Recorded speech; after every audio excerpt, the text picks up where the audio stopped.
My name is Kim Moon-hyuk, a genius who never missed a calculation, never forgot a debt, and multiplied the family fortune while the others just spent it. I was untouchable, or at least I thought I was. Once, an executive took a massive loan from us and tried to pull a scam, fleeing the country by boat. I went after him alone and took down all his bodyguards. I told him, "You owe us, and nobody gets away without paying, at least not while they are alive." I tied him up and threw him into the sea a few times until he remembered where the money was. He paid. When I returned home by boat, I was thinking, my grandfather built this empire, but my uncles, the current owners, were only losing money. I was the only one in that room who actually solved problems. I did it all for my grandmother, who raised me when my parents died. I owed everything to her. But gratitude doesn't exist in this family. When my grandfather died, the war for inheritance began. One day they called me for an urgent job. It was a lie. They betrayed me and tied me up inside my car. They took me to the coast and pushed the car into the sea, as if it were natural for others to see me inside a car in the middle of the sea. As the car sank into the dark water, I thought this ending was completely unjust. After 30 years of loyalty and hard work,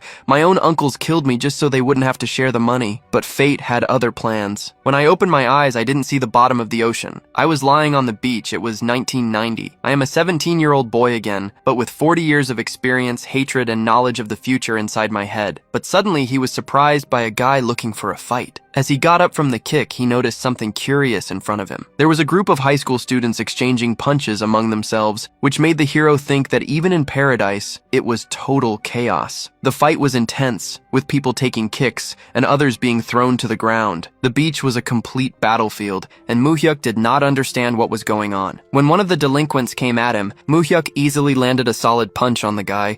He noticed his body felt lighter, as if he were young again. Right after that, two more thugs ran towards him, but with great speed and strength, Moo-hyuk managed to kick them away. None of them were a match for Moo-hyuk, who came out on top in every exchange. As if that was not enough, he took down the delinquents one by one with impressive ease. After that, Moo-hyuk gave the attackers a threatening look and told the bastards they had lost and should get out of there. Terrified, the delinquents ran away as fast as they could. Tired from the fight, Moo-hyuk sat down on the ground. One of his allies started taunting the losers, asking where they were going and saying he would give them a good beating next time. This same guy came over and asked if Moo-hyuk was okay, mentioning that he had gone to the beach to flirt with girls but only found guys. He offered him a cigarette, noticing that Moo-hyuk was sweating. This made the protagonist wonder if that guy was really a high school student. Seeing the name on the uniform, Moo-hyuk realized this was Lee Myung-soo, his best friend from elementary school. Soon after, another friend showed up saying that, as expected, Moo-hyuk was still the best at fighting because he had beaten everyone by himself. This was Park Hyun-sung, a close friend whose father was a police officer, which used to help them get out of trouble. Moo-hyuk then asked where they were, leaving his friends confused. They did not understand what he meant. They answered that they were in Gwangali and asked if Moo-hyuk had hit his head, since he had started using the Seoul dialect and was asking strange questions. After this discovery, Moo-hyuk asked what year and date it was. The answer was that it was September 21st, 1990. Now his friends were sure he had hit his head somewhere. Moo-hyuk looked at everything around him, trying to better understand the situation. Thinking about everything that had happened, he was certain that he had drowned in the sea and returned 30 years into the past. Meanwhile, his friends were already hungry and decided to look for a bowl of ramen to eat. Suddenly, something came to Moo-hyuk's mind when he remembered that date, and he took off running at full speed, leaving his confused friends behind. That was the day his grandmother had died from a heart attack. The doctors at the time said that if someone had found her earlier and called an ambulance, she would not have passed away. Already in front of his old house, Moo-hyuk was greeted by his grandmother, who asked if school had ended early. When he touched her hands, he could not hold it in and broke down in tears, remembering the memories they had together. She noticed her grandson was out of breath and asked if he had run home because he was hungry. Moo-hyuk could not hold back his tears, so his grandmother asked if something had happened, but he just replied that he had missed her so much. His grandmother was confused by his behavior, saying it was as if her Moo-hyuk was a child again. She commented that he was very handsome when he smiled,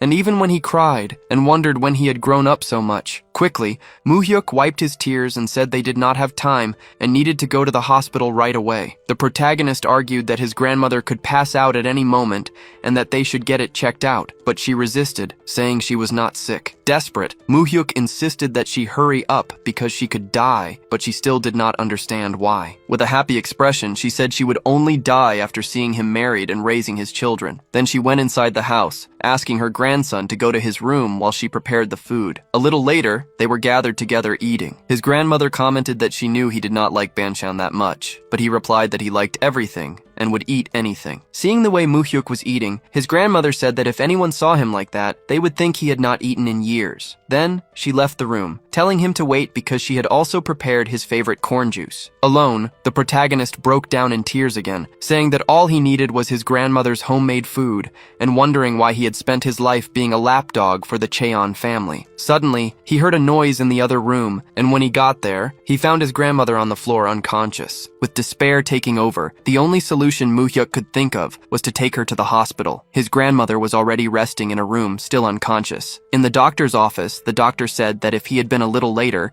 she would have been in a very bad situation, and that they would need to run more tests. It was revealed that a surgery would be necessary, because if she were left like this, she would keep passing out all the time. Moo-hyuk was shocked when he saw the hospital bill, and realized he did not have a single penny in his pocket. He remembered that a short time ago he was used to dealing with hundreds of won. To his surprise, his friend offered to pay the bill, explaining that he had received his father's pension, who owned an adult entertainment venue. Moo-hyuk thanked him and said he would pay him back as soon as possible, but his friends told him off, saying that it was for his grandmother's expenses and that he should not worry about money, just take care of her. In the conversation with the doctor, it was revealed that the surgery would cost about 10 million won. He knew that 10 million was not a lot of money before he died, but now he only had a few coins with him. Standing at a payphone, Moo-hyuk came up with an idea to pay for the surgery fee. He called Pyeongchang-dong directly and said he wanted to speak with President Taesun because he had a message for him. The message was that the son of his only daughter, Cheon Misuk, wanted to see his grandfather. On the hospital rooftop, Moo-hyuk was thinking. He looked at the view and thought about how there were not many tall buildings in 1990, making the view exactly as he remembered it. Even though he was fascinated that he had really gone back in time, he also felt anxious that he could be murdered in 30 years. His main suspect was his uncle, Cheon Suman, because he believed he was the only person who could have ordered him killed. However, the reason was still a mystery, since Moo-hyuk was sure he was still useful to them. He even considered Cheon Suhan and Cheon Jiwon, but decided it did not matter right now. This was his big chance to finally destroy the Cheon family and take down Taesun Capital. Suddenly, a delinquent who was also on the rooftop started calling out to Moo-hyuk. Suspicious, Moo-hyuk wondered who it could be as the guy asked for his name. The protagonist, in turn, asked why he wanted to know and assumed he was a gangster. Not understanding Moo-hyuk's attitude, the delinquent accused him of trying to act tough, and they both questioned each other's lack of manners when talking to someone older. Boldly, Moo-hyuk replied that the bully should introduce himself first before asking for other people's names. Fed up, the delinquent introduced himself as Park Dong-soo and asked if Moo-hyuk had ever heard of him. The protagonist recognized the name right away. Park Dong-soo was the second in command of the Sasung gang, a legend who would become the heir to the organization in 2 years. However, in 1990, he was just a wanted criminal who would end up being found dead in a hotel at the age of 29. Because of this, the delinquent could not believe the protagonist did not recognize him. Moo-hyuk then ironically asked if he owned a comic book store. Losing his patience, the bully repeated that he had already said his name and demanded to know the protagonists. When Moo-hyuk finally introduced himself, the troublemaker commented that he had a killer's name, which annoyed the protagonist, who thought he was a childish punk. The delinquent continued, saying there were rumors that the protagonist was the good kid from room 405, who took care of his grandmother and did everything she asked. Moo-hyuk replied that it was normal, since his grandmother was his only family, and the troublemaker agreed. The bully then assumed Moo-hyuk was a student at Dongsung Vocational School because of his uniform, which was confirmed. Moo-hyuk then asked directly if he was a gangster, but the tattooed man denied it and wanted to know why he thought that, since his stabbed condition suggested otherwise. The bully argued that it was normal for men to get stabbed once in a while, but that kids like the protagonist would not understand that until they grew up. He then asked if Moo-hyuk was not afraid of him, since he seemed very calm, but the protagonist replied that he saw no reason to be afraid. Moo-hyuk's attitude,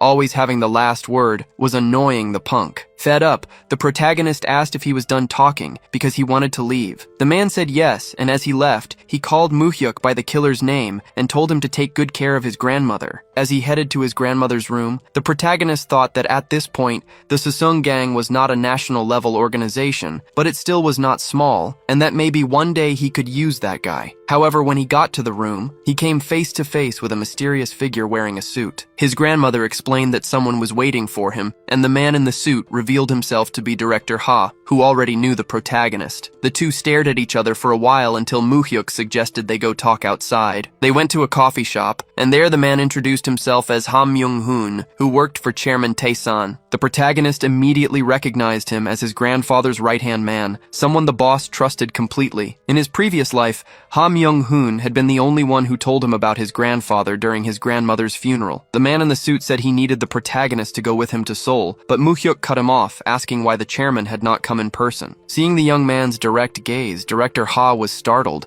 realizing his posture was not appropriate for his age, but it seemed so natural that it could not be a bluff. Mr. Ha replied that the chairman was a busy man and did not have time, but Moo-hyuk revealed he was not talking about him, but about his mother, Kim Miseon, even though he knew she would not come. The protagonist imagined the man would say it was bold of him to ask for her visit, remembering that not even the chairman went to the columbarium after his own daughter's death. Because of this, Moo-hyuk stated that if the chairman wanted to meet him, he would have to visit his mother first. He remembered that in his past life he was forced to obey quietly, as he was nothing more than an orphan. Back then, at his grandmother's funeral, Mr. Ha took care of all the costs and took him to meet the chairman, who told him not to worry about survival as long as he did what he was told. Without his grandfather's help, he would have had to drop out of school, but Moo-hyuk knew that would not happen again, because now he was different and had information on them. Getting up from the table, the protagonist asked Mr. Ha to give the chairman a message. If he wanted a meeting, he would have to come in person. He said goodbye to Myung-hoon and wished him a safe trip back, leaving Mr. Ha nervous with the overwhelming presence he gave off. The report the director had described the protagonist as a troublemaker,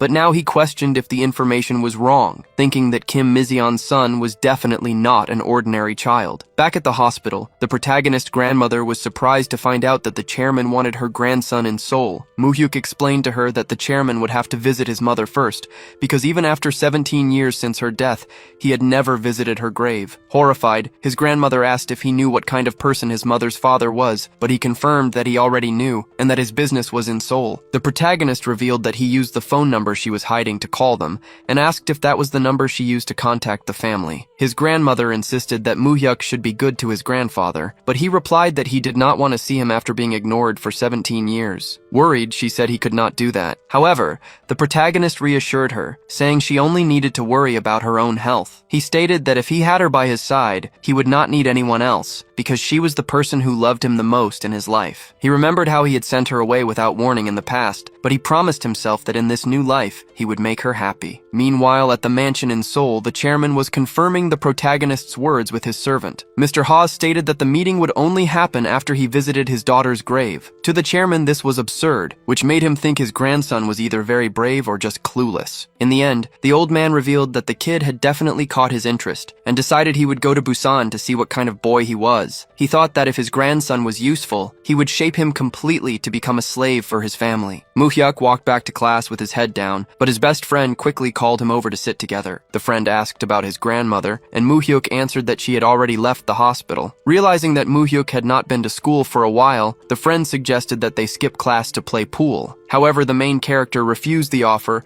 saying that he needed to stay because he had missed too many classes. Then Moo-hyuk focused completely on the lesson writing in his notebook and telling his friend that they should prepare themselves. This sudden attitude scared everyone in the room. When they saw Moo-hyuk studying, they began to wonder what had happened to him. His best friend even started crying, saying that there were only 9 years left until the world ended, and the main character was reading a book, which to him was a sign that something was very wrong. Seeing this, Moo-hyuk remembered that in his past life, studying was his lowest priority in high school. He only started taking his studies seriously after meeting his grandfather, who constantly pressured him, expecting the best results possible. The only goal his grandfather set was for him to get into the Korea Law School. Although the old loan shark did not see the slightest chance of his grandson achieving this, he would use it as a way to see if the boy was worth it or not. The grandfather guaranteed that he would not go hungry under his roof, but if he failed, he could say goodbye to his relationship with the Cheon family. Because of this, the main character sat and studied hard until he was accepted into the university, which allowed him to work for his grandfather. From that point on, however, he was used drastically by his family like a blood servant. Now Moo-hyuk was willing to do things differently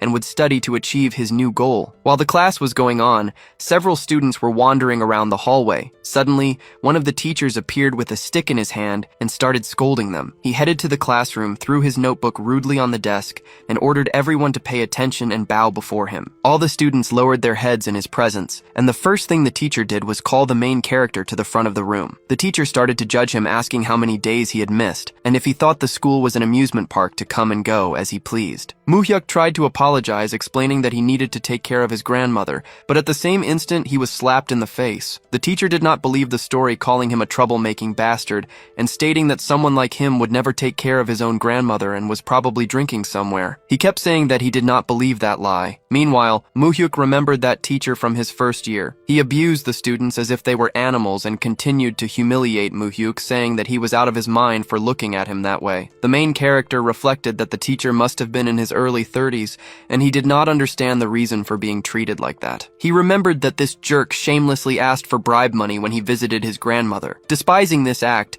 Moo-hyuk made his grandmother stop giving the thousands of won she struggled so hard to earn, and that was why the scoundrel picked on him whenever he could. The teacher continued to mistreat him, making him lie on the floor while saying that he knew he was always looking for a fight. The abuser argued that children like the main character always became gangsters when they left school. Suddenly, the vice principal entered the room, which caused panic for the teacher. The vice principal was asking if there was a student named Moo-hyuk in that room, and the teacher went into shock, realizing that he had been caught in the act. Outside the school, an all-black car and the well-dressed Mr. Ha were waiting for the main character. The man asked Moo-hyuk to get into the vehicle, while everyone at the school watched the scene from the windows, confused to see an imported car. When the main character got into the car, he came face to face with his grandfather in person. Chairman Cheon Tae-san was waiting for him and asked if he was the son of Misuk. Moo-hyuk reflected that they had finally met again, and that the last time he saw him was before he died 20 years ago. He then confirmed that his father was Kim Tae-soo and his mother was Cheon Misuk. With an air of superiority, the old man said that he was there in person, just as Moo-hyuk had requested. Soon after, the main character asked if his grandfather had stopped on the way to visit his mother's grave, and the old man confirmed it seriously. The main character then argued that he heard that his grandfather had never gone to see his mother a single time, so he thought it was more appropriate that he go there before speaking with him. He added that his grandmother, who raised him, was not in good health, and that was why he could not abandon her, and that he was not even looking to apologize for that. Observing Moo-hyuk's posture, the old man wondered if he was really just a child, because he was not even slightly intimidated in his presence. The man then asked if the main character really knew who he was. In his thoughts, Moo-hyuk knew that he was a legend in the lending industry, who came to the South as a day laborer. At that time, there was no business person or politician who had not borrowed money from him. Even during the 90s, he ruled the entire country with trillions in cash. Despite this, Moo-hyuk replied that he only knew him a little, knowing only that he managed a business. The old man said that he managed a small lending business in Seoul, and asked if his grandson knew what that was, but Moo-hyuk knew that it was not a small business. Without beating around the bush, the man asked what the main character wanted. With great confidence, Moo-hyuk reflected that he only aimed for one thing: to take down the Cheon family and take their fortune. Moo-hyuk knew the best revenge he could get on the Cheon brothers was their money. After Cheon Tae-san's death, they would receive a huge inheritance, and Moo-hyuk's plan was to take all that fortune for himself. To do that, however, he needed secret funds to fight against them without the Cheon family finding out. So, when the old man asked again why he had been called, Moo-hyuk answered directly that he needed a loan. Hearing the request, the old man thought that in the end, it all came down to money, finding the situation pathetic. He then asked how much Moo-hyuk wanted. The young man revealed that his grandmother, who had raised him for 17 years, needed heart surgery, and for that, he needed 10 million won. He also added that he would need 1 million won a month until his graduation to cover tuition and living costs. The old man replied that he could get that easily and questioned his grandson's sanity for calling him over mere pocket change. Moo-hyuk clarified that he was not asking for the money for free, but borrowing it for a while. The old man found the situation funny, since the boy had no way to pay even the interest, and still refused to accept the money as a gift. The old man explained that it was not hard for a moneylender to lend money,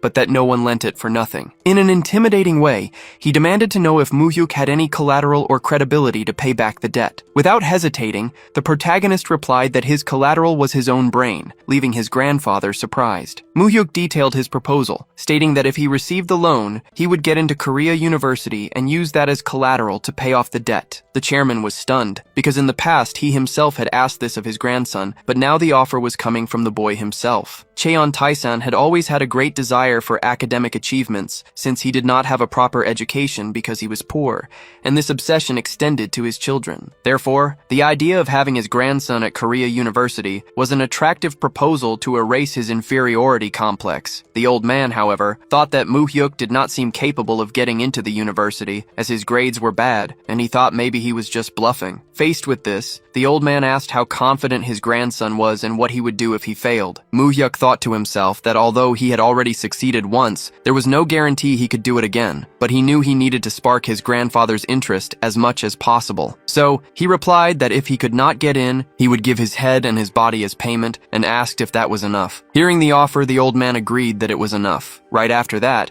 Moo-hyuk said that if he passed, he would like to receive a congratulatory gift. The old man was astonished, asking if he still wanted something more. The protagonist stated that he would only reveal what it was after getting into the university, but he added that he planned to ask for a very big gift. The old man's reaction was to burst out laughing, saying he could not wait to see the gift. However, he reinforced that if his grandson failed, as promised, he would belong to his grandfather and would have to do anything he asked, things that even demons would be afraid to do. Without backing down, Moo-hyuk just confirmed that the deal was made. After the long conversation, the old man left in his car at high speed. Moo-hyuk thought the gray-haired old man was just trying to scare a child. He even liked the idea that his grandfather's business was feared even by demons. Determined, he exclaimed to himself that if he needed to become a demon, he would become the one to tear the Cheon family to pieces. While in traffic, the old man commented to his driver that Moo-hyuk was an interesting kid. The driver replied that he was shocked to see how different the young man was from the reports he had received. The old man then explained that he had met all kinds of people in his business, from people who did not pay and still asked for more, to those who brought gangsters to threaten him or who sold their own children for money. He argued that after so many deals, he could tell what kind of person someone was just by their body language, eyes, and tone of voice. However,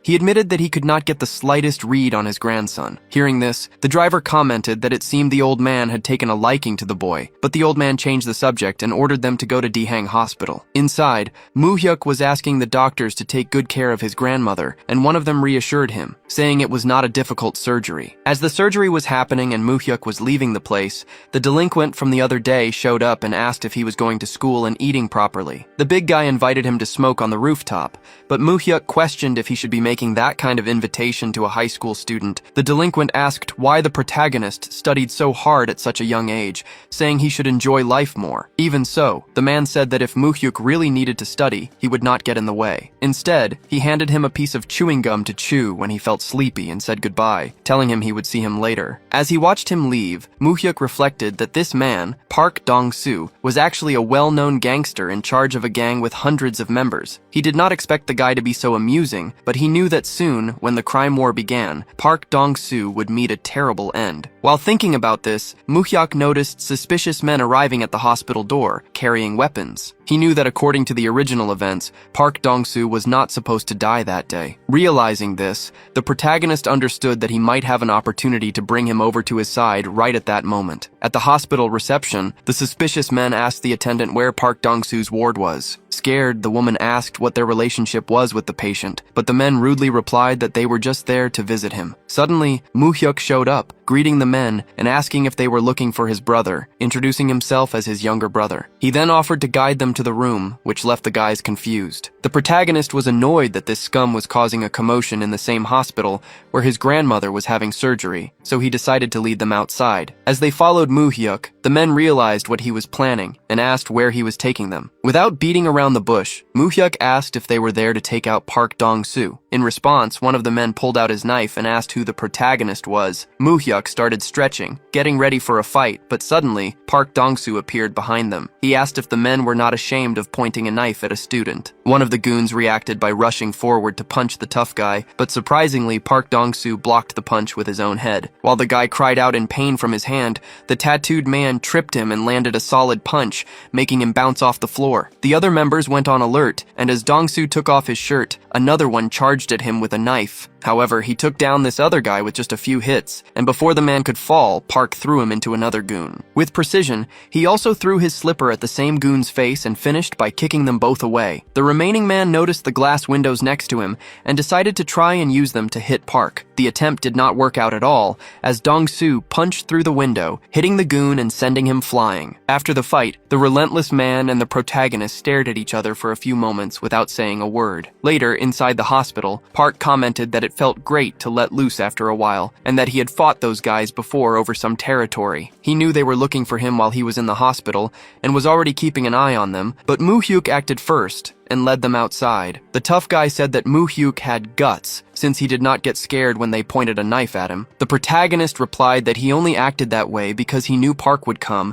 and also because he noticed his subordinates watching the hospital. He implied that even if he had not stepped in, the result would have been the same, with Dong-soo taking them all down. Feeling like he owed the young man something, Park asked what his wish was, saying he would do anything, from getting money to women. Moo-hyuk reflected that the first tool for his plan would be Dong-soo, so he had to make him his property. Moo-hyuk told the tattooed man to take his closest subordinates and go into hiding for 3 months. The big guy quickly got annoyed, saying the protagonist could have asked for anything but was talking nonsense, and asked why he should hide. The protagonist then revealed that the president would declare a war on crime and arrest all criminal organizations, which left Park in complete shock. In October of 1990, the president issued a special decree to stop public criticism about various corruptions. Although there had already been a crackdown on the 5 major crimes the previous year, the announcement of the war on crime would be different, a large-scale operation to wipe out all criminal organizations. Moo-hyuk continued, telling him to keep his location a secret, even from other organizations, and warned him to be very careful of his boss, Lee Se-seong. The protagonist ended the conversation by stating that this was his only wish. He knew the decision was now up to Park,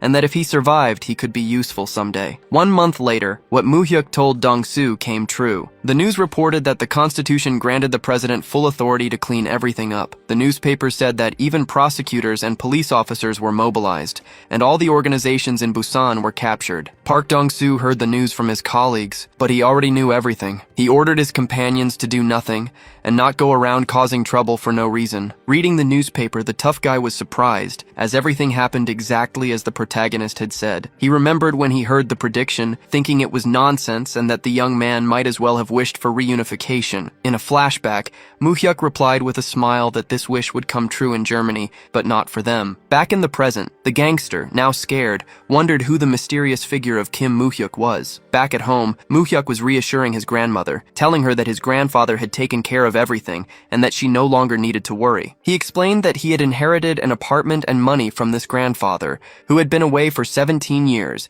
and insisted that she did not need to work anymore. The old woman could not accept the news calmly, but Moo-hyuk argued that she had already worked so hard to raise him alone and deserved much more. He assured her that she would live comfortably from now on, and asked her to only think about her own health. Suddenly, the door opened and Moo-hyuk's friends arrived, announcing they had bought ribs to celebrate. They congratulated his grandmother on being discharged from the hospital, all very excited and happy, and they planned to grill the meat to enjoy the rest of the day together. A while later at school, the boys commented that the weather was nice, but their mood was ruined because it was exam day. Moo-hyuk's friends were arguing about who was better at studying, with one of them bragging about being in the top 500 while the other was below rank 520. When they asked Moo-hyuk about the exam, he replied that he had only improved a little and needed to work harder. He reflected that it had been difficult to get back to studying after so long, but he felt he had managed to do a good job. As they approached the classroom, a classmate ran over to share the news. Moo-hyuk had gotten first place on the exam. His friends were completely surprised by the news,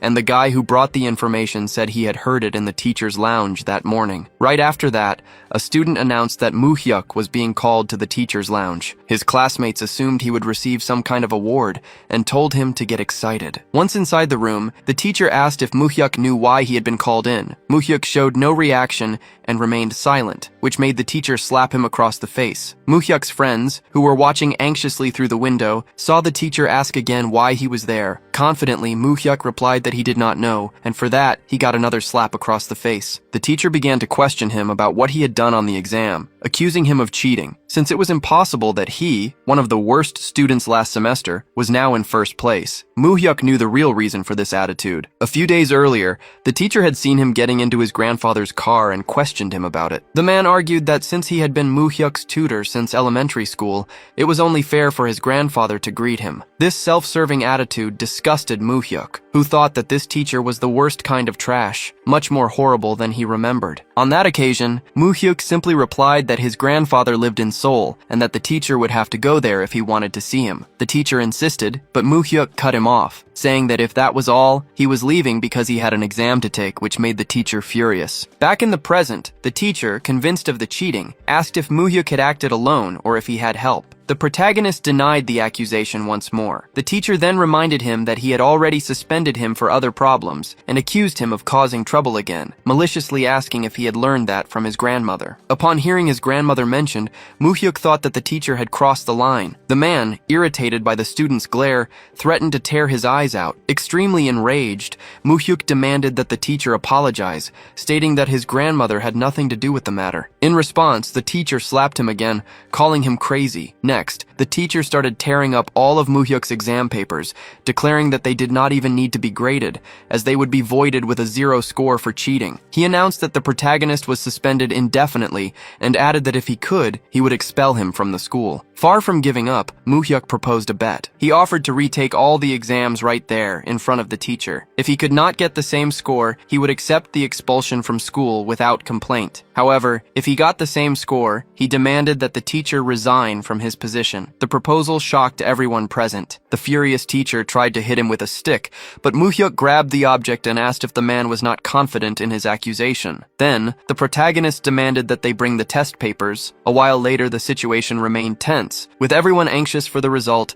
as Moo-hyuk retook a large part of the exams. As the teacher graded the tests, it became clear that Moo-hyuk was getting a perfect score on all of them. Another teacher commented that he was finishing the English test, and if he got everything right, he would have aced every subject. To increase the pressure, Moo-hyuk announced that he was on the last question and reminded them that if he got it right, the teacher would have to leave the school forever. He also added that if the teacher did not keep his promise, he should not expect to be treated with respect. Everyone watching became even more tense. At that moment, Moo-hyuk made one last offer, saying that if the teacher apologized right then and there, he would stop answering the questions. The teacher did not like Moo-hyuk's tone at all, but suddenly the school principal arrived and told them both to stop, stating that this was enough. The principal declared that the protagonist had already proven he did not cheat and ordered the teacher to apologize to him, adding that he should actually be praising him for his grades. As everyone watched, the teacher apologized to Moo-hyuk, saying that he had gotten it all wrong, but he could not look him in the eye. Now that he was proven right, Moo-hyuk slammed his pen on the desk and said seriously that he was going back to class. As he walked away, all the students watching the scene from outside celebrated his victory. As the students anxiously watched the scoreboards, it was announced to everyone that Moo-hyuk had taken first place in the exams. His friends commented on how scared the teacher was after everything,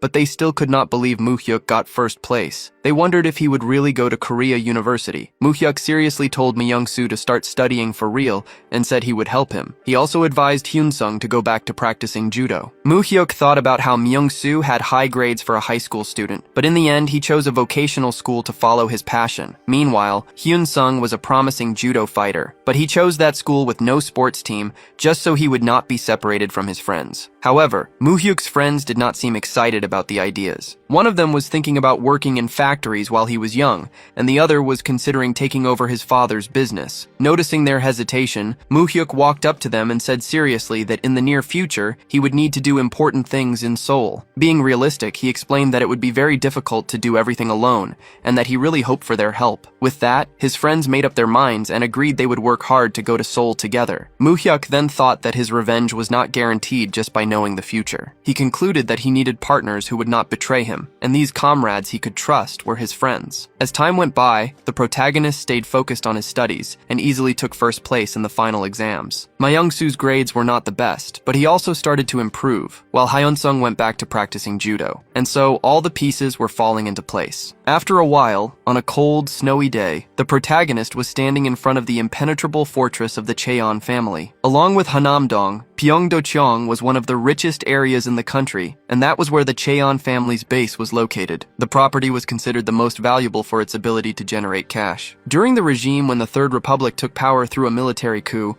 and also during the Fourth Republic, which took power with another coup, the great moneylender's fortress protected his wealth from all these threats. At that moment, the protagonist was having dinner with his grandfather inside the residence. He reflected that this scene did not happen in his past life, because he only met Cheon Taesan long after being accepted into Korea University. This meant that his grandfather's opinion of him had changed. In that cold and mysterious room, their silence spoke louder than any words, until the grandfather commented that he heard his grandson had managed to get first place in the school rankings twice. The old man argued that, given the level of Moo-hyuk's school, it was not a big deal, but it seemed he was not just bragging last time. The moneylender was surprised and pleased with his grandson's intelligence. Because of this, he said that since he was keeping his promises, he wanted to give him a gift and asked what he would like. However, Moo-hyuk replied that, as he had mentioned before, he would only say what he wanted when he got into Korea University. The grandfather insisted, saying he knew about the promise, but he still wanted to know what his grandson wanted right then. Moo-hyuk noticed his grandfather was trying to be kind, so he figured he should ask for an allowance. Boldly, the protagonist asked his grandfather for some shares in his company. The old man was surprised by the request and asked if his grandson understood anything about the stock market. Moo-hyuk replied that he did not know much, so he asked for help, asking which companies would be good options for him to buy shares in. Moo-hyuk assumed that if he asked for shares instead of money, his grandfather would find it a cute request from his grandson. With that, the old man smiled and asked the director what their stake was in the Daeun Corporation, which was revealed to be 4%. To everyone's surprise, the grandfather ordered the entire percentage to be given to Moo-hyuk and asked them to ensure the taxes were paid correctly, as it was a gift. Moo-hyuk was shocked to learn he would receive shares in Daeun, which at the time was the company with the largest conglomerate, ranking first among the major corporations. However, the company had split up after the founder's death due to conflicts between the heirs, and its shares were more than just money. It was extremely difficult to get Daeun shares, even for those with resources. Moo-hyuk thanked his grandfather immensely, as he had honestly expected to receive only some allowance and was not counting on such a big gift. Unexpectedly, at that moment, the loan shark's sons arrived at the residence. People with a strong presence entered the place, among them Cheon Suman and Cheon Suhan. Cheon Suman asked if Moo-hyuk was Misuk's son. Now, Moo-hyuk was face to face with the people he had been looking for, the scoundrels who had ordered his death. The grandfather told his grandson to greet his uncles, but Moo-hyuk, knowing they were suspects, decided not to draw attention to himself. He introduced himself in a formal and friendly way, and his uncles commented that they heard he grew up with great difficulty, being raised only by his grandmother. Then, Suman came closer and said that if Moo-hyuk needed anything, he just had to ask, because they were still family. The conversation then changed topics, and one of the sons asked a girl if her mother-in-law was doing well in business, because he had heard the Samsung Group was in a tough spot. The girl replied that everything was fine, and the media was just making up stories. She assured them her father-in-law would not let the company run into trouble. The grandfather agreed, saying that man was relentless and never shed tears or blood. He added that his daughter should make it clear that her father-in-law could always count on him, because through marriage, they were also family. Soon after, the old man questioned his other son about Mr. Kim, and the son replied that his father-in-law was doing well, actively participating in politics without any problems. Once again, the grandfather said that if they had difficulties, they could come to him to avoid losses, as he did not want to get involved in trouble over illegal deals. After all this conversation, the head of the family asked if any of his sons had sent money to President Lee Hak-soo. He argued that this was not the way to use money, because the person asking should come to him and beg before receiving anything. One of the sons got nervous and asked his father if he did not know who President Lee Hak-soo was, fearing he would break his promise. Another son was also terrified, saying that if his father did that, the Cheonpung would not stand by. A great tension filled the air with all that talk. The old man became furious, and the weather outside grew even darker. Moo-hyuk was now inside his mother's old room, and as he looked through the shelves, he noticed the place was exactly the same as in his past life. When he picked up one of the books and started flipping through it, he came across a photograph of his grandfather with his mother. He thought about how that was the only picture of her he managed to find in his previous life, because his grandfather had not left any others behind. It was as if the old man wanted the whole world to forget about Moo-hyuk's mother. Suddenly, while he was still looking at the items, the bedroom door opened. He was surprised by Cheon Jiwon, who asked if he was Mizuki's son. Muhyuk immediately became suspicious of the man, as he suspected the bastard had ordered his death in his previous life, since he saw him as a stone in his path to the inheritance. Jiwon commented that he knew Muhyuk came from Busan, and asked what it was like coming all the way to Seoul, saying it must be hard to adjust to everything. Muhyuk simply asked who the man was. In response, Jiwon questioned why he was being so direct, since he was older, and asked if people from Busan did not know what manners were. Muhyuk just thought that the man was extremely childish,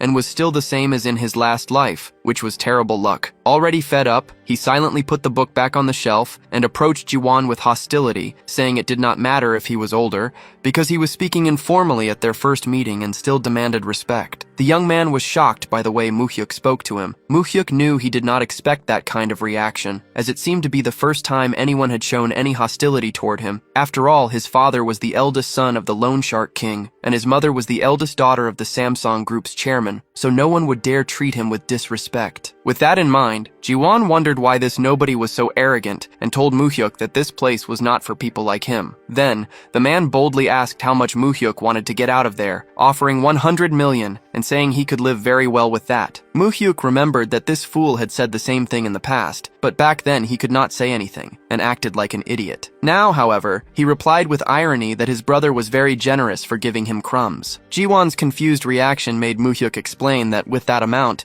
they could barely eat sashimi at a mediocre shop. Annoyed, Jiwon rudely said that he now understood why Muhyuk had no parents, and that by looking at him, you could tell the state of the grandmother who raised him. Furious, Muhyuk punched the door, right in the direction where the young man was standing, and asked if he wanted to get beaten up by a country bumpkin who never learned anything because he had no parents. Scared, the jerk asked if Muhyuk thought he would get away with doing that to the eldest son of the Cheon family. He threatened to tell their grandfather everything, but was cut off by Muhyuk, who told him to stop. Muhyuk then revealed that he knew Jiwon, the grandson of the Samsung Group, loved drugs and was involved in smuggling, something that could make the news. Completely confused, the young man asked what he was trying to say. Muhyuk continued, commenting that he would also tell them about the other children in the family, the same ones who threw a party at a hotel that ended with a girl in the hospital. Jiwon could not understand how he knew all of that. Muhyuk then said that, on top of everything, he was just a kid and was confident enough to go downstairs and tell their grandfather everything. He knew about all the incidents Jiwon had caused in his past life, and that the future ones would be even worse. Confidently, Muhyuk stated that if Jiwon wanted to be treated like an older brother, he should act like one. This sentence left him completely in shock. Ready to go to bed, Muhyuk told his brother he should leave, as he was tired and wanted to rest. Still nervous, Jiwon warned him to never talk about it with anyone else,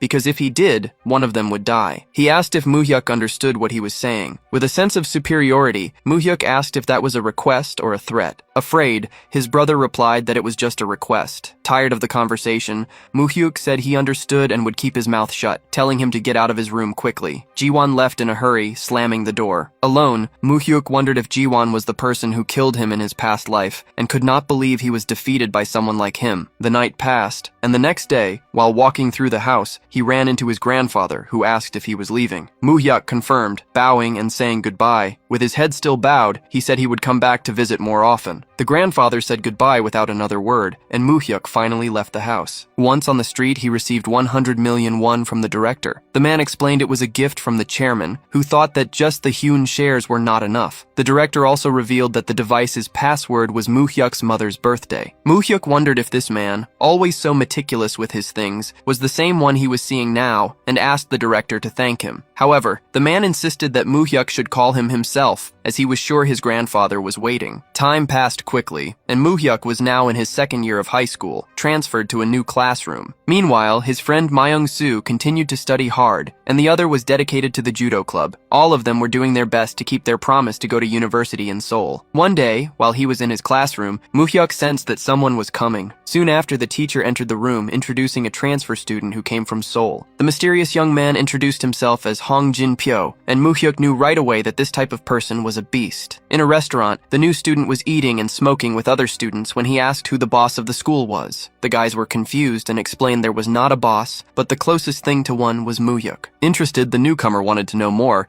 and the students told him that Muhyuk was without a doubt the strongest in the second year. They remembered an incident from the beginning of the previous semester, when the upperclassmen went to call the most promising freshman for a talk. When they got to Muhyuk's desk, the upperclassmen found him fast asleep, so he could not hear anything they were saying. Boldly, one of of them smacked Moo-hyuk on the head to wake him up. Even though he was still sleepy, he stood up and understood the situation right away. The protagonist gave the upperclassman a threatening look and threw him to the ground with all his strength. In the blink of an eye, he had already defeated all the others. After that, he simply went back to his chair, announced he was going back to sleep, and said that no one should wake him up. The students finished the story by saying that after that day, no upperclassman dared to touch him again. However, they mentioned that Moo-hyuk was now only focused on his studies. The newcomer did not accept this, thinking it was arrogant for the strongest guy to live just for studying, and he declared that he wanted to mess with him. The other students advised him not to start a fight for no reason, as Moo-hyuk was on a whole different level. Dismissively, the guy replied that fighting well does not always guarantee a win, and said that the others followed him not because he was a good fighter, but because his father was the chief prosecutor. Then, he asked what Moo-hyuk's father did, and the students told him that he had no parents and lived with his grandmother. Hearing this, the newcomer was surprised and became full of himself. Back at school, Moo-hyuk was talking with his friend Myung-soo about Hyun-sung, who had returned to the sports club determined to get into a physical education college. Soon after, Myung-soo asked if he had heard about the new student, Jin-pyo, the transfer from Seoul who was an annoying guy. Moo-hyuk remembered him,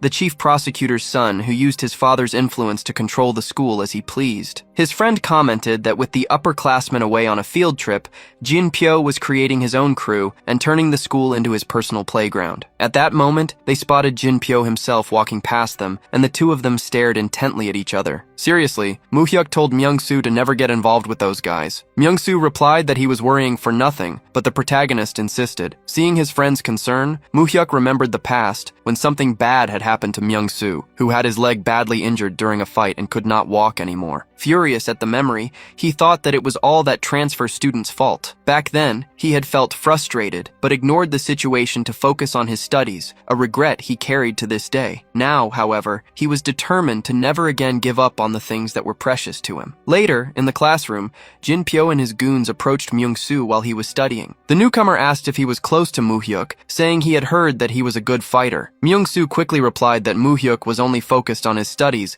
and had nothing to do with the situation. Surprised, Jin-pyo asked if Moo-hyuk did not care about him taking over the school, and Myung-soo confirmed that he could do whatever he wanted. But Jin-pyo just said that the protagonist really annoyed him, which made Myung-soo ask why he insisted on bothering someone who just wanted to study. Then, Jin-pyo spelled it out, saying he hated it when people thought some bastard was better than him. He used his goons as an example, saying they seemed more afraid of Moo-hyuk than of him. Myung-soo insisted that he leave the protagonist in peace, but one of the bullies did not like his tone and called him a loser. Before the goon could do anything, Jin-pyo stopped him and said that the point was that he always got what he wanted. Not understanding, Myung-soo asked if he was retarded, and immediately one of the bullies slammed his head against the desk with all his strength. Jin-pyo then said that was because of his closeness to Moo-hyuk, that he should not take it personally, and ordered them to let him go. While Moo-hyuk was studying, a classmate ran up to him and told him there was a big problem. He said that Myung-soo had been taken by Jin-pyo, who sent a message for Moo-hyuk to go to the band room. Without thinking twice, Moo-hyuk ran out to save his friend, thinking that no matter how hard he tried to avoid it, this was happening again. On the way,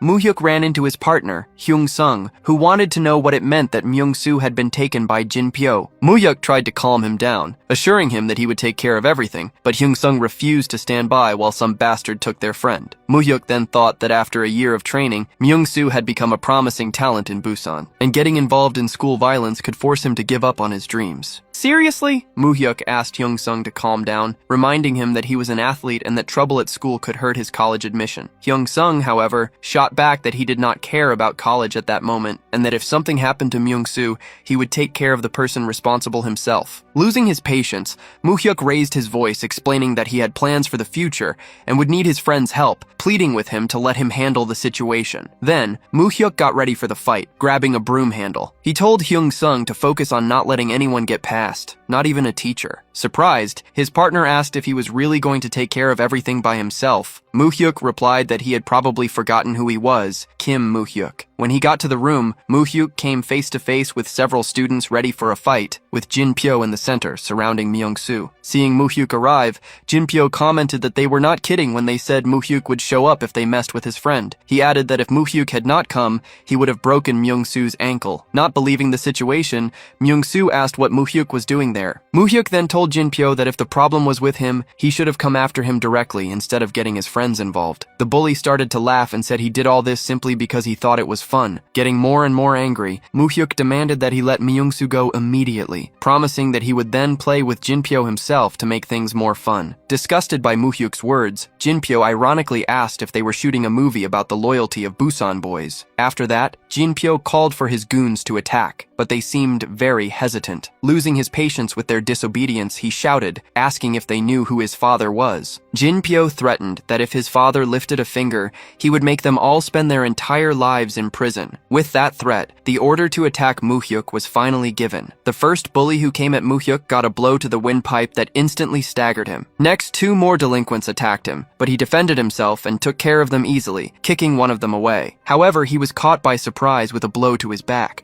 but he quickly fought back with the broom handle, hitting the attacker in the face. As the other students grew more and more scared, Jinpyo impatiently shouted for them to bring Moo-hyuk to him. The fight continued, with blood everywhere, and ended with Moo-hyuk defeating everyone there. With everyone defeated, Jinpyo went into a state of shock. Quickly, he grabbed a box cutter and pointed it at Myung-soo's neck, threatening to stick the blade in him if Moo-hyuk came any closer. Moo-hyuk, however, did not fall for the threat, and, with a very fast move, he landed a solid punch on Jinpyo's face, sending him flying. Even on the ground, Jinpyo did not let go of his arrogance and shouted that Moo-hyuk would not get away with this because his father was the chief prosecutor. He explained that his father had the power to make anyone rot in prison for the rest of their life. Moo-hyuk did not care and replied that a prosecutor was no good when his fists were closer than the law. Then, he started punching him repeatedly, saying it was for kidnapping Myung-soo and interrupting his precious study time. Finally, Moo-hyuk got ready to break Jinpyo's ankle as revenge for what he had threatened to do to his friend. The bully begged him not to do it, but Moo-hyuk was already out of his mind and kept his promise. Moo-hyuk was now locked up in a police station when his friend's uncle showed up looking for him. The man, who was a police officer,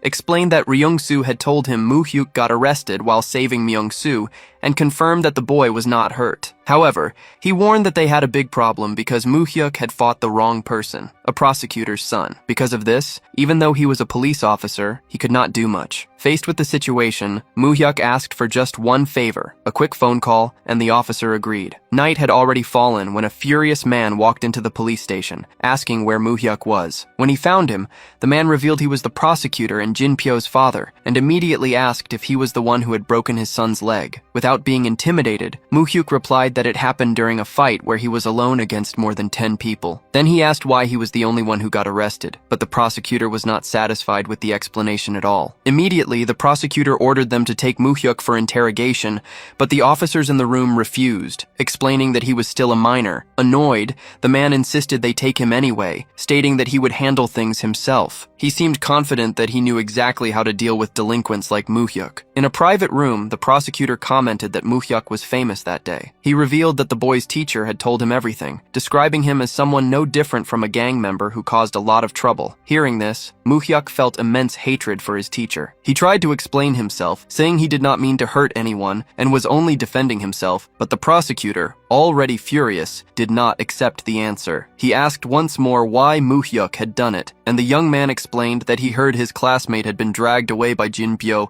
and that the gang attacked him when he went to look for him, leaving him no choice but to fight back. Still not satisfied with the explanation, the prosecutor took off his belt, saying that it was not enough and that he was determined to teach Moo-hyuk a lesson. He ordered the 2 men with him to hold Moo-hyuk. With the young man held down, the prosecutor started to beat him, repeatedly asking why he had done it. Despite the assault, Moo-hyuk stood firm, insisting it was all in self-defense. The prosecutor commented that there was some fire inside that punk and that with the next punch he would put that fire out. Then, he beat Moo-hyuk once more, without any mercy, while his men just watched the situation, distressed. After the beating, both of them were tired, and Moo-hyuk's face was in a horrible state. Even so, the prosecutor, still not content, asked again why he had done it. With difficulty speaking, Moo-hyuk repeated that it was in self-defense. The prosecutor insisted, saying that the more Moo-hyuk resisted, the worse it would be for him, and decided to ask one last time. He then accused Moo-hyuk of attacking his son with a weapon first,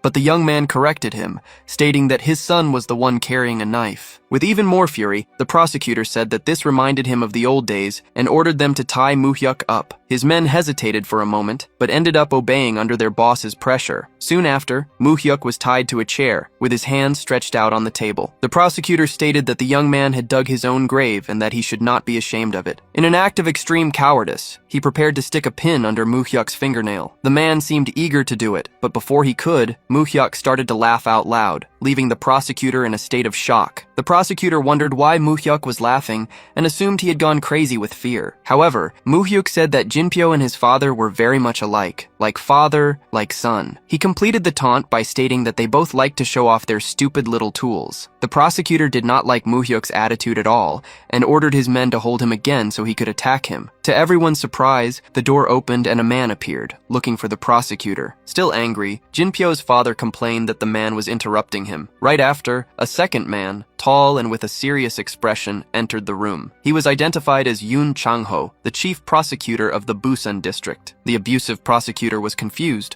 wondering why Mr. Yoon was there. Without wasting any time, the chief prosecutor slapped the other man's face, calling him a bastard and asking what he was doing with a minor. He continued, saying that if the man wanted to die, he should do it alone, without causing problems that could affect other people's futures. Still confused, Jinpyo's father asked why the chief prosecutor was acting that way. The tall man with the chief prosecutor then asked if the other prosecutor knew who the arrested boy's grandfather was, stating that if he knew, he would not be doing this. Then, he revealed that the boy's grandfather was Chairman Cheon of Pyeongnong Changdong. Connecting the dots, the prosecutor realized it was Chairman Cheon Tae-san. The chief prosecutor confirmed it, pointing at Moo-hyuk and saying that the student was the chairman's grandson. Anxiously, the cowardly prosecutor looked at Moo-hyuk's face, saw his mocking expression, and finally understood the gravity of the situation, becoming completely terrified. After all the confusion, Moo-hyuk found himself at his grandfather's house. The two of them were having a serious conversation. The grandfather asked how all of that had happened, and Moo-hyuk explained that he asked for his help because the prosecutor was conducting an unfair investigation and abusing his power. His grandfather seriously asked if Moo-hyuk could have avoided the situation. Moo-hyuk then exclaimed that he couldn't let it slide because they involved people close to him. That's why he crushed them so they wouldn't bother him again. He finished by saying that he didn't want the people around him to suffer because of him. His desire was to protect all his friends and family, and that was his way of living his life. His grandfather just watched him, thinking to himself without saying a word. Moo-hyuk continued, saying that he was already in great debt to him, but he would do anything to protect the people close to him. Still scowling, the grandfather asked what Moo-hyuk would have done if he hadn't helped him,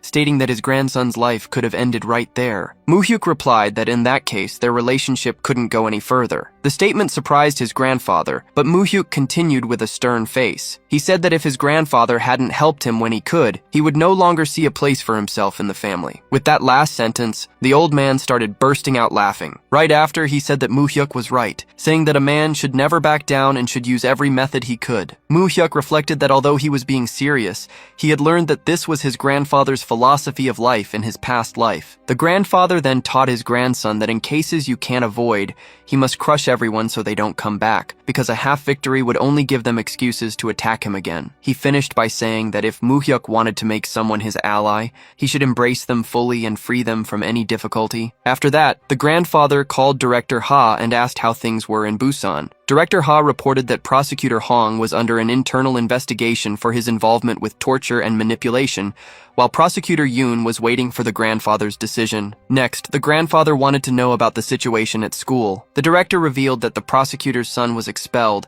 and that all the students involved had left. He added that Moo-hyuk's abusive teacher had also been expelled. With all these reports, the grandfather asked if his grandson was satisfied, but Moo-hyuk said he had one more favor to ask. He revealed that he wanted to personally take care of Prosecutor Yoon's case, which left his grandfather confused. Later, Director Ha and Prosecutor Yoon met at a restaurant. Inside, Director Ha asked what the prosecutor planned to do about Prosecutor Hong. Still frightened, Yoon replied that Hong was being investigated and would be punished to serve as an example. The director then stressed that young Master Moo-hyuk's name should never come up during the process. After that, he said someone else was interested in talking to the prosecutor. He opened the door to the room and revealed Moo-hyuk's presence. The two of them sat in silence, facing each other, until the prosecutor started to apologize for what happened. He stated that it was all his fault and that it would never happen again. Without showing much reaction, Moo-hyuk asked him to speak casually and said he understood the prosecutor's limitations. Yoon was still afraid that Moo-hyuk's grandfather held a grudge, but Moo-hyuk revealed that he himself had asked for the meeting. He knew the prosecutor was in a difficult situation because of him, and for that, he apologized. The prosecutor became flustered, saying that Moo-hyuk didn't need to apologize. He said everything was his fault from the beginning for not dealing with his subordinates correctly. Moo-hyuk then said he would pass on the prosecutor's apology to his grandfather. Wanting to change the subject, Moo-hyuk asked if the prosecutor could guarantee him a favor for another day, with no strings attached. He explained it wasn't something to harm him, but rather something that only the prosecutor, in his position, could do. Still nervous, Prosecutor Yoon agreed to the idea and said he would be happy to help. With that, Moo-hyuk stated he would take his apology to his grandfather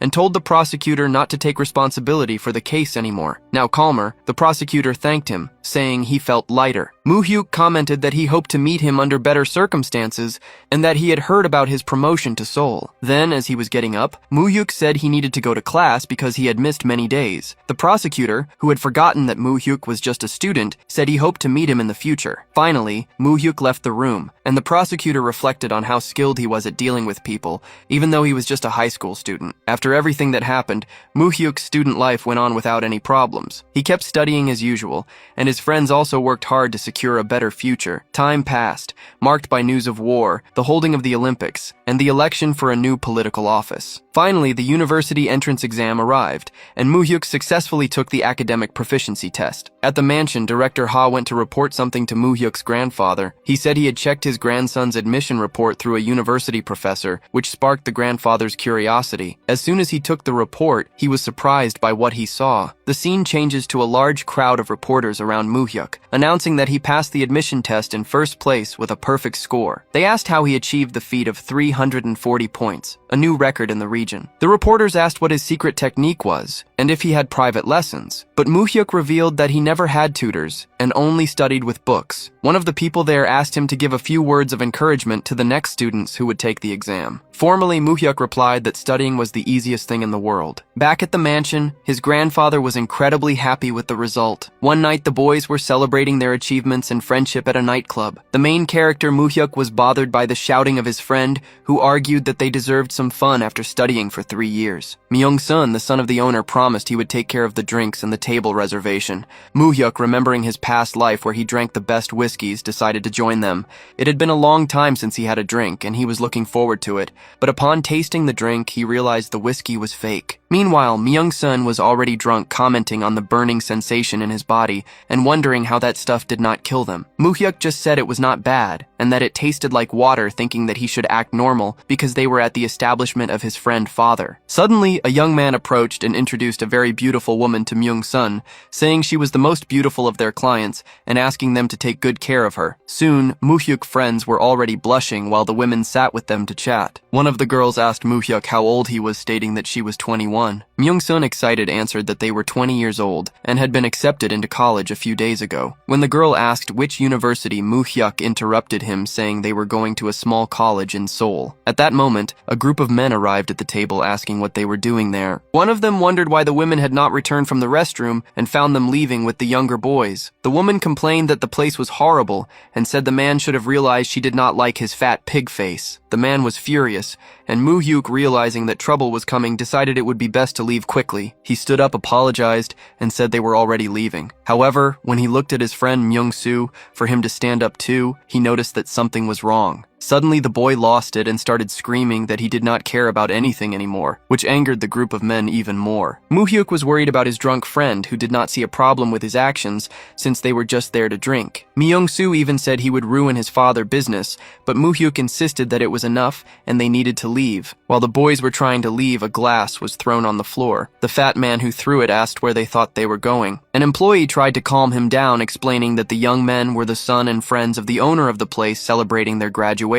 Without listening, the man threw the employee on the floor, calling him a bastard, and started kicking him while the other customers ran away. The men accompanying him tried to stop him, reminding him that they had taken control of Napadong and that they dealt with things with that young man who supplied whiskey to them. At that moment, Moo-hyuk understood who was selling the fake drink. The father of Myung-soo, the owner of the place, arrived and apologized, saying that his son was immature and that he would take care of everything. He ordered the boys to leave and told his son to wait for him at home. While Moo-hyuk walked with his head down, guiding his friends to the exit, the fat man kept yelling, but the owner said to leave them out of it and solve the problem between them. Suddenly, the group heard the sound of a very loud slap. The obese man, now identified as Mr. Byung, asked if Mr. Lee was mocking him, stating that the roles had been reversed. Then he started kicking the bar owner, saying that he should have treated him better before. Enraged to see his father being beaten, Myung-soo went after the attacker but was easily pinned and thrown to the ground. The man grabbed the boy by the hair, saying he would teach him a lesson about messing with people he does not know. On his knees, the owner of the place begged for Mr. Byung to stop and let his son go. With irony, the man said that the father love touched him, so he let go of Myung-soo and turned to slap the owner. However, his arm was stopped in midair. Moo-hyuk finally intervened, saying that it was enough and that he was going too far. The big guy did not understand how his arm had been immobilized. Moo-hyuk stated that no matter how angry he was, he should never hit a father in front of his son. Frustrated, the man wondered if kids today were not afraid anymore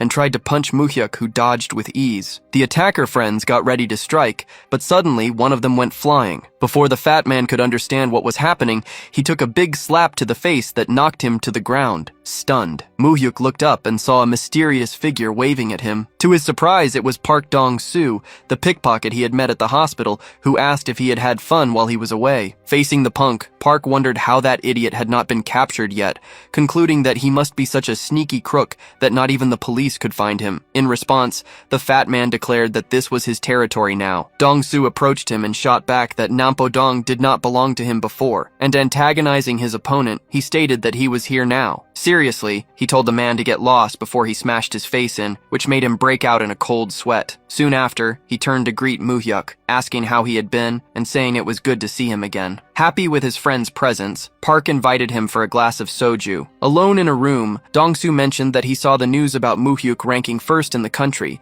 admitting he did not expect that from him. Moo-hyuk then asked when he had come back, and Park replied that it had been a while, but he was keeping a low profile to get his old territories back. The protagonist wanted to know if he managed the area, and Park confirmed that all those areas belonged to them, although he did not face big fights to retake them, since his last gang was wiped out. Then, Park added that if Moo-hyuk had not warned him, he would have spent long years in prison, and he thanked him for that. Suddenly, he asked what the protagonist wanted from him now, explaining that Moo-hyuk saved his life and he needed to pay back this debt, as he could not live with being in debt. Moo-hyuk gave a gentle smile, showing he understood the situation, and asked how long Dong-soo thought it would take to take control of the entire Busan area. Dong-soo was confused, questioning why Moo-hyuk was worrying about someone else's business when he had asked what he wanted in return. However, the protagonist replied seriously that this was exactly what he wanted. Park calculated that it would take around half a year or a year at most, since with everyone in prison, only small-time people were left. Moo-hyuk then instructed him to take control of Busan as quickly as possible, making sure to bribe the police and prosecutors to handle things carefully. He also warned him not to get involved with drugs, because there would soon be an unprecedented crackdown, and it would be hard to escape even with his connections. With that, the protagonist told him to get ready for the transition from the shadows into the daylight. Dong-soo laughed at that last phrase, finding it ironic, and argued that people like them could never appear in the light, because they would always find someone like him coming out of the shadows to start a new war. Moo-hyuk replied that this was unfortunate, and asked what the point of being a gangster was if he was going to obey all the laws. Park then mentioned that Seo's gangs had already started the process of becoming a corporation, and that Busan needed to hurry up, or else the Seoul gangs would take over. Following this line of thought, Moo-hyuk instructed him to hire competent lawyers, start his own corporation, and after taking control of Busan, move on to Seoul. Dong-soo was stunned to hear the mention of Seo, and argued excitedly that it was not that easy, as that place was a battlefield where people from all over the country went to fight. Calmly, the protagonist told him not to worry, because he would help him and that he should trust him, as he would make the preparations. Now calmer, Dong-soo admitted that it sounded ridiculous, but he still felt very convinced by the speech. More excited, the gangster agreed that the idea did not sound bad and that he would try to take control of Seoul. To seal the deal, they served themselves once more, filling their glasses with expensive whiskey. At that moment, Moo-hyuk said there was one condition for all of this to happen. He revealed that, during the entire process, his name and identity should never be revealed, and his connection with Park Dong-soo could not be discovered under any circumstances. Soon after, he drank some of his whiskey and reflected that no one could know who he was, not until he fought against the Cheon family inside his grandfather's mansion. Meanwhile, at the president's house, the old man was reading an article in the newspaper about the protagonist, which said that studying was the easiest thing, and he burst out laughing, happy for his grandson. The director by his side asked if he was happy, and the old man confirmed, because not only had a family member entered Korea University, but he was also among the top ranked in the country. The moneylender commented that he felt refreshed after talking to the old man from the Samsung group that morning, as he knew they used to look down on his family, thinking they were nothing but ignorant people with money who always bragged about their children. The director agreed, stating that these same people who criticized them also came to borrow money from the president. The old man confirmed that this was right because they looked down on him behind his back, but when they needed something, they came begging for hours. He said that he did not finish elementary school because he needed to work, and that his children were not good students either, and without his money, they would not have even made it to college. The director then mentioned Jisoo, the president's second daughter, who managed to get into Korea University last year, which made the president give her 1% of Samsung Electronics shares as a gift. The grandfather agreed, saying that Jisoo was a smart child, and finished by saying that he really liked Moo-hyuk and wondered how great he would be if he were not his grandson, but a direct descendant with the Cheon surname. Next, the old man asked what the news said about the new president-elect. The director replied that he was focused on selecting the committee members and that the president had already secured a piece of 2 positions, although he did not fully understand. The director explained that since it is a civilian government, asking for too much would be strange, but the old man understood and told him not to continue. The president then asked which positions the director thought were better, and he replied that putting someone in the position of head of economic and political affairs would be good. The moneylender asked him to explain more about the political affairs, and the director detailed that this position would manipulate the police and the prosecution, which would be very useful. Given this, the president decided they would do it, as they would go straight to the Blue House, and the director agreed. Changing the subject, the old man asked what Suhan and Suman had been up to these days. The director revealed that the second boss was preparing a new venture, but there was a problem. The new business was connected to gangsters. Upon hearing this,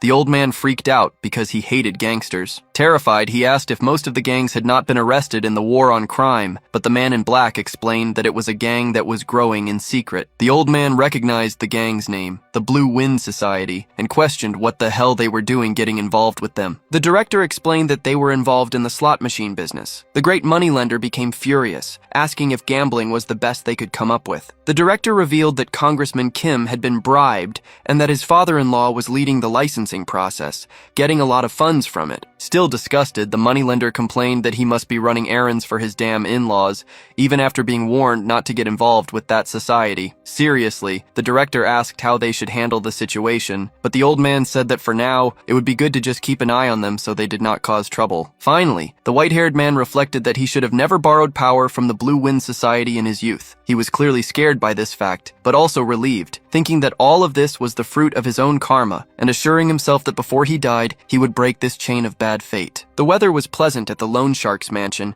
with the sun shining in the sky. At the entrance, a young man with good posture was calling for his grandfather. It was Moo-hyuk, who was back. His grandfather welcomed him with a smile, saying it was good to have him back and that he had been waiting for him. A little later, the two of them sat down in the main room, where the old man asked if Moo-hyuk had already found a place to live in Seoul. The loan shark offered to get him an apartment near the university and hire a maid so his grandson could focus only on his studies. However, Moo-hyuk replied that if it was not a bother, he would like to stay at his grandfather's house. He explained that ever since the first time he visited the place, he had always wanted to live there. He also argued that he would feel closer to his mother, who also lived there when she was young, and that he would like to see his grandfather more often. The old man was very happy to hear that, commenting that his grandson was good at saying things that pleased him and allowing him to do as he wished. In his past life, Moo-hyuk only went to that house when he was called and never took part in the meetings, always being treated like a stranger. But now, the situation was different. He had been accepted into the law school of the best university,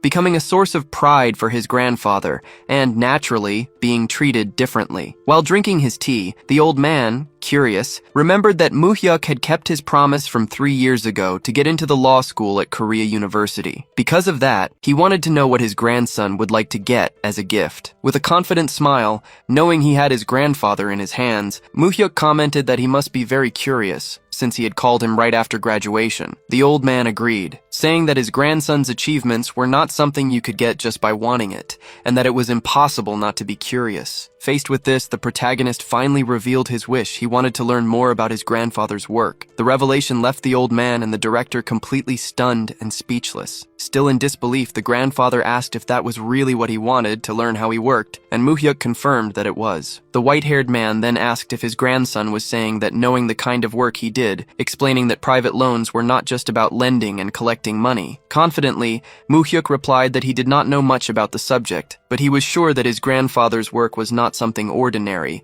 and that was exactly why he wanted to learn more. While the old man remained confused and thoughtful, Moo-hyuk thought about what he needed to take his grandfather's fortune and get revenge on the rest of the family. He considered asking for money, people, or property, but he realized that with his knowledge of the future, making money would not be a problem. The real challenge was that if he built up wealth that way, he would end up being exposed and his uncles would try to control him. At that moment, he still did not have the strength or power to protect himself, and the funds needed for the fight were hidden by his uncles. Therefore, his plan was to pretend to be interested, learn the business from his grandfather to win his trust, and then manipulate him as he wished. The great loan shark wanted to confirm one more time if his grandson really wanted to learn about his business. He asked if Moo-hyuk considered that a fair reward for a 3-year bet, since he could ask for something much bigger. In response, the protagonist argued that learning how to fish instead of being given the fish would be better for him. The old man lowered his head, thinking seriously for a moment, and then asked the director what he thought. The man in black said that it was too early, and that they should wait for Moo-hyuk to graduate from university. Impatiently, Moo-hyuk stepped in, saying that he did not have a great attachment to academic life,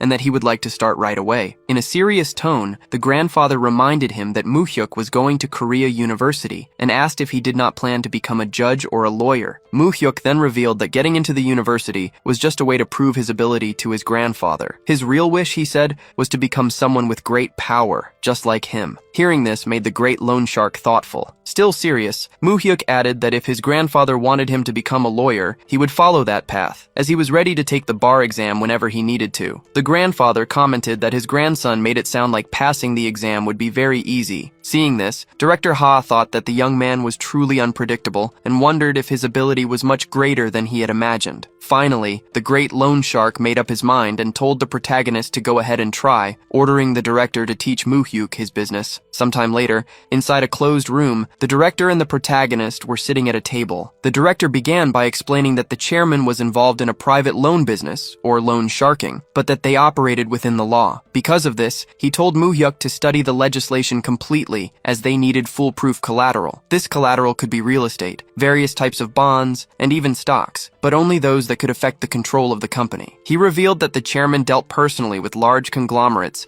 helping with funds that banks could not handle, and moving tens of billions per day. Moo-hyuk thought that, at that time, the big banks had not yet developed, and Myeong-dong and his grandfather were practically the center of the financial business. The director instructed Moo-hyuk to learn the negotiation process with the conglomerates, and to do that, he had to read several books on the subject. A huge pile of books and documents was placed in front of the protagonist, who was a little startled. The man in the suit explained that those were the books, contracts, and legal materials about the collateral they currently had. Moo-hyuk's task was to read everything in 3 days and then send a summary. The protagonist felt a little awkward, since he already knew all of that, but he needed to pretend he was learning. A week later, at the mansion, the old man asked the director what he thought of the protagonist after the training. The director revealed that Moo-hyuk was able to see the flow of money and find hidden patterns in the documents, skills that would normally require a lot of experience, but that the young man developed as if he already knew everything. The old man tried not to show any reaction, but he was convinced of his grandson's great talent. The director continued,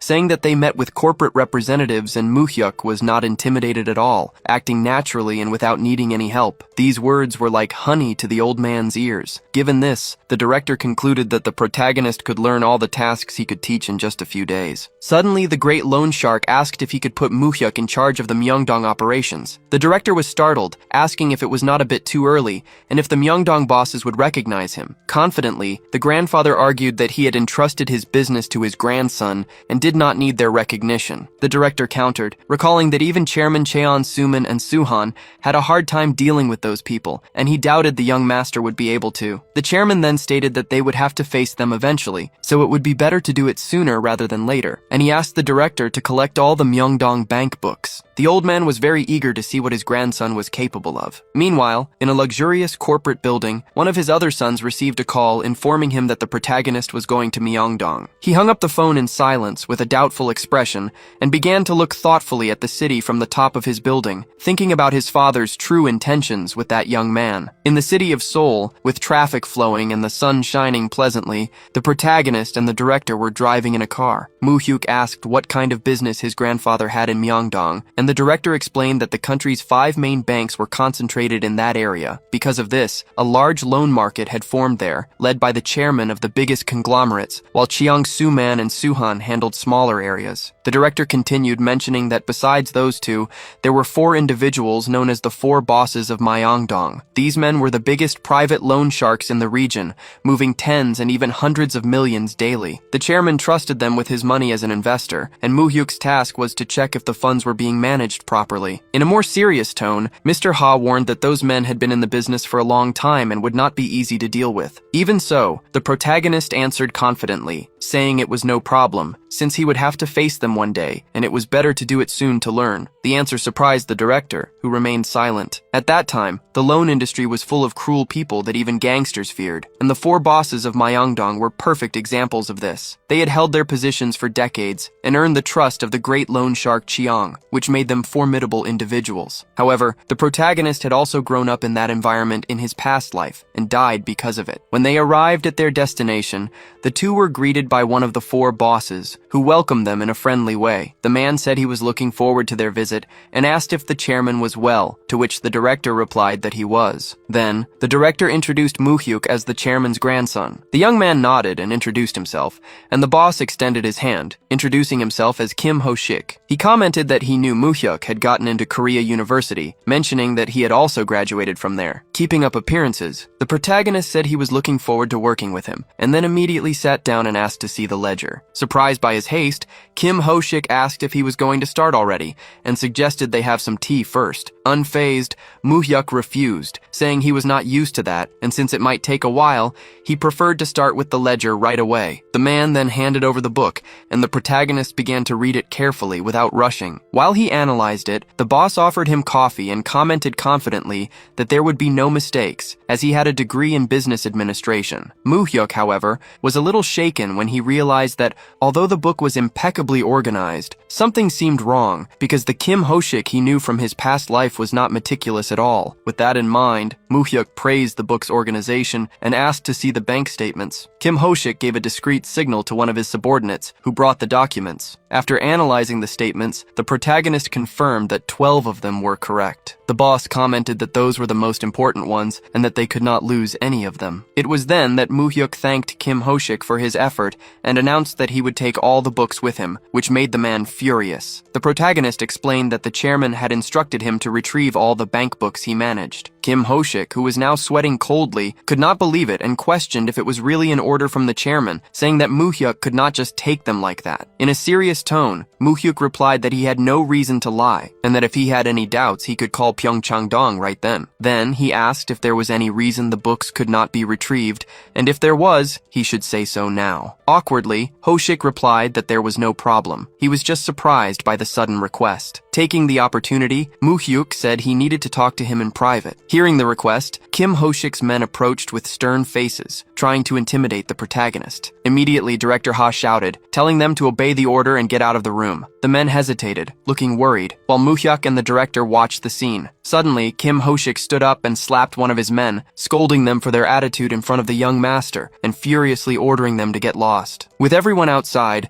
the boss apologized for his ignorant men and, lighting a cigarette, asked why Moo-hyuk was so serious about a private conversation. Ignoring the question, Moo-hyuk stood up with an intimidating look and said that since Kim Ho-shik was a servant, he should act like one. He continued, saying the man did not know how to read the room and was so stupid he could not tell things apart. Stunned, Kim Ho-shik stood up furiously, shouting that the protagonist was a little bastard who was a nobody. But Moo-hyuk raised his voice even louder, shouting for him to sit down. Outside, the men heard the shouting and became anxious. Moments earlier in the car, Moo-hyuk had asked director Ha that no matter what he heard when they were alone, he should not enter the room. The director had expressed his concern, but Moo-hyuk replied that if he could not handle someone like Kim Ho-shik, he would never be able to face the chairman of the big corporations in the future. Because of this, the director was following the order and just listening from outside. Back in the room, Moo-hyuk told Ho-shik to stop acting tough, stating that he already knew he cooked the books to make a living. To a certain extent, he could overlook it. The man's expression was one of complete despair,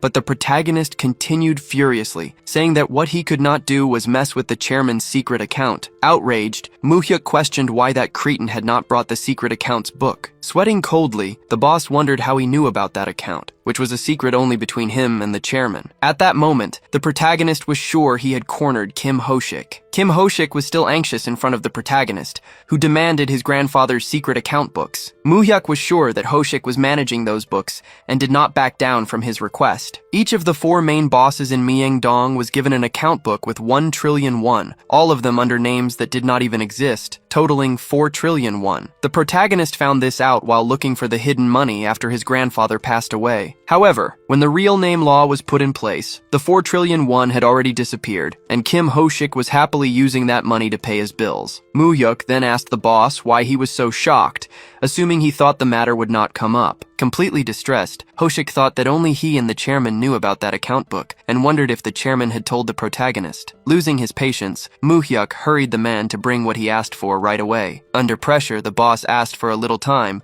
stumbling over his words, but Moo-hyuk stayed serious and said this was not something that needed time. Confident, the protagonist sat down in his chair and gave an ultimatum. If Ho-shik did not bring the account books in 10 minutes, he would have no choice but to report everything to the chairman. Still in shock, Kim begged Moo-hyuk to wait at least 1 month, asking it as a favor. Hearing the word favor, Moo-hyuk thought for a moment and replied that this was not how you should ask for one. Kim Ho-shik could no longer hide his desperate expression, so he got up from his chair and bowed before the protagonist, begging for more time. Having made up his mind, Moo-hyuk said he had 2 weeks to get everything ready and that not a single one should be missing. With a superior attitude, he asked if the boss understood. Ho-shik, looking up at the protagonist from below, felt relieved. Before leaving, Moo-hyuk warned him to keep that day's business between them and to be careful so the other bosses would not find out about anything. He asked once more if he was understood, and with a trembling voice, Kim said yes. Adopting a friendlier tone, Moo-hyuk said he had no problem with the ledger or the bank statements and that he would come back in 2 weeks to get what was missing. Outside, he came face to face with 3 men waiting for him. They were the boss's servants and did not look happy about the situation. Seeing the scene, however, director Ha shouted for them to make way. The men, who were trying to intimidate Moo-hyuk, trembled in fear at the shout, and so the 2 continued on their way out of the building. The 3 men quickly ran into the room to see how their boss was doing. There he was, filled with fear, wondering how that boy, who was supposed to be just a regular kid, was completely different from what they said. The next day, at the great moneylender's mansion, the old man asked how the meeting went. Director Ha reported that the protagonist received the ledger and all 12 bank statements with fake names, and that he would also receive reports every 2 weeks. The old man asked if there were any other problems between Moo-hyuk and Ho-shik. The director replied that at first Kim treated the protagonist like a subordinate, but after their talk, the young master left the room very confidently. These reports made the great moneylender thoughtful. With that, he asked who was next, and Mr. Ha said they planned to visit No Ikseon. The old man thanked the director for his work, told him to take a break, and he followed the order. Soon after, the chairman picked up his phone to make a call to Kim Ho-shik. He started by asking how the meeting had been and how the protagonist was. Ho-shik, however, stumbled over his words and took a moment to give his answer. This led the old man to ask again, questioning the reason for the silence. The report Kim gave was that, compared to Presidents Sumin and Suhan, the protagonist was very much like the old man himself. The great Cheon asked him to confirm if that was really what he thought. After that, the chairman asked what they talked about in private, and once again Kim Ho-shik let silence take over. Already stressed, the old man said he did not like to ask twice and insisted on the matter. Finally, Kim revealed that Moo-hyuk mentioned the secret bank accounts that were entrusted to him. The chairman was startled, his eyes widening as he wondered how Moo-hyuk had found that out. After a long silence, the old man asked if there was anything else. Ho-shik reported that he agreed to hand everything over in 2 weeks and asked if he should really do it. The chairman agreed, telling him to hand it over, but added that there was a catch. Ho-shik, scared in his office, waited for the old man's response and got a lecture from the chairman for raising his voice at his grandson. The man said he was very sorry and promised it would never happen again. The great Cheon made it clear that he was just a servant who got rich and that this did not mean he could sit at the same table as the boss. Now calmer, the chairman told him not to forget who helped him get to that position. Sweating coldly, Ho-shik replied that he would keep that in mind. After that, the chairman hung up the phone in silence. He thought about how the protagonist found out about the secret books he entrusted to the Myeongdong bosses. He also did not understand why he asked for them to be handed over. The old man thought that not even Suman and Suhan knew about the accounts. On top of that, he wondered how Moo-hyuk had convinced Ho-shik to hand them over. Then he remembered Kim's words, saying that the protagonist was very much like him, and with this information, he became very pleased. Another night passed at the great moneylender's mansion, and Moo-hyuk was thinking about the situation. He knew Kim Ho-shik's weakness, and wondered if the other Myeongdong bosses had also messed with the same bank book. His main concern was the 400 billion in the borrowed name account, which would disappear after the real name financial transaction system was implemented. Feeling restless, Moo-hyuk wanted to get his hands on that money without anyone finding out, as it would be a strong support for his fight against the Cheon brothers. However, he soon concluded that there was no way to get that cash before the real name system was announced. The next day, in one of the boss's offices, the current accounts and other documents were laid out on the table. After checking them, Moo-hyuk said everything was in order, and announced that he would be checking the accounts every 2 weeks, and also taking the bank books. With that, he asked the boss, No Insok, if he agreed, and the man agreed with the young master. Without wasting time, the protagonist asked if the man had any other bank books that belonged to the president. The boss tried to play dumb, but seeing Inseok's reaction, Moo-hyuk figured that Kim Ho-shik had not told him anything. So Moo-hyuk asked again if the boss had a bank book that the president had secretly given him,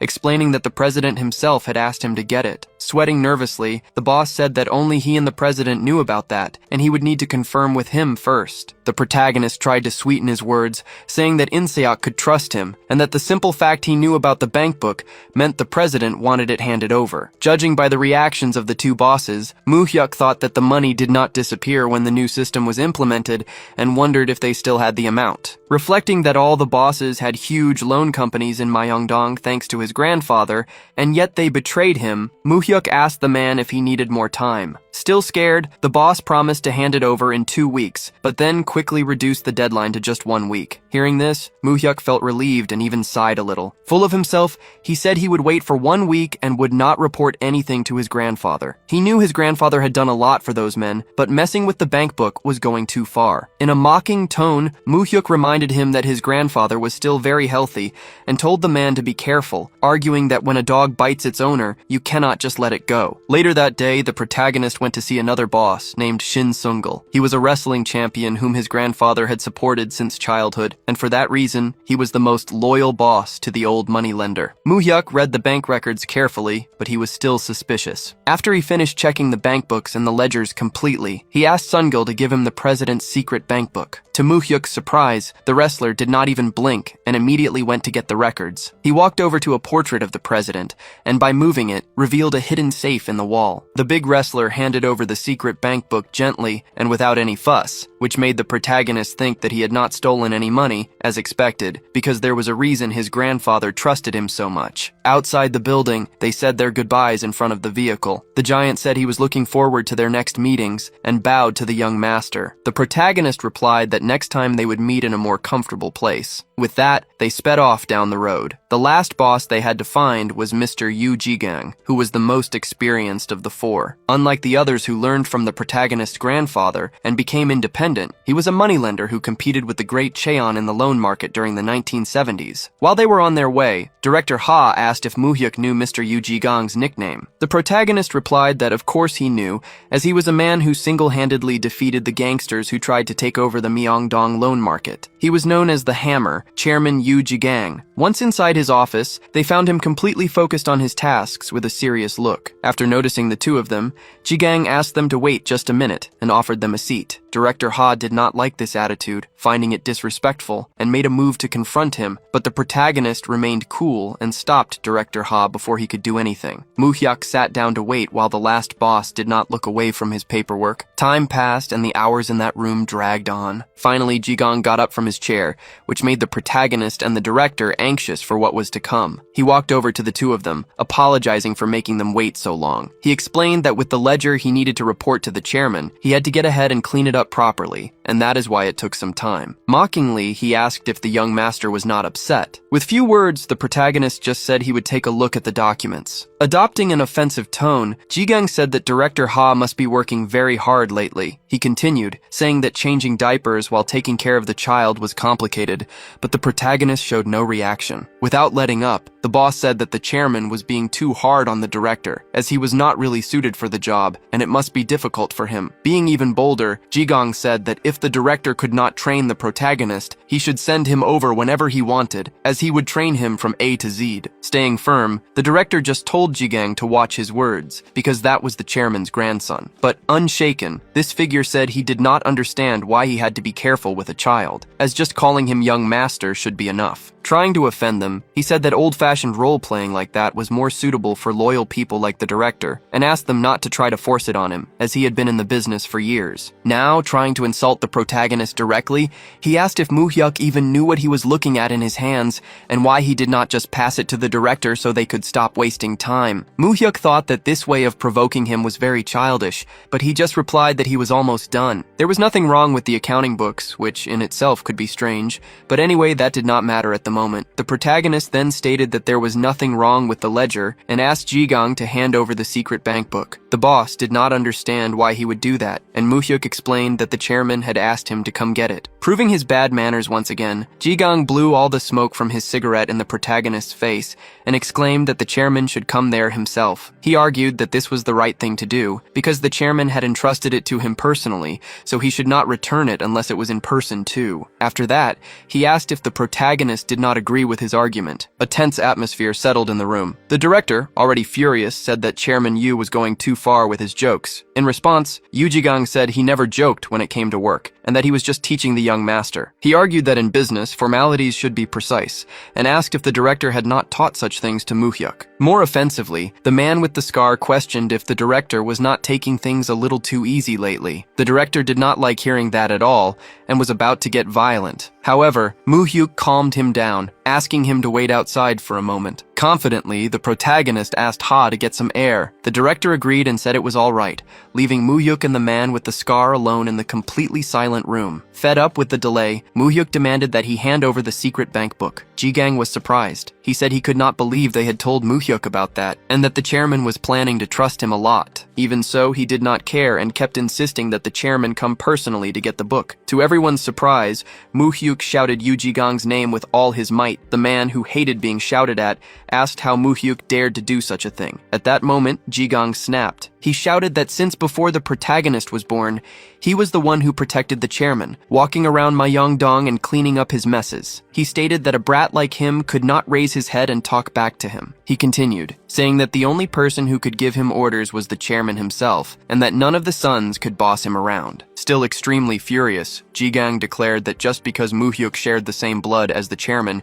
it did not put him on the same level. In response to all this, Moo-hyuk stood up, shouting Yu Ji-gang's name once more. Ji-gang's reaction was to put his hands on his hammer. He bragged, saying he had saved the chairman countless times with that tool, and that many thugs who broke into the office had their heads smashed by it. That hammer was the history of Myeongdong, and the living proof of the loan shark market, so he advised Moo-hyuk not to mess with him. Moo-hyuk understood that Ji-gang wanted to go all the way with this. Ridiculing the young man, Ji-gang said he would not even know what the end of that business looked like, and that he knew nothing about that world. The protagonist reflected that Ji-gang was trying to assert his dominance, but way too much, and wondered where this confidence came from. Mu-hyuk was sure that Yoo Ji-gang was in no position to rebel against his grandfather, which left him with a new doubt hammering in his head about something he did not know. Continuing, Mu-hyuk argued that he would give Ji-gang one day to prepare all the bank statements, and that if he kept on like this, he would not let it slide. With that said, he walked towards the door to leave the room. But as he was about to leave, he heard Ji-gang call out to him. There he was, right behind him, about to strike his head with the hammer. The protagonist had no reaction at all, and just waited for the worst to happen. However, the blow never came. Ji-gang had stopped the hammer even before it hit him. Now he had a surprised smile on his face, with the tool still pointed at Mu-hyuk. A little distressed, he said that the protagonist's blood still had some of the chairman's courage in it, and admitted he thought Mu-hyuk would piss himself in fear. Mu-hyuk then insulted him, asking why he was swinging that hammer if he did not even have the guts to hit someone. He continued, arguing that the moment he attacked him, he would also die, and asked if Ji-gang thought that bluff would scare him. Relentless and full of confidence, the protagonist told Yoo Ji-gang to get all the passbooks ready by the next day if he wanted to live. Leaving through the door, Mu-hyuk warned that if he tried that one more time, he should be prepared to have his head smashed. Ji-gang was furious, with his nerves on edge, but he said nothing. Sometime later, inside the car,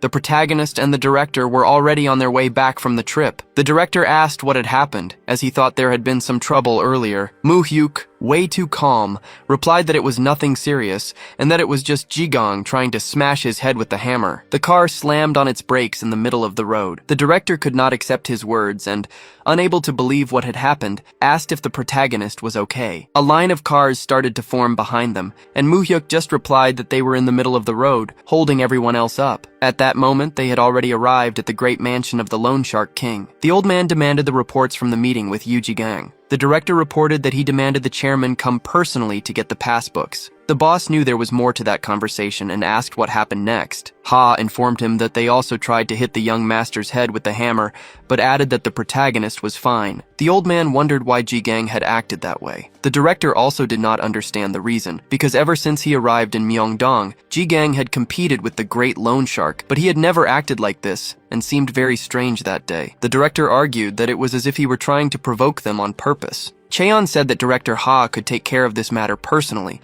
and that he should decide how to solve it to make sure there were no problems. The director understood, and said he would do his best. Meanwhile, Yoo Ji-gang was in his car, talking on the phone, saying it was no big deal. He added that the protagonist was just a kid, and that he only tried to give him a little scare. Ji-gang said that the young man was not as impressive as he thought, and that the chairman's judgment seemed to be slipping. Suddenly, a speeding truck was about to hit the back of his car, and the worst happened, with Ji-gang getting into an accident. Sometime later, in an underground room, Ji-gang was tied up and gagged, not understanding anything. In front of him, there was the shadow of a man with a murderous aura, who revealed himself to be Director Ha. Ji-gang now began to tremble with fear, unable to say a word. He then noticed that the director was carrying a hammer in his hand, which made him despair even more. Swinging the hammer, the large man said that they should have a little talk. Tied up, the president struggled in despair, kicking his feet. The director pointed the hammer at him, silently intimidating him, and calmly removed the cloth covering Yu's mouth. Immediately, the president started shouting that the director could never get away with this. Unfazed, the large man just asked if he had tried to hurt the young master with that hammer. Then he raised the weapon towards the president's face, but stopped the blow just 1 centimeter from his head, insisting on knowing why the hell he had done that. Now, President Yu blurted out that he was just testing the protagonist to see if he was worthy of the job and that he was not really going to hit him. He continued to argue in desperation that he would never hit the chairman's grandson and begged the director to believe him, even promising to hand over all his bank passbooks. In this moment of fear, there was a crash of metal things falling to the floor. It was 2 of the director's men carrying a metal can. Keeping a serious face, the intimidating Ha asked who told you to do that. Terrified, the scoundrel replied that he did not know what he was talking about and repeated that he was just testing Mu-hyuk. Without saying a word, the director in the suit gestured to his servants. The 2 men placed a table over the tied-up president and began to untie his hands. Yu did not understand what was happening, which made him despair even more. One of the servants forced his hand onto the table, and while the other tried to do the same, the president struggled to give in. Maintaining his posture, the director warned that the next answers had better be more satisfying, and asked once more who had sent him. Still terrified, the long-haired man insisted that nobody told him to do anything. With a sudden move, the director hit one of the president's finger joints with the hammer, who screamed in pain as his finger bled. Once again, the director asked who had sent him. Struggling to speak through the pain, he repeated the same answer. Without wasting time, the director hit another of his fingers, making him beg for help. Again, the same question was asked about who told him to do it. Still conscious, the long-haired president said the director was a lunatic and that there was no one. These answers did not please the director, who hit him once more and continued to strike his fingers repeatedly. After some time of this suffering, the table was already soaked in blood. The director then asked President Yu Jigang for the last time, advising him to keep the fingers of his right hand intact. He asked again who gave the orders, but the president remained silent, just looking down. Without mercy, the director in the suit told them to hold him down. Faced with this threat, the scoundrel finally decided to talk, saying he would tell them everything if they stopped. He revealed that he was ordered by Cheon Soo-man. The story then goes back to 1 week earlier, in a large, luxurious house where 4 presidents were gathered in a business room. A very important person was arriving, with many men bowing to him. Upon arriving, Cheon Soo-man greeted everyone, saying it had been a long time. The 4 presidents greeted him, bowing respectfully, and soon everyone was gathered in the room to start the conversation. One of the presidents asked why they were called there, and what the reason was for the 4 of them to be gathered. So Cheon Soo-man mentioned that everyone had heard about the new kid at his father's house. The fighter president asked if he was referring to the chairman's grandson, the son of the late Mrs. Misuk. Soo-man confirmed, saying the young man was learning to work with his grandfather and the director. One of the presidents commented that the young man appeared suddenly and was very attached to the old man, which could spread strange rumors. Soo-man replied that they were all like family members and that, although the Myeongdong Foundations continued the chairman's work, there were now rumors of another heir. A moment of silence filled the room,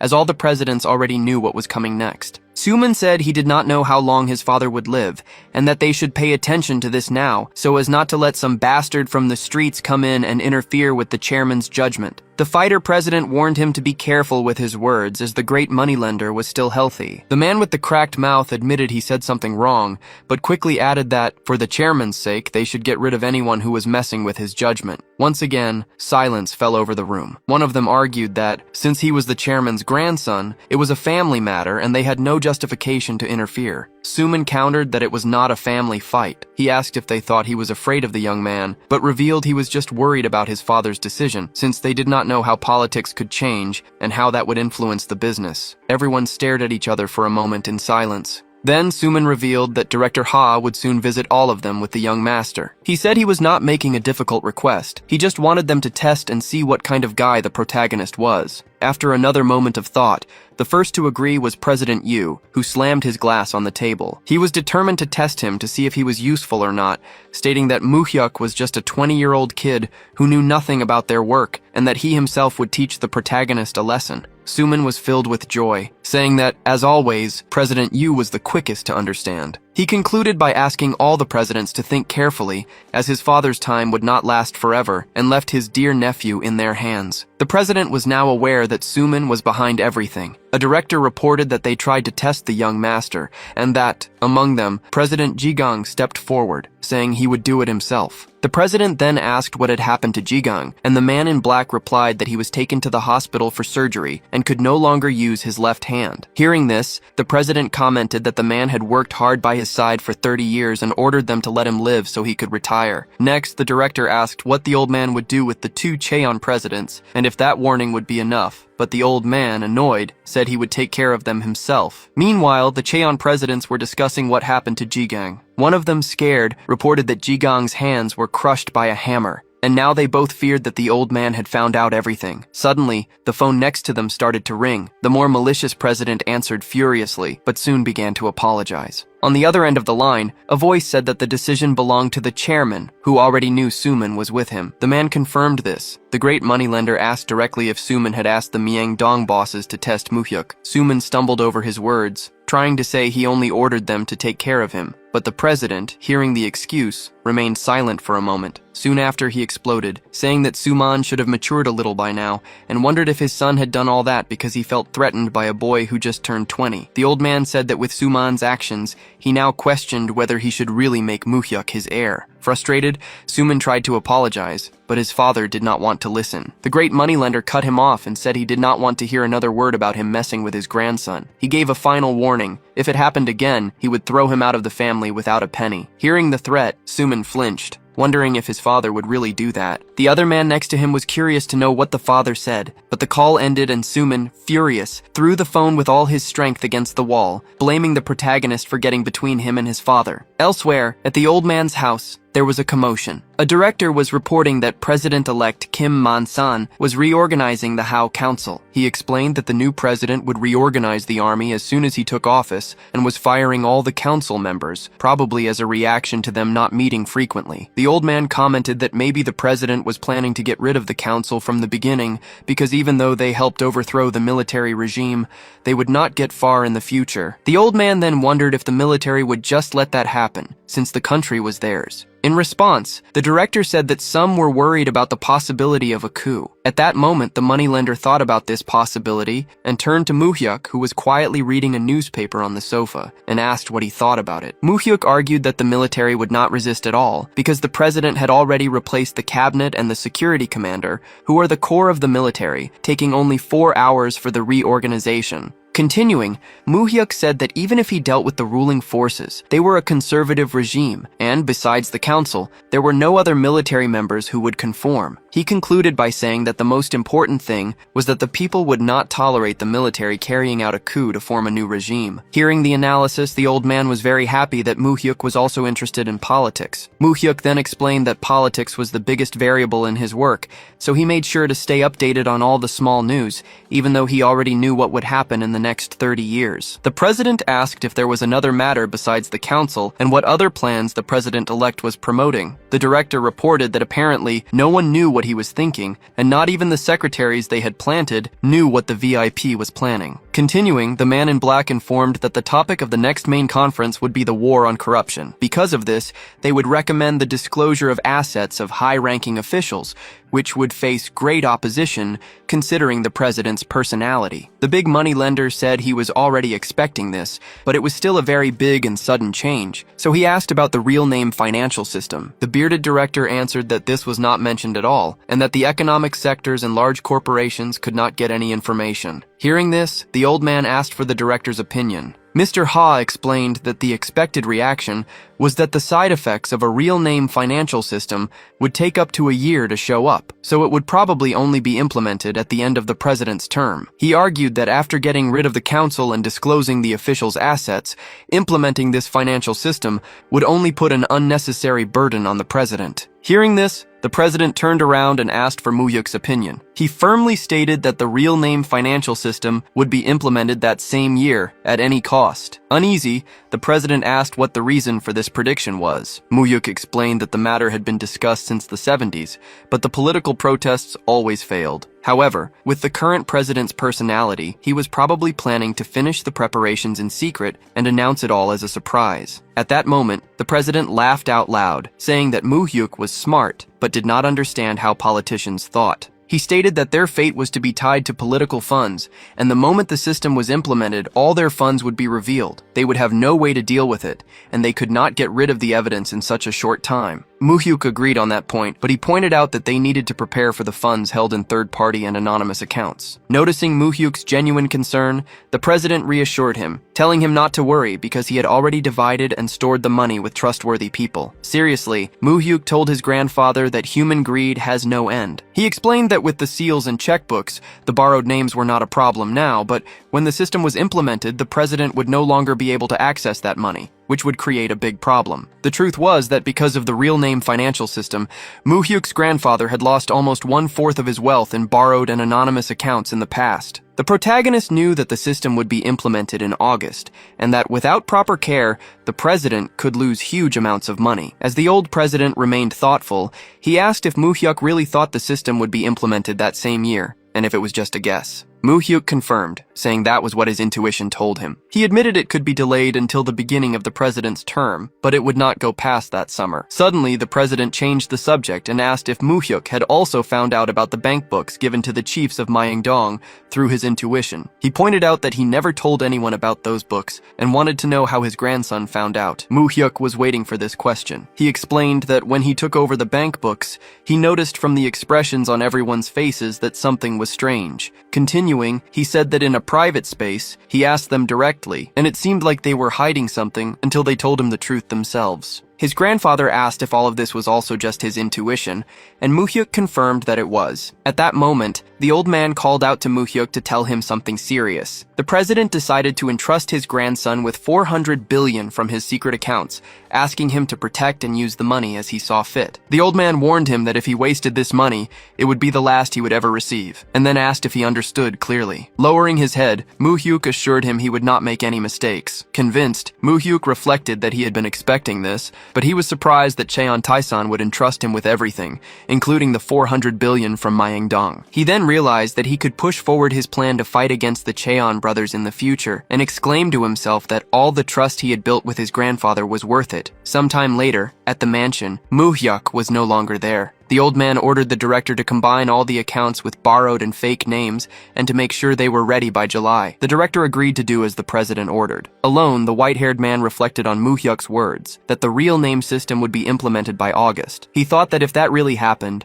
Moo-hyuk would prove to be a son born with a heavenly intuition for fortune. In February 1993, the president's inauguration ceremony took place. For the first time, he was a civilian instead of a military leader, starting what was called the civilian government. As soon as he took office, the president started several reforms, like dissolving the council and disclosing the assets of public officials. He was also preparing to launch the real name system. During that same time, at the Korea University admission ceremony, Moo-hyuk was on stage receiving an award from one of the institution's important figures, to the applause of everyone present. After the ceremony, Moo-hyuk was already outside with his friend Myung-soo, who found the whole event unbearably boring. Myung-soo asked what Moo-hyuk would do now, since classes only started the next day. Moo-hyuk replied that he was going to check out the library. This made his friend think it was strange and call him weird for wanting to study on the very first day. The protagonist just argued that since they were in college, they should at least get to know the library, but Myung-soo kept giving him a weird look. Surprised, Myung-soo commented that Moo-hyuk's accent was already very natural, even though he had not arrived in Seoul long ago. He asked if Moo-hyuk was trying to charm some girl. Myung-soo's plan was to visit one of the richest districts in the area to drink and celebrate their admission, but Moo-hyuk was not in the mood at all. Myung-soo admitted he made a mistake the last time they drank and promised not to do it again. But Moo-hyuk asked if he only thought about having fun instead of preparing for the exam. Confident, Myung-soo said he would pass the first phase and just wanted to have fun that day. He kept begging for them to go drinking. Finally convinced, Moo-hyuk agreed, but warned that they would only have a few drinks and then head back. That night, the two were already at a very crowded club with loud music playing. Myung-soo was trying to get close to the girls who were dancing, saying that this was the smell of youth, but they seemed very uncomfortable with him. He explained to Moo-hyuk that the place was a rock cafe and that there was nothing like it in Busan. He said you did not reserve tables there, it was just about having fun. Moo-hyuk, however, was not in the mood to talk and just stayed in his corner drinking. Then, suddenly, a young woman approached and recognized him. She and her friend commented that they knew he was the top student at Korea University. They said they thought he was a model student who only studied, but they saw he also went to places like this. The young women introduced themselves as second-year students and mentioned they heard he got a perfect score on the exam. Flirting, one of them said that Moo-hyuk was even more handsome up close. She said she could not believe the country's top student had a face like that, so they asked to join him. A little unenthusiastic, Moo-hyuk said he did not mind, but warned that he planned to leave right after finishing his drink. Suddenly, Myung-soo interrupted, saying it was all fine and that they should have a lot of fun that night. With the music playing and the nice atmosphere, everyone gathered at the same table and started talking. The young women asked if they had been friends for a long time, and Myung-soo replied that they had been friends since they were kids. One of the girls noticed that Myung-soo was not from Seoul, and he confirmed he was from Busan. He asked if they had ever been to Gwangali Beach. The girl thought his accent was cute. The other one, who was near Moo-hyuk, asked why he was so quiet, but she quickly concluded that it made sense, because since he was handsome, he must be serious, and just looking at him made her feel good. At that moment, a man in a suit called out to Moo-hyuk, surprised to find him there. Moo-hyuk recognized the familiar voice and saw Ji-won. The young woman at the table also recognized him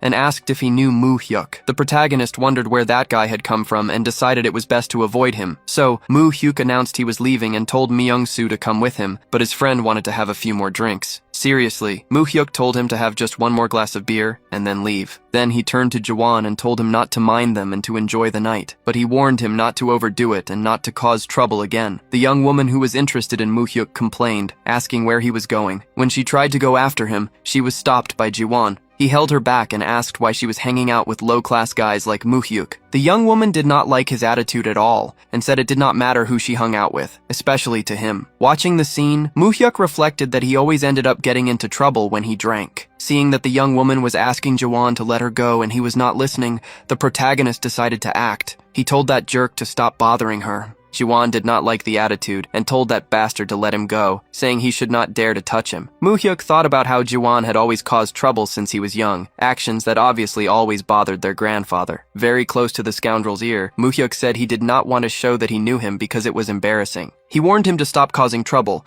because their grandfather would have to deal with everything. The words affected Jiwon, who became distressed. But right after, he decided he wanted to take down Muhyuk right there and called his men. 3 henchmen arrived, saying they were having fun when they got the call. Muhyuk thought it was obvious that scoundrel had people to back him up. Jiwon said a cockroach had gotten into his house and ordered them to step on the protagonist. He told them not to worry, because it was not the first time. Ready for the fight, Muhyuk told Myung-soo to get the senior students out of there. Scared, his friend asked if things would be okay. Muhyuk replied by asking if he had forgotten who he was. To Muhyuk's surprise, Myung-soo was referring to the enemies, wondering if they would be okay. Before Myung-soo could finish his sentence, Muhyuk was already being attacked, but he managed to dodge it by luck. He fought back instantly with a punch that knocked down his opponent, feeling the same joy from his youth when he fought bullies. A while later, the music was still playing in the club, but the place was empty and a complete mess. Jiwon could not hide the look of fear on his face as he saw all his henchmen defeated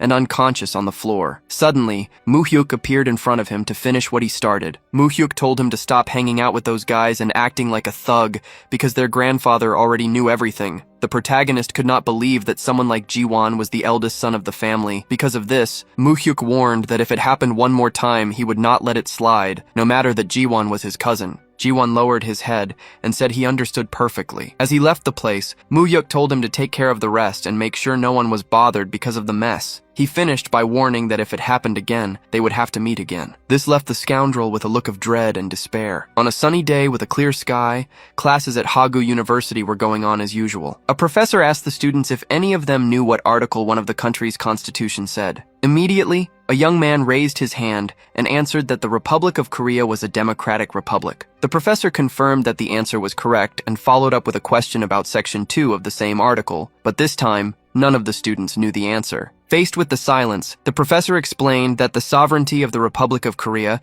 resides in the people, and all state authority comes from them. He concluded by saying that those who became prosecutors, lawyers, or judges should always keep these 2 sections in their hearts, because a professional who forgets these pillars is not a true professional of the law. As he left the room, Muhyuk was called over by Myung-jin. Muhyuk asked about the plans with Hyung-sung for that night, but his friend replied that Hyung-sung was also busy with training. Suddenly, a voice behind them called out to Muhyuk. It was a beautiful woman, who asked if he was who she thought he was. Myung-jin was stunned by the girl's beauty and wanted to know who she was. The young woman introduced herself as Cheon Jisoo and said that Muhyuk would know who she was. Muhyuk thought that even though it was the first time he had met her in this life, the expression on her face was familiar. He knew she was the daughter of his uncle Cheon Suman and the president's granddaughter. Muhyuk clearly remembered her eyes and how she treated him like an insect in his past life. Breaking the silence, Jisoo asked if he had some free time because she needed to talk. Muhyuk was quiet for a moment, thinking about what to say. A short time later, inside a car,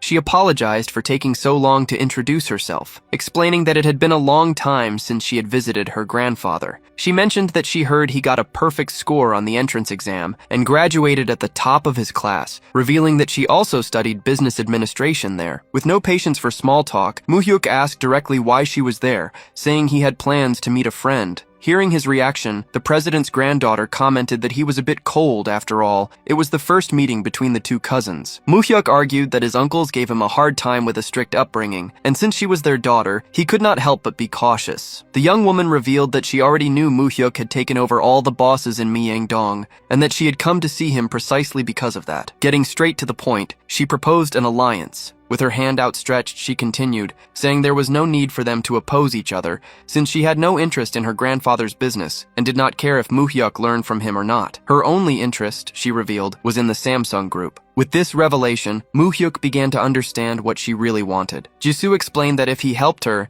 she would help him become his grandfather's successor. She said that before Moo-hyuk's arrival, Cheon Ji-won was destined to be the successor, but now things could change. The young woman described the situation as a fight between Moo-hyuk and her brother, and if they formed an alliance, she would provide him with useful data so he could win. Moo-hyuk did not believe Cheon Ji-won could do anything, and said that she was overestimating her brother. However, Jisoo warned him not to underestimate him because he was the eldest grandson, and no matter how much their grandfather liked Moo-hyuk, he was still an outsider. She concluded that if Ji-won received support from the Samsung Group, anything could happen, so Moo-hyuk should be careful. Hearing this, Moo-hyuk asked what she wanted in return, because in an alliance there are always trade-offs. Jisoo revealed her condition. If Moo-hyuk inherited his grandfather's position, he would have to support her with the Samsung shares he would own. Moo-hyuk found it strange because to him, if Ji-won became the successor, he would support her anyway, since they were blood relatives. Hearing this, the woman started to laugh ironically, arguing that if Ji-won took over the business, he would probably try to swallow Samsung whole because he was too ambitious. Still suspicious, Moo-hyuk asked if she could really take over the Samsung Group with his support, since the group had a clear succession plan. Jisoo clarified that she was not aiming to take over the whole group, as she was not reckless. She revealed that she wanted to get at least half, which she considered her mother's right as the eldest daughter of Samsung. Moo-hyuk recalled that in his previous life, Jisoo entered the succession war after the president passed away, and after a fierce battle, she managed to secure 1/3 of Samsung, but by then the group was already irreparably damaged. He knew that this woman should not be underestimated, as she would stab him in the back at any moment to achieve her goals. With this in mind, Moo-hyuk concluded that it was very strange for her to be proposing a deal at that moment. He said out loud that she had everything to lose with that deal, which left her confused. He explained that she was siding with the losing side, receiving only a promise. If he did not become the successor, she would gain nothing, and even if he took over, she would be in trouble if he betrayed her. Jisoo thought about it and agreed that he was right, and that she was at a disadvantage. However, she confessed that she could not stand the idea of her brother taking over all the assets, saying that Scoundrel had gotten everything since he was young, and that she would like to see someone else take what he was about to win. Moo-hyuk was pleased with these words and said he would think about it. Anxiously, the woman asked for an answer as soon as possible, revealing that if he said no, she would have to find another way to achieve her goals. Soon after, Moo-hyuk got out of the car and the girl drove away. Myung-jin reappeared, looking for his friend. He asked who that slender girl was and got upset, complaining that only Moo-hyuk got the beautiful women. Moo-hyuk explained that she was just his cousin, whom he had just met. Hearing this, his friend could not hide his smile, already clinging to the idea that Moo-hyuk would be his brother-in-law. Meanwhile, Moo-hyuk remained thoughtful, remembering that in his past life, she did not even treat him like a human being. But now she was proposing an alliance that was extremely favorable to him. He wondered if this was an opportunity or a very dangerous trap. Back at the mansion of the big boss Cheon, his grandfather asked if Moo-hyuk had fun in his first class. Moo-hyuk replied that his cousin came to meet him, and his grandfather commented that since he had no siblings, he should at least get along with his cousins. To reassure him, Moo-hyuk said he decided to keep in frequent contact with her, although it was all part of his plan to get Samsung's assets. Then the big boss asked why his grandson asked to see him as soon as he got home. Faced with the question, Moo-hyuk got straight to the point. He talked about the 400 billion won in the secret account entrusted to him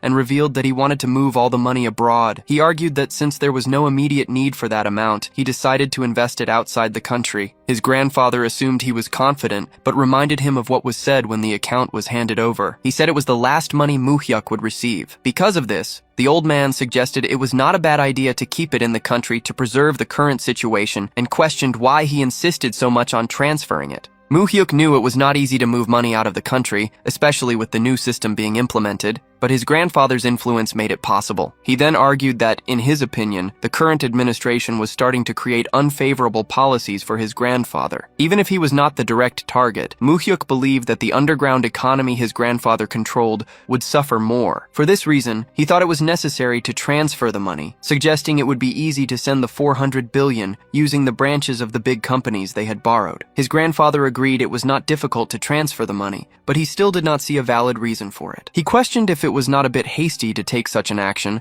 because of policies that had not even been implemented yet. Insistently, Moo-hyuk said that since the money was entrusted to him, he earnestly asked for his grandfather's support. In his mind, he knew the approach seemed bold, but it was the best option. as he could not use all his knowledge of the future to persuade him. Suddenly, the big boss started to laugh out loud. He compared Moo-hyuk to his uncles, who could barely speak without stuttering in front of him, and said he did not know if his grandson was not afraid or if he was just full of spirit. The grandfather revealed that, thanks to Moo-hyuk, he had been laughing a lot in recent days, and for that reason, he agreed to transfer the funds. Taking the opportunity, Moo-hyuk asked him to transfer the entire amount of 400 billion and pleaded that for the next 7 years, he not be questioned about the money. The old man was surprised by his grandson's boldness, but Moo-hyuk confidently assured him that there was no chance at all of them losing the money. Faced with this, the big boss told him to do as he wished, and that he would ask the director to transfer everything discreetly to the United States. However, he warned one more time that if he lost the money, he would not get a second chance. Moo-hyuk stated that he understood perfectly. In his thoughts, he knew he needed the funds out of the country so that his uncles could not interfere in the future. However, he also knew that managing all that money alone would be a hassle, so he needed someone to do it on his behalf. It was then that he remembered the super ant, a true hunting dog for foreign investment firms. In the late 1990s, this man shook up the Korean stock market. During this time,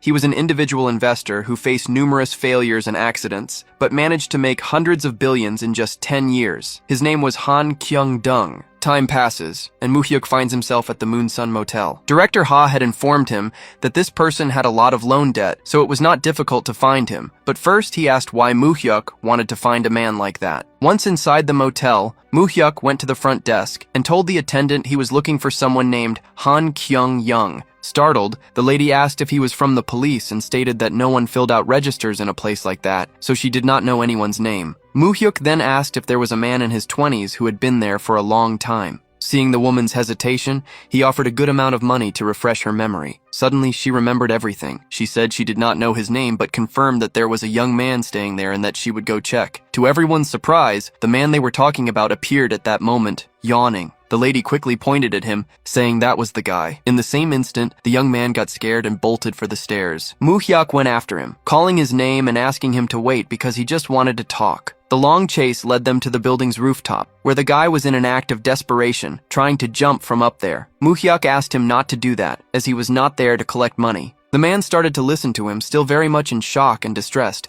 while Moo-hyuk asked once more for them to just talk. Frightened, the great genius asked if he was not a loan shark. This question made Moo-hyuk stop and think because, technically, he was one too. Moo-hyuk and the great genius arrived at the Mi-kyung real estate agency. In front of the door, Moo-hyuk asked if this was the right place. But a frightened Han asked if he was sure, because the people inside were very scary. Moo-hyuk told him not to be afraid, since they were there to pay back their debt. When they entered the room, they saw two men having a meal. The men were startled by the visit and clearly did not like seeing Han Kyung-young. One of the guys, who had a big belly, walked up to Kyung-young and asked if he had come there to die. However, as soon as the man tried to grab Four Eyes, Moo-hyuk stopped him by firmly grabbing his arm. Without wasting any time, Moo-hyuk restrained the attacker, twisting his arm behind his back. Furious, the man shouted, asking who Moo-hyuk was and demanding to be let go. Confidently, Moo-hyuk replied that they were there to pay the debt, so he should stop making a scene and call his boss. Just then, the boss came through the door, asking what all the noise was about. When he saw Han Kyung-young, he was surprised. He commented that they had missed him while they were looking for him, and then immediately asked about the money. Moo-hyuk stepped in, stating he would pay the guy's debt,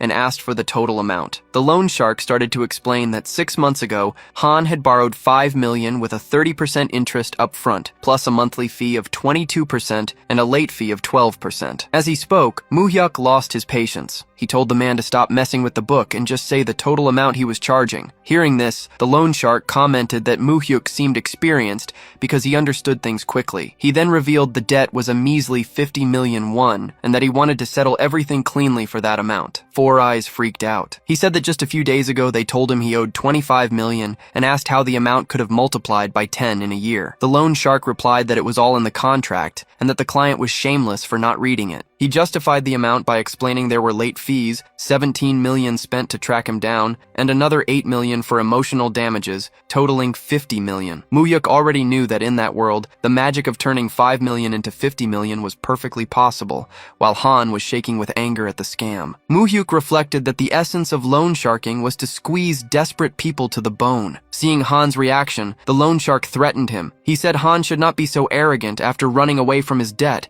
and that he should tear off his flesh and pickle it. While Four Eyes trembled with fear, Muhyuk simply confirmed if 50 million would solve everything. The loan shark guaranteed that if he brought the money, he would tear up the documents right in front of him. Hearing that, Muhyuk asked to make a phone call, and the loan shark allowed it. He quickly called Director Ha, asking him to prepare 50 million won and bring it to his current address. After the call, Muhyuk announced that the money would arrive in 15 minutes. This surprised the loan shark, who was taken aback by how casually the young man acted. Curious, the loan shark asked why he was paying such a large debt for someone he barely knew, and if they had some kind of relationship. Muhyuk explained that they had just met that day, but he had business with Han, and that was why he was paying on his behalf. Impressed, the loan shark offered him a job at his office, but Muhyuk refused, saying he was just a student. Even with the refusal, the loan shark insisted that Muhyuk should look him up after graduating, promising good pay. Muhyuk, in turn, reflected that he did not remember this man, which meant he would probably disappear with the new real name system. So Muhyuk replied that he was not interested in the job and asked how much he could earn in that shoebox of an office, surprising the loan shark. The subordinates got angry at his words, but Muhyuk continued. He said that even a loan shark should have limits and not threaten debtors with thugs. The boss replied that he enjoyed doing that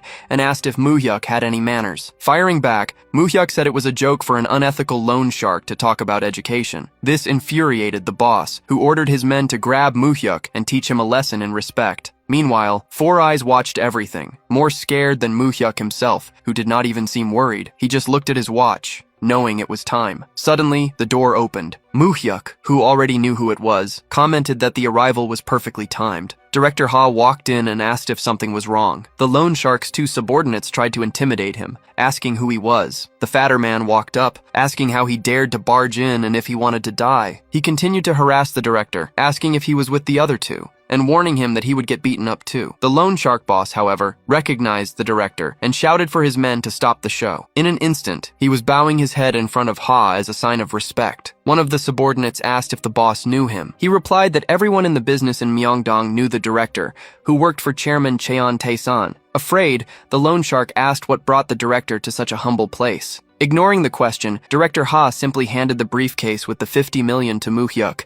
calling him young master. Hearing these words, the loan shark froze. He realized with terror that this young man was the grandson of Chairman Cheon Tae-san. The director asked what was going on. Muhyuk explained that it was nothing special. He was just paying off a debt for an acquaintance. Then, he mocked the loan shark, saying that the boss here was more interested in family education than in money. The loan shark dropped to his knees, begging Muhyuk for forgiveness and saying he had made a huge mistake by not recognizing him. Since his men did not understand anything, he ordered them to kneel as well, because this was Chairman Cheon's grandson. Soon, all three of them were on the floor, apologizing. Han watched the scene, unable to believe what he was seeing. Finally, Muhyuk simply left the briefcase of money on the table. He confidently told the loan shark that he could take his money. Muhyuk ordered the loan shark to check if all the money was there. After checking the briefcase, the man confirmed it had 50 million, so Muhyuk demanded that he return the contract. Scared, the loan shark quickly handed over the envelope. Without saying anything, Muhyuk passed the envelope to Han, telling him to check it too. With trembling hands and still in shock, Han looked at the document for a moment and suddenly started tearing up all the paperwork in front of everyone until there was nothing left of the now worthless contract. Everyone watched the scene, stunned. Muhyuk asked the loan shark if Han's debt was finally settled, and the man confirmed that yes, it was all paid. Then, Muhyuk proposed they do some more calculations, which left the loan shark confused. Muhyuk argued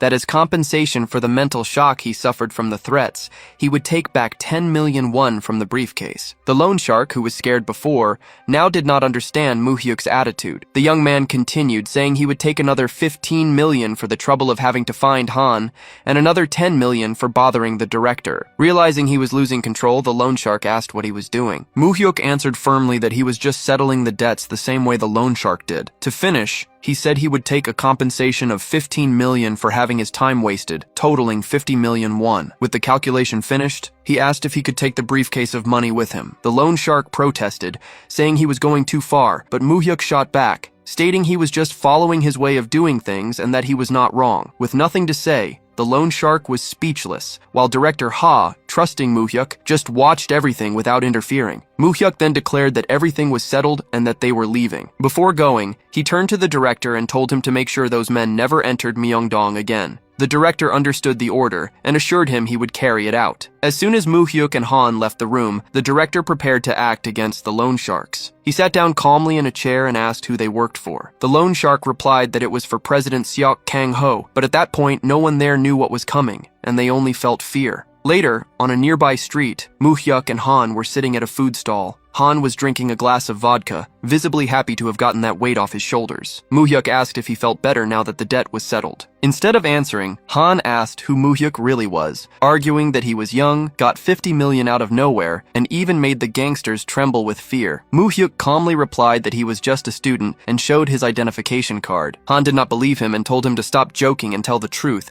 asking if the director and Moo-hyuk's grandfather, Cheon Tae-san, were some kind of bosses in the loan shark business. Moo-hyuk said that did not matter, and that he was there because he needed Han to do something for him. Still discouraged, Han said that Moo-hyuk already had everything and questioned what he could possibly want from a failed stockbroker like him. Being direct, Moo-hyuk replied that he wanted him to do what he did best, trade stocks. Han was hesitant, remembering that he lost all his money and racked up debts doing exactly that. Then, Moo-hyuk asked if he had ever thought about what he could do if he had a lot of money, enough funds to crush any market manipulation. Faced with the question, Han stated with certainty that if he had money, he could easily manipulate the market, but the problem was that he never had any. At that moment, Moo-hyuk handed him an envelope and told him to open it. He explained that Han should use the contents to heat up the stock market the next day, and that it did not matter if he lost it all. Anxious, Han opened the envelope and found a check for 100 million won. Moo-hyuk explained that it was a contract deposit for them to start doing business and that now Han had to show his skills. However, there was one condition. Moo-hyuk would choose a specific stock and Han had to do exactly what he said, without question. Confused, Han asked why he was doing this since he did not even know him, and what would happen if he just ran away to another country with all that money. Without showing any concern, Moo-hyuk said he did not care if he ran away, because he knew Han would invest in stocks anyway, even in another country. Caught off guard, Han, whose name was Kyung-san, was embarrassed. Moo-hyuk continued, saying that just as Han did not need to know his identity, he also did not care what kind of person Han was. He was just giving him a chance with that money and needed him to show his skills. Surprised by his attitude, Han was speechless. Moo-hyuk thought about what he had read in Han's biography. If Korea had given him a chance, and if the stock market were a fair place, he would have never become a hunting dog. Now, Moo-hyuk was willing to give Kyung-san the chance he needed to show his worth. In return, however, he had to become his own hunting dog and act for him. Moo-hyuk reflected that if Kyung-young moved according to his plan, he would get enough capital to fight against his brothers. However, he knew that one piece was still missing to establish his kingdom, a physical force willing to fight for him. With that in mind, he wondered how Park Dong-soo, the great delinquent, was doing in Busan. On a regular night, the protagonist's mafia enemies were gathered in a nightclub. One of them, a fat man named Byun, disagreed with the plan to simply deal with Dong-soo and divide the territory. According to him, Dong-soo could have taken over all of Busan, but now he lacked good subordinates since all his top guys were arrested. Because of this, Byun believed that no one would fight for Park Dong-soo, and that a quick attack was all it would take to eliminate him. However, a bald member of the group asked if they really had orders for that, arguing that they needed a good reason, or the situation would turn into an all-out war that would ruin them. Even so, Byun assured them there was no reason to worry, as he himself received orders to keep an eye on Dong-soo and was determined to take over Busan. Meanwhile, in Busan prison, Park Dong-soo was talking to an older inmate, promising to manage everything very well until he was released. The prisoner, however, revealed that he planned to retire as soon as he got out because he was too old, and he told Dong-soo to take care of the business as if it were his own. The conversation was interrupted by a guard who announced that their time was up. As they said goodbye, the inmate said it was good to see Park after so long and advised him to work hard, but not to visit him often. With a sad look, he asked Dong-soo to be careful, a message Dong-soo seemed to understand, remaining silent as they said their goodbyes respectfully. Later, inside a luxurious and well-protected car, Dong-soo's lawyer asked if the visit went well. Dong-soo replied that the man had gotten very old and that he did not feel good about it. A young man beside him commented that the two seemed very close, which led Dong-soo to tell his story. He explained that he was raised by his grandfather after being abandoned by his parents, and that when his grandfather passed away, he could not even go to the funeral. It was Young Nim, the inmate he visited, who took him in. Dong-soo revealed that he wanted to drop out of school to work for him, but Young Nim gave him 3 million to finish his studies first. After graduating, Dong-soo went back and received another 10 million to think about it for one more month. Exactly 1 month later, Dong-soo returned with all the money and stated that working for Hyung Nim made more sense than any amount of money. Hearing this, Hyung-nim thought the kid was crazy and accepted him as his employee, admitting later that he expected him to spend the money and run away. Dong-soo reflected with regret that he should have told Hyung-nim about the betrayal 3 years ago, which could have prevented his imprisonment. The young man beside him then asked if he was talking about the time he was saved, thanks to a student who told him everything that was going to happen. Remembering Moo-hyuk, Park Dong-soo cheered up, saying that kid was no joke and that he was looking forward to meeting him again, knowing that he was coming to Busan. Heading to the Sasyeong market, Dong-soo finally met Moo-hyuk again. They greeted each other, and Dong-soo commented that Moo-hyuk had grown a lot, joking that all the milk he drank really worked. After the formalities, with one asking if the other was doing well, Dong-soo introduced his lawyer to Moo-hyuk, who was seeing him for the first time. Getting back to business, Park informed him that turning the organization into a corporation was not a problem, and that he hired the lawyer just as Moo-hyuk had instructed. Getting straight to the point, Moo-hyuk asked how much of Busan he had already taken over and how much he thought was left to finish. Dong-soo replied that once they took over the Hyundai area, they would be almost done. They just needed trustworthy people to manage everything. He then questioned why Moo-hyuk was in such a hurry, since the deadline was 6 months. Moo-hyuk explained that with the war on crime in Seoul, large areas were in a power vacuum, but the organizations were already starting to regain control. The conversation, however, was abruptly interrupted when the door burst open and a man announced that they were under attack. He reported that the groups from Seomyeon, Yeonsandong, Bosudong, and Hadan had joined forces. Terrified, Dong-soo ran to the entrance and came face to face with the gangsters from the nightclub entering the place. They had already spotted him and were ready to attack. Park Dong-soo was stunned to realize he was being betrayed by his own allies. Confident, the gangsters asked how he had been, while Dong-soo, full of hatred and worry,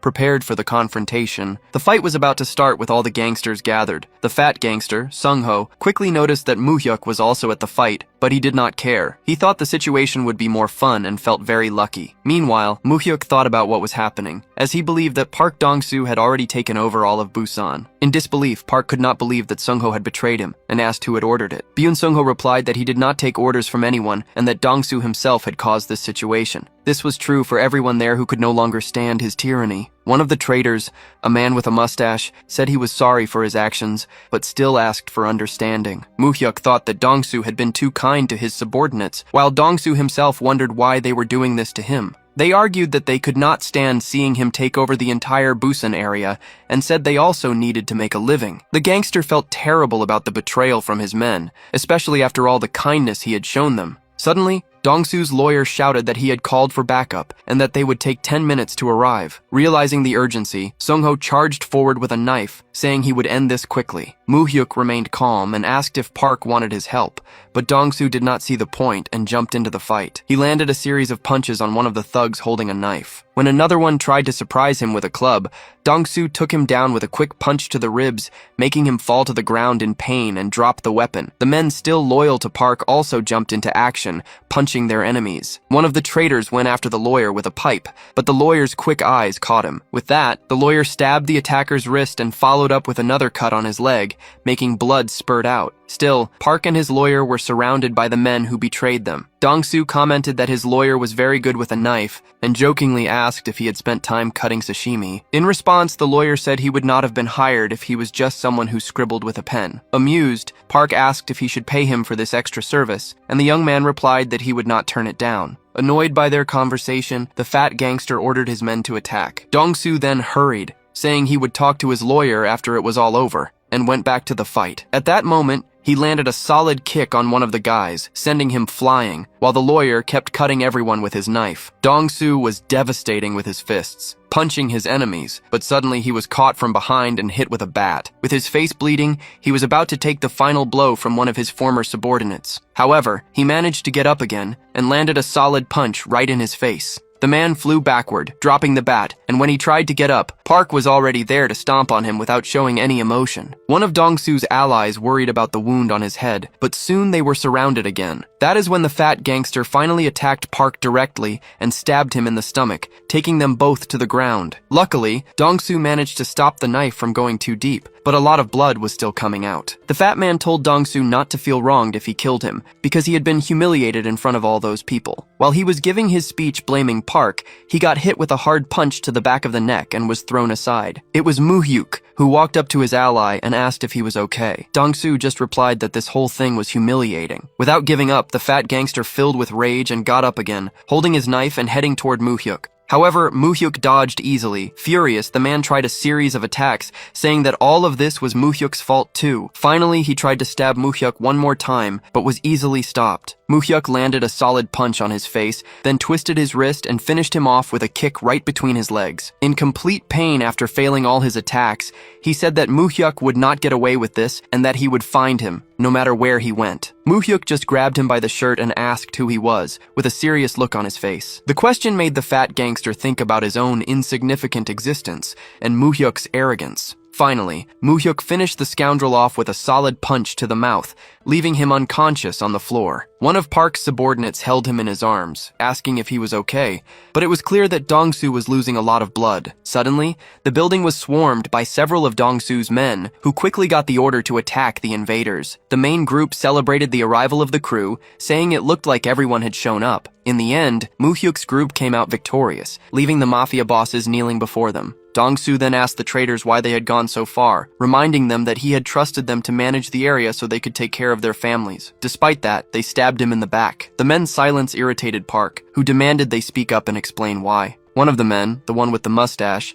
said with a smug look that he was sorry. Dong-soo ignored him and asked who was behind all of this and who gave the order to take him down, but he was met with total silence again. So Park turned his attention to Byun, warning him that he would be the first to talk. Byun, however, remained defiant and told Dong-soo to shut up. Determined, Park asked one of his subordinates for a knife. Then, Park slammed Byun's head against the floor and held down his arms. He grabbed the man's ankle, saying that Byun had brought this on himself and shouldn't blame him. Byun panicked and asked him to wait, but it was too late. Park sliced a part of his ankle, making a lot of blood gush out. The other bosses watched the scene in terror, but Byun, even though he was injured, remained defiant and called Dong-soo a bastard. Unfazed, Dong-soo asked once more who had given the order. With a mocking smile, Byun ironically replied that it was Park's mother. Keeping his cool, Dong-soo warned him that he might regret this for the rest of his life in a wheelchair. Suddenly, Sung-ho decided to speak up and ask them to wait. He said that everything was ordered by Samsung-hyung, explaining that he was the one who asked them to do it when he arrived. Park couldn't believe what he was hearing, wondering why Dong-soo's older brother would do something like that. In desperation,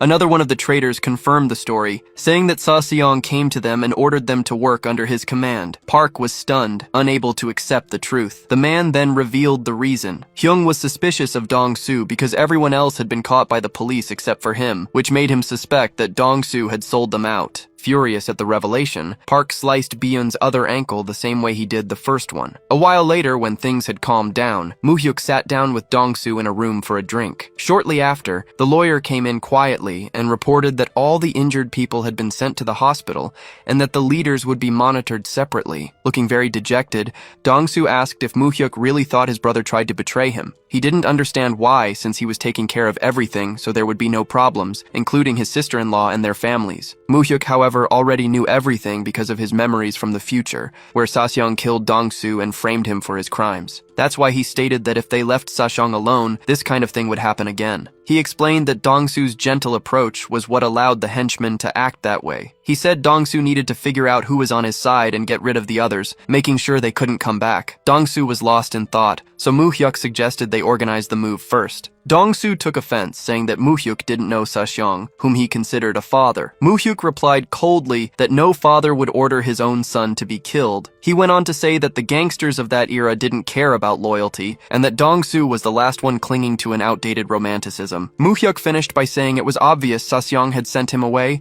and that Dong-soo needed to wake up from that dream. Furious at Moo-hyuk's words, Dong-soo tried to get up, but he was too injured for any sudden movements. Fed up with the situation, Moo-hyuk also stood up and told Dong-soo to deal with his brother, otherwise the deal between them would be off. As Moo-hyuk was leaving the room, Dong-soo asked him to sit down, and asked what would happen if he kept on like this. Coldly, Moo-hyuk asked if he still looked like the student he met on the hospital rooftop. He reminded Dong-soo that he gave him a chance to work together on a plan that involved their destinies, and that if Dong-soo hesitated, he would have to reconsider everything. Confidently, Moo-hyuk gave him an ultimatum. If they didn't resolve the Busan situation by October, it would be the end for everyone. With that said, he left and slammed the door shut. Dong-soo was left behind, ashamed. The lawyer commented that Moo-hyuk was definitely not an ordinary person for someone who was only 20 years old, wondering what kind of life the boy had lived. Dong-soo agreed, feeling proud to know him and saying he wasn't kidding about him. Dong-soo knew that Moo-hyuk was right and that relying only on a gangster's strength wouldn't sustain him because without money, everything was nonsense. He sighed that the world was only run by money, and the lawyer asked how he would handle things. With his head held high, Dong-soo declared that they would clean everything up and finally go to Seoul. At a hotel, room service staff knocked on the door, saying the guest had checked out 4 hours ago. Following orders,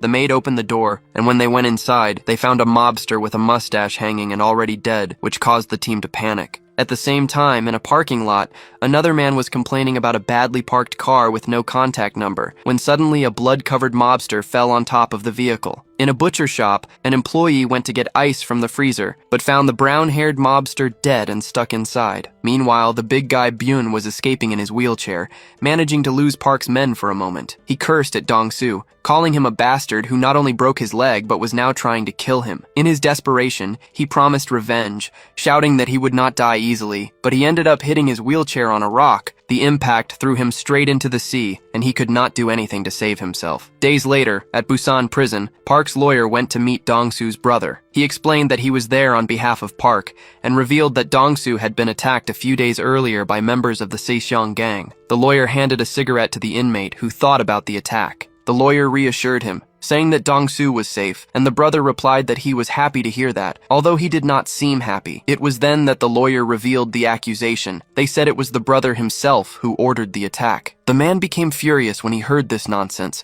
denying all the accusations and asking if Dong-soo really believed that. He was shaking so much that he could barely hold the cigarette, which he threw on the floor in anger. He asked again if Dong-soo believed the story, saying that if that was the case, Dong-soo should go there and ask him in person. In response, the lawyer simply placed a voice recorder on the table and told him to listen. On the recording, Dong-soo apologized for not being able to go in person and said he understood his brother's suspicion, since Dong-soo had managed to hide and escape safely. Dong-soo explained that he had been working hard to prepare everything so that when his brother finished his sentence he could live comfortably. He reported that he was attacked recently and that they said his own brother had ordered it, but that he did not believe it. Still, Dong-soo admitted that he started to have some doubts. Because of this, he promised he would take care of his family and his sister-in-law, but he coldly asked his brother to disappear. Dong-soo argued that if his brother stayed alive, the monster inside Dong-soo would grow even bigger and more blood would be spilled. He said that refusing would only make things harder for both of them and asked him to make his decision. Completely dejected, the young man asked the lawyer if Dong-soo had really said all that. Without showing any emotion, the lawyer confirmed it was exactly as he had heard. Dong-soo's brother thought about Park's words and asked what Park planned to do after taking over Busan by himself. The lawyer revealed that after Busan was under control, Park would leave to expand into Seoul. Hearing this,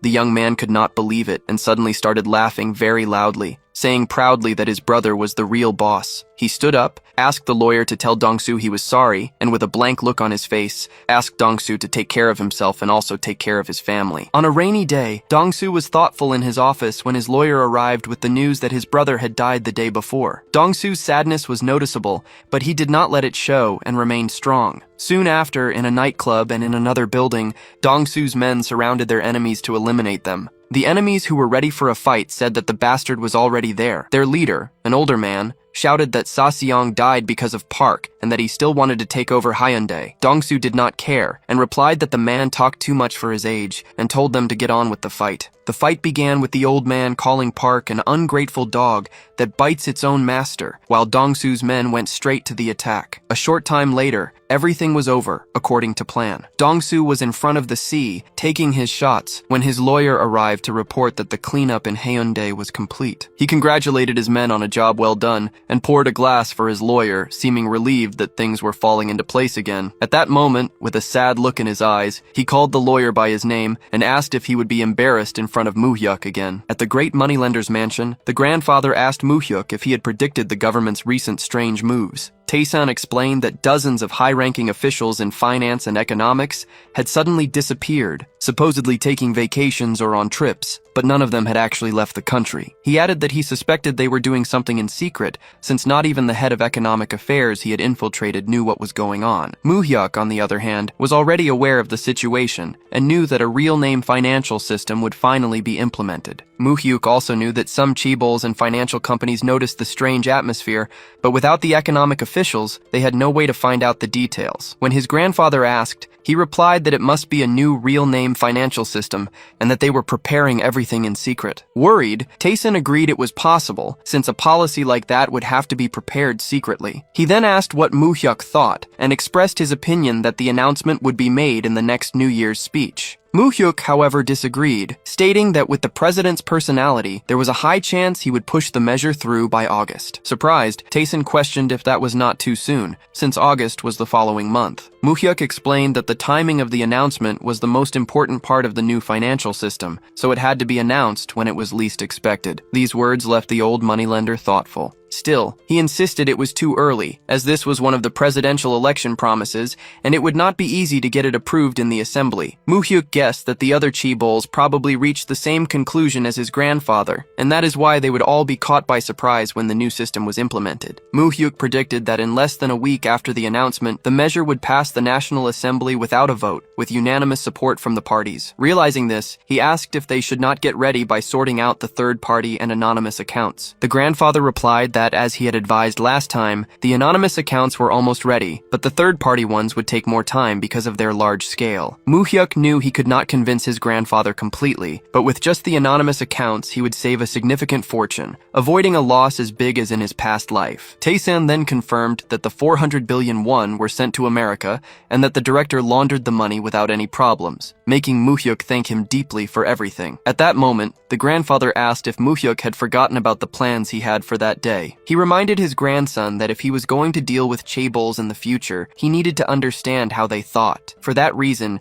he would meet the person who was the living history of Korean chaebols, and should go and learn as much as he could from him. Later inside the car, Moo-hyuk told director Ha that at the end of that year, he would send Han Kyung-young to America, and that the director should transfer all the money from the United States account to him. The director asked if this person was trustworthy, as the full 400 billion won was a lot of money. Moo-hyuk then revealed that he was going to create an investment company, hold a large part of the shares, and make sure Han Kyung-young was rewarded for his role. Director Ha understood and said he would transfer the money as soon as the order was given. A question, however, was on Moo-hyuk's mind, and he asked who exactly Director Ha was. Not understanding the question, the director remained silent. Moo-hyuk explained that Ha was like a wild card who could do anything, perfectly executing everything Taesan asked. He added that he knew the director was behind the disappearance of President Yoo Jae-gang from Myeongdong. Coldly, the man replied that when the chairman gives an order, he does not ask why and just obeys, as that was his oath. Moo-hyuk noticed that the man had absolute obedience. Still curious,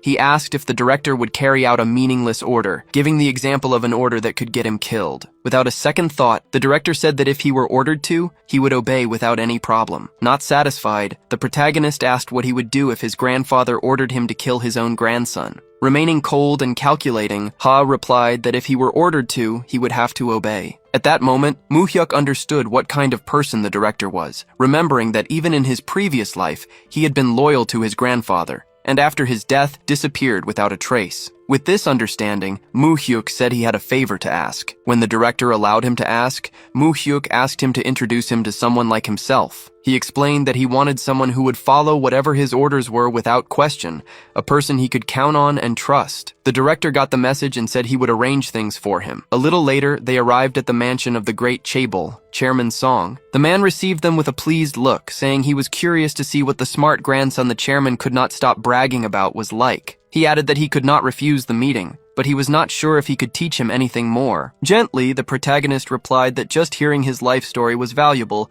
as he was the living history of Korean chaebols and the economy itself. Hearing that, Song seemed embarrassed and commented that if he had to choose a man he could trust, it would be Cheon Taesan, the young man's grandfather. He then recalled the time when Taesan seemed invincible until the moment he stumbled in 1972, when the government, through an emergency decree, froze and demanded the repayment of private loans. This measure measure was devastating for the loan sharks and marked one of the worst periods for the economy. The policy, which forced creditors to disclose the origin of their funds, was so drastic that it could only have been implemented under a military regime. Song Yongju noted that the young man was well informed and agreed that such a measure had only been possible in that context. He added that this was the reason for the creation of the large business families, which would later be known as chaebols. At that time, during the Cold War, there were many capital-intensive development projects. To finance production, these companies borrowed money from loan sharks and also accepted government contracts to run their businesses. The young man observed that the government had put an end to this practice,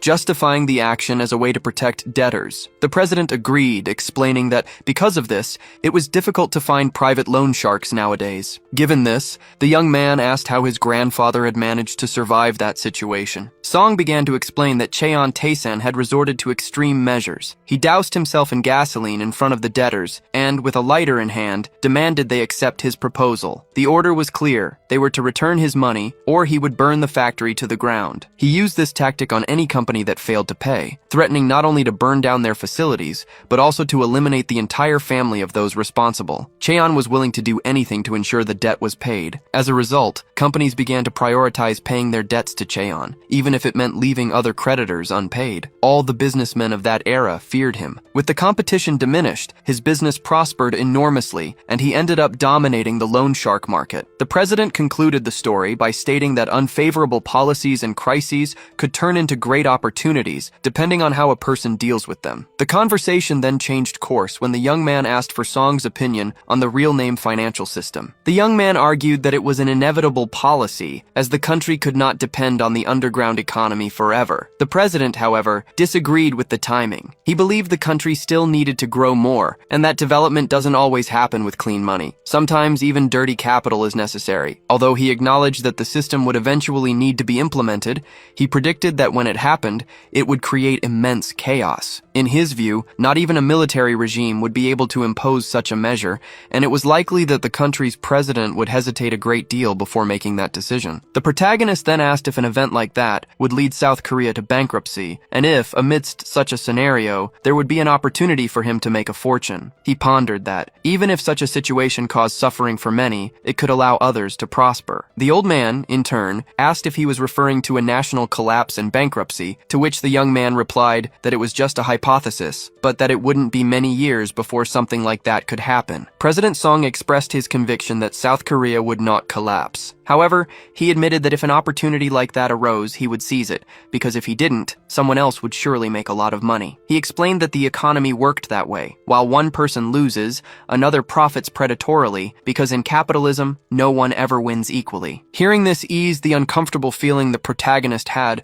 although the idea of a national bankruptcy was something he had never considered before. President Song then asked him why he was so concerned. The young man explained that even if it didn't happen to South Korea, financial crises occurred in other countries from time to time, which made him reflect on the consequences of a potential Korean bankruptcy. The old man laughed and commented that he was right to think about the future and plan ahead, stating that was how you made money and that he resembled his grandfather. However, he advised him not to be greedy, no matter how big the opportunity. He warned that the economy was like a living organism and that if he fed his greed, it could turn into an unimaginable monster and devour him. The scene shifted to Uido, the financial center of South Korea, a fact that hadn't changed in the last 10 or 20 years. There, Kim Min-jun arrived at the office of Seidin, whom he hadn't seen in a long time. Seidin greeted him cheerfully, commenting that he was looking great. Min-jun replied that it was all thanks to him, as he had advised him to invest in biotech stocks, which had earned him good money. He then asked why Seidin had called him so suddenly, to which the man replied that he was just having a little fun. Seidin recalled the previous day, when the biotech stock just kept rising. He said that just before the market closed, he bet everything on it, and the next morning, when the market opened, the stock hit its price limit. In just one day, he had turned 50 million won into 80 million. He commented that was why people said stock junkies couldn't quit their addiction. Min-jun agreed it was a terrible addiction and asked how much money Seidin had in his account, and was told it was about 20 million won. Given this, Min-jun advised him to sell everything starting next Monday. Sedin, however, disagreed, arguing that biotech stocks were doing very well and that it was not time to sell, as it was a bull market and he should hold firm and invest everything. Contrary to Sedin's optimism, Kim Min-joon stated that on August 18th, a major American brokerage firm would declare bankruptcy. Sedin, who had heard miraculous predictions about the stock market before, considered it just a pipe dream. Min-joon then asked if he could at least give him some advice. Sedin accepted, and they decided to make a bet. Min-joon would win if the stock price plummeted after August 18th. If the stocks remained stable or rose, Sedin would be the winner. Sedin then questioned whether the collapse predicted for 2 weeks from then was based on some secret information or just a forecast, and asked if Min-joon would go bankrupt if he lost the bet. Min-joon then asked if Sedin was scared, reminding him he could win a lot of money, and asked what the terms of the bet were. He stipulated that if he won, he would take all the money in Sedin's account. The young man was shocked, as the sum of 120 million won was substantial. In return,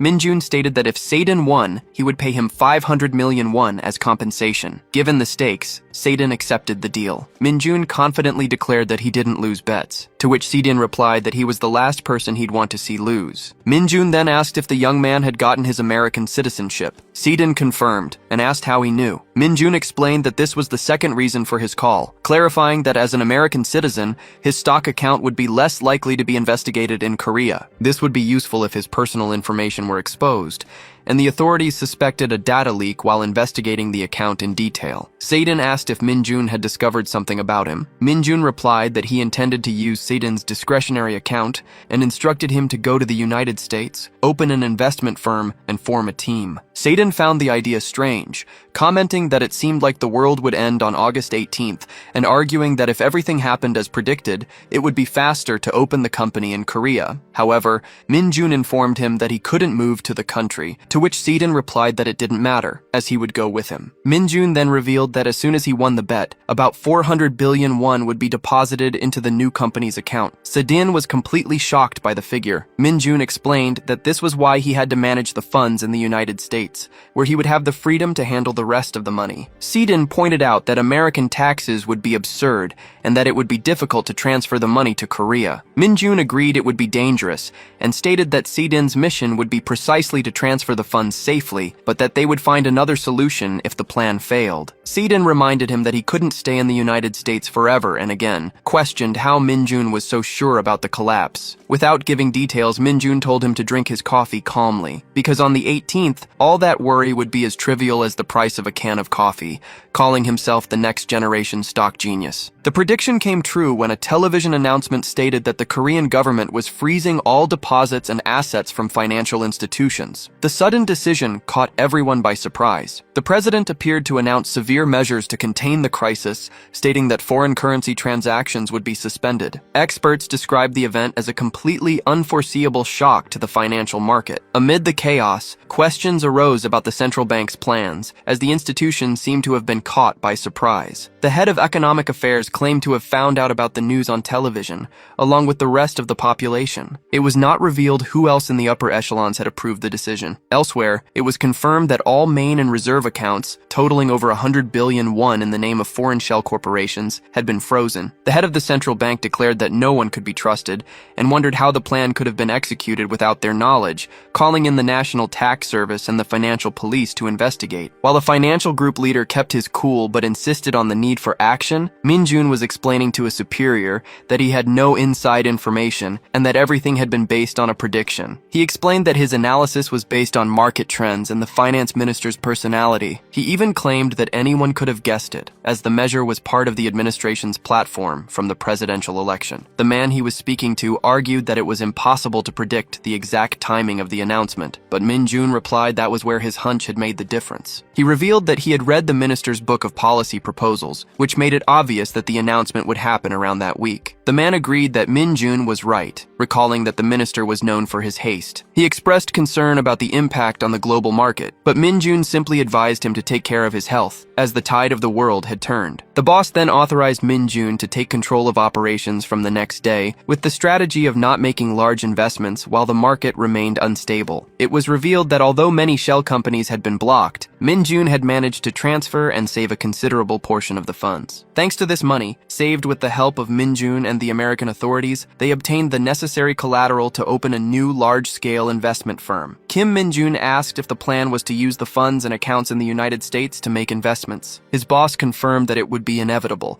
as it would give them more influence in the international market. He believed the chaos wouldn't last long, predicting that as soon as the situation stabilized, the American government and major economies would intervene. From that moment on, the flow of capital would change direction, creating great opportunities for them. Given this, the boss announced his decision to transfer all the accounts to Kim Min-jun. The young man was shocked by the immense amount of funds he would now control. His superior promised that he would manage everything, explaining that the measure went beyond what they had agreed upon because Min-jun had proven himself worthy of complete trust. From that moment on, he would have complete autonomy to act, which represented an unbelievable game changer for the organization. Kim Min-jun processed the information, still in a state of shock. His boss had indeed transferred the accounts to his company, granting him full control over the management of all the subsidiaries' funds in the country. It wasn't just about a huge amount of money, but also the associated control structures. All of it had been obtained from a single, precise calculation he had made. Now, the power that dictated the course of major companies was in his hands,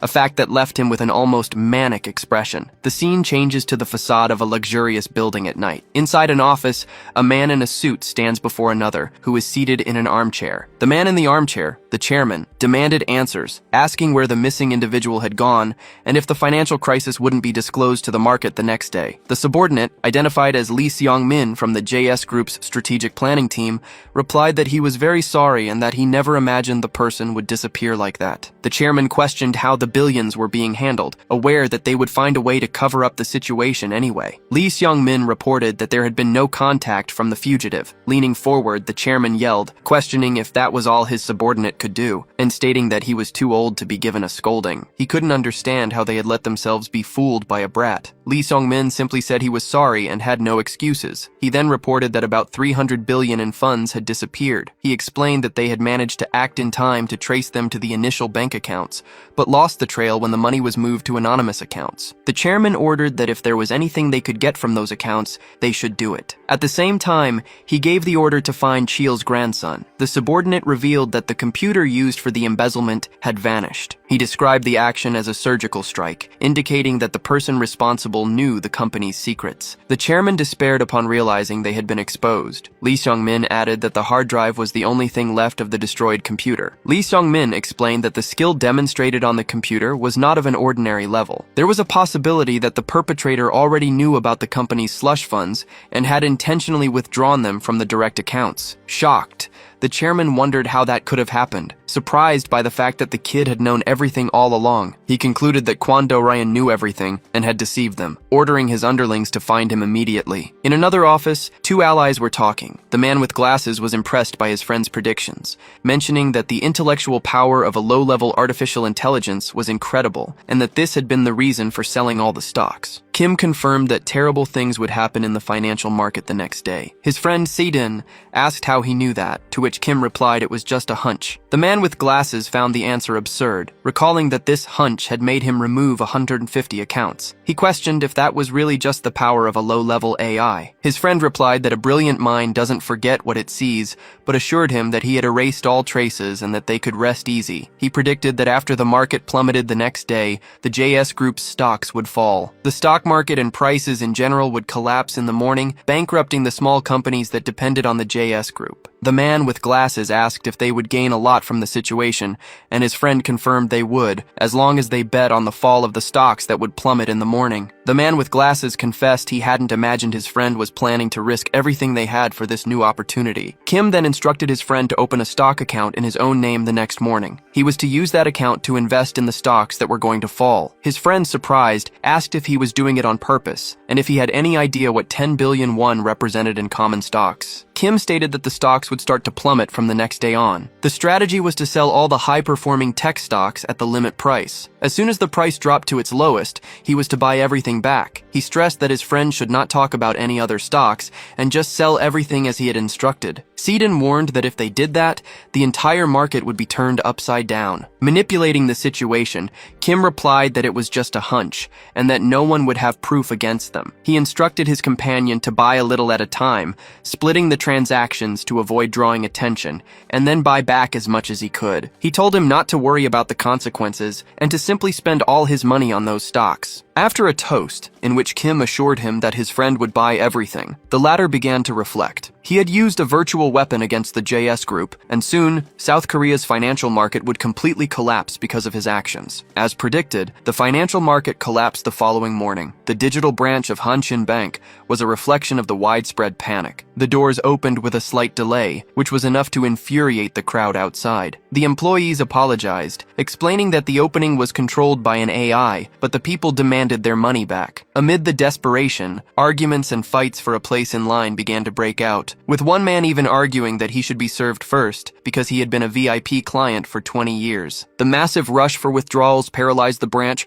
marking the first major storm to hit the country since the crisis began. Chaos spread through the Korean Stock Exchange, where the boards displayed a dizzying drop, all in red. As soon as the market opened, more than 1,800 stocks hit their lower price limits, leaving the nation in a state of shock. From his office, the protagonist watched the city and understood that the real game had just begun. He and his partner had decided to turn this global crisis into an opportunity for themselves. Shortly after, his partner entered the room, visibly exhausted. Nervous about what they had done, he began to clean his glasses as he reported to the protagonist that the market had been a total disaster. The drop was so severe that trading had to be suspended several times. He believed the market would turn into complete chaos, with people going crazy in the streets, and mentioned that the government had already declared a state of emergency to try to contain the panic. He confirmed that he had used the 10 billion provided by the protagonist to buy everything he could. He admitted it was terrifying to try to acquire free-falling stocks without knowing what would happen, because even with his friend's prediction, the risk remained extremely high. Finally, he asked the hero if they could really profit from such a scenario. Without answering directly, the protagonist simply said that he had done a good job and should get some rest. The partner confessed that dealing with billions was extremely stressful, stating that his heart was in his throat and his hands wouldn't stop shaking. The protagonist then asked if he no longer wanted to be part of the plan. The man with the glasses replied that, for him, playing the stock market was the most fun thing in the world. Thanks to the protagonist, he had gained a lot of confidence and was already starting to relax. With the task completed, Moo-yuk instructed him to go back to the computer, as they needed to act fast before the market shifted, and that he would take care of the rest. Moo-yuk announced his plans to found an unusual investment firm, funded entirely with his own money. He was already registering a corporation to handle everything and manage the investments, which was the top priority at the moment. His companion asked what the purpose of all this would be, and Moo-yuk explained that the firm would be the vehicle for the hard work that lay ahead of them. The man with the glasses found the idea of an investment firm to be ordinary, since most of them operated in a similar way. The protagonist agreed, but told him not to worry about conventional work. He intended to create the equivalent of a private jet that would take them to the top of the world. For a moment, his partner imagined himself aboard a luxurious and exclusive plane, drinking wine to celebrate their success. Excited, he came back to reality and swore his loyalty to Moo-yuk, promising to follow him to the end and asking never to be abandoned. He added that the only conditions for them to part ways would be if Moo-yuk himself left him for finding things too difficult, or if he betrayed him. Then he asked if he could choose the company's name, and the protagonist agreed. He suggested the company be called Dream High Investments, and that they should dream even higher. Meanwhile, the money collected from the Myeongdong cryptocurrency market had vanished without a trace. The closing of the stock exchange sent new shockwaves, and public anxiety caused the Myeongdong loan market to freeze. The loan sharks who lost billions of won got a taste of hell. The situation was no different for the district chiefs. In a meeting, one of them was yelling at an employee, questioning how he had failed to recover the money even with the help of criminals. Another chairman warned the others that if they couldn't move the account in 4 days, they would have no way to pay the interest rate. The situation was critical not only for the company's accounts, but also for personal ones, as withdrawals were impossible from both. The district chiefs concluded they needed to contact the IT team again to find a way to regain access. One of them reported that the system wasn't responding, and while they searched for a solution, they decided to keep their composure in front of the people present. Amid the tension, one of the men asked who was on their way, and another chairman chided him for forgetting. After all, it was Chairman Wu's grandson who wished to meet with all the Myeongdong chiefs that day. The general suspicion was that he was coming to try and inherit the position and place them under his command. The financial crisis was personal for many, like one of the Myeongdong men who saw the money he had painstakingly saved for 10 years disappear just when he needed to give it to his family. Shortly after, Chairman Woo's grandson called, saying he was in a hurry and needed to change the meeting location. Upon arriving, he greeted the chairman, saying it had been a long time since he'd seen them. He then questioned why everyone was standing and told them they could sit, adding that his neck hurt from having to look down on them. The protagonist knew they must be anxious about the lost money and, because of that, couldn't help but fear his actions. He was aware there was a problem with the loan market settlement system. Trying to hide their vulnerability, one of the chairmen claimed that thanks to a certain Chairman Mu, they hadn't suffered major losses. Woo's grandson realized they were just feigning strength for fear he would look down on them, noticing how everyone who tried to seize power feigned ignorance to avoid having their pride wounded. Getting straight to the point, Chairman Mu's grandson clarified that he hadn't come to inherit the business, but to discuss something important with them, as they were key figures in Myeongdong. He then directly asked which of them would join him. One of the chairmen asked him to explain further, and the young man detailed that he wanted to know who would support him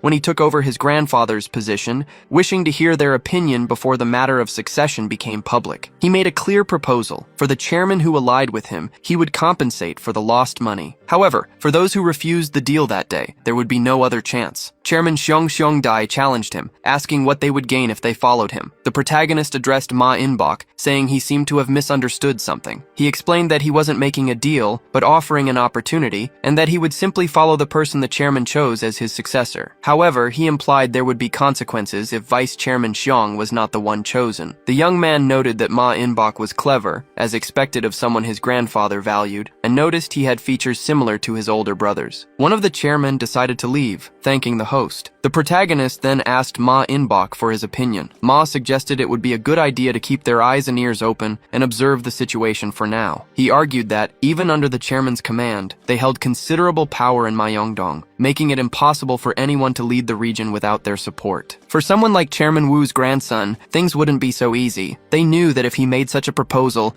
it was because he knew their current situation, and if he found out about the frozen accounts, the group's weakness would be exposed. The protagonist, however, told Ma In-bok to come back, stating that he wasn't going to stop there, and that his plan was to use the power and money left by the old CEO to take control. He then directly asked Ma what he thought of the proposal to compensate for the losses. Shocked, In-bok vehemently denied it, asking if he considered him the type of person to easily accept bribes. The young man agreed that Chiang Seong-dae was not a foolish man who would accept bribes, but he pointed out that he knew Woo's methods as those of a selfish and greedy man. He then revealed his true plan. He promised to rip the chairman's businesses out of the underworld and create a new order, placing them at the center of it all. He stated he would change the shady financial system to a model with legitimate interest rates, allowing the government to control it and register it as a legal credit company, operating without risk in Myeongdong. Chairman No In-seok was surprised by the idea of no longer being loan sharks. The protagonist confirmed they would be free from the prosecution's investigation and the tax service's tracking, delegating these risky parts to his subordinates. He confronted them, asking how long No In-seok and Kim Ho-shik intended to carry the label of Myeongdong loan sharks, revealing he had been planning this since he took over the Myeongdong Finance Company. Those present realized he intended to use this chance to legalize his grandfather's businesses. Woo's grandson asked them to wait 5 years. He guaranteed that in that time, they could conduct their business with confidence and pride. He concluded by saying that if they followed him, they would be remembered as the pioneers of Myeongdong. Kim Ho-shik decided to follow the young master. No In-seok, in turn, explained to Kim that his daughter would soon start school, and he wanted her to be able to understand her father's profession with pride in the future. Therefore, he considered it better to be known as a company president than as a mere moneylender. The young leader questioned No In-seok's true intentions, who replied that things in the real world didn't work that way. The young leader then stated that he was free to do as he pleased, leaving the decision in his hands. Faced with this, In-seok admitted he no longer had the same energy as before, and declared that, as one of the elders, he would simply go with the flow. Despite this apparent acceptance, the young leader warned No that if he tried to oppose him, a comfortable old age would not be guaranteed. He had already decided that if they had no intention of following him, he would deal with them according to his own plan. He then informed Yoo Ji-gang, Kim Ho-shik, and No In-seok that he would remove them from Cheon Suman's group, planning to break one of their legs and expel them from the company. Elsewhere, 2 men in suits, one of them named Soon Nam, were talking while they drank. The topic was a reserve fund, which Sun Nam's companion confirmed was real and secret. Sun Nam reflected that they had been receiving orders from the CEO's grandson, whom he referred to as a brat, for some time now. He expressed his distrust, questioning how long the investment fund's money had been transferred abroad and who the real owner in charge of everything was. It bothered him that his older brother was in the hands of a 20-year-old, and he wanted to understand what the young man was plotting. Sun Nam doubted that the business world would accept such a young successor, even if it was his brother's wish. The other investor agreed, noting that they were no longer young, and having taken care of all aspects of the company, they were not willing to risk everything for the boy. They believed the older brother was mentally incapacitated due to an illness, and felt they needed to make him wake up before it was too late. A third man intervened, reminding Sun Nam that they were born of the same mother. As the eldest son, he intended to keep the situation as it was. Sun Nam replied by asking what more he could possibly need, stating that the two of them shared the same path and therefore should not hide anything from each other. They sealed a pact of mutual trust, promising to protect each other's businesses. Suddenly, the conversation was interrupted by the arrival of Special Prosecutor Kang Min-woo from the Supreme Prosecutor's Office. He announced to Sun Nam that he was being arrested on the spot for bribery and currency evasion. As he was being led away, Sun Nam protested, telling them to let him go and claiming they were making a mistake, while also declaring his right to remain silent. Desperate, he shouted for his brother, Hyung Min, asking for help. Hyung Min stood paralyzed, shocked by the prosecution's actions, and wondering who would have dared to call the authorities to arrest his brother. The operation was so swift and secretive that neither the local police chief nor their contacts in the prosecutor's office were informed, as the plan was orchestrated directly by the top brass of the Supreme Prosecutor's Office. They felt deceived by the prosecutors. One of those present, named Min, questioned who would have the audacity to mess with a family member without the chairman's permission. It was clarified that the prosecution had acted on a pre-trial detention warrant issued by the court, which led to the suggestion of contacting the Prosecutor General's office. However, Sun Nam's brother dismissed the idea, explaining that the prosecutor in charge of the case was known for being incorruptible and would not yield to political or financial pressure. At the Supreme Prosecutor's Office, the confirmation came. The defendant had been arrested for currency evasion related to illegal overseas operations, specifically the slot machine case. Sun Nam's brother was stunned to learn they had used that specific case, an old joint investigation by the prosecutor's office and the police into corruption that had revealed connections to organized crime and embezzlement of funds. At the time, Sun Nam had been identified as the mastermind behind the money laundering scheme. The prosecution announced its intention to expand the investigation to identify who was providing protection for the scheme. The group was perplexed, as they believed the slot machine case had already been closed. They concluded that the prosecution was leveraging public opinion to show results, using Sun Nam's arrest to generate headlines and put pressure on the moneylender's organization. Someone named Yoon was informed that a direct intervention would be reckless, as any attempt to use influence or money would only give the prosecution more ammunition and worsen Sun Nam's situation. Indignant, his brother refused to stand idly by. At that moment, a man named Yoon Chun-ho was called, and it was reported that Chairman Yoon had already contacted the legal team, who were on their way to the prosecutor's office. The CEO's grandson confirmed his grandfather's orders, assuming the prosecution wouldn't be able to hold Sun Nam for long. The accusation was based on rumors about an investment fund's involvement with gambling machines, but without concrete evidence, the case was bound to fail. However, there was a risk that a deeper investigation could reveal other connections, which could drag the entire company into the scandal. To prevent this, the strategy was to create a smokescreen by leaking information about an even bigger government scandal to divert the prosecution's attention. The grandson was aware that the goal was to bring down his family and resented the prosecutors, whom he accused of forgetting who had put them in power. With the plan set, Yoon Chun-ho was instructed to immediately prepare the contingency funds. The money would be used to bribe the media, ensuring the publication of stories about the current government's corruption. The CEO didn't care about the cost, demanding only that the fabricated scandal be far more damaging to his adversaries. Confident that the prosecution couldn't compete financially, he eagerly awaited the prosecutor general's reaction when the problem landed on his own doorstep. The grandson reinforced the idea that no one who messes with their family gets away unscathed. In an official statement, the Supreme Prosecutor's Office announced that the investigation into corporate corruption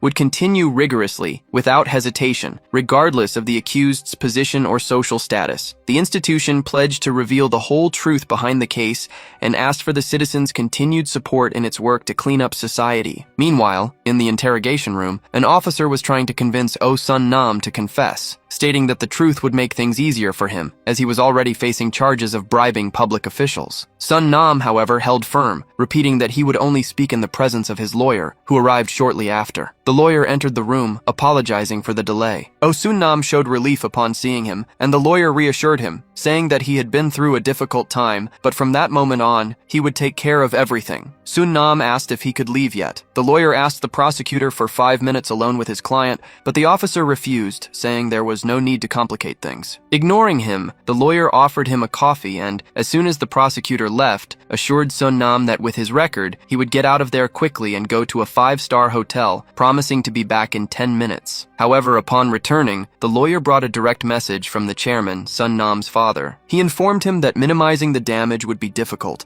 and that the order was for Sun Nam to take full responsibility for the case, without involving anyone else or mentioning the impact of the company's actions. Shocked, Sun Nam accused the lawyer of lying, as he couldn't believe his father would say such a thing. The lawyer insisted he was just relaying the message exactly as he had received it, adding that a political deal was already being arranged to protect him. Sun Nam doubted that Assemblyman Kim could help him this time, worried about his own political future. The lawyer revealed that the chairman was furious and had ordered everyone involved to be silenced, and that he was likely already making moves to deal with the prosecutor. Sun Nam asked if the investigation was just a show for the media. The lawyer confirmed, explaining that he would receive a light sentence, at most 2 years of house arrest. The case would be reported in the press as the Chun Soo-hyun slot machine scandal. Sun Nam protested, not wanting his name to be exposed like that. The lawyer then clarified that a deal had been struck between the prosecution and his father. They needed a high-profile public figure to appease public opinion, and Sun Nam's own father had chosen him to be that person. He was reminded that, because of him,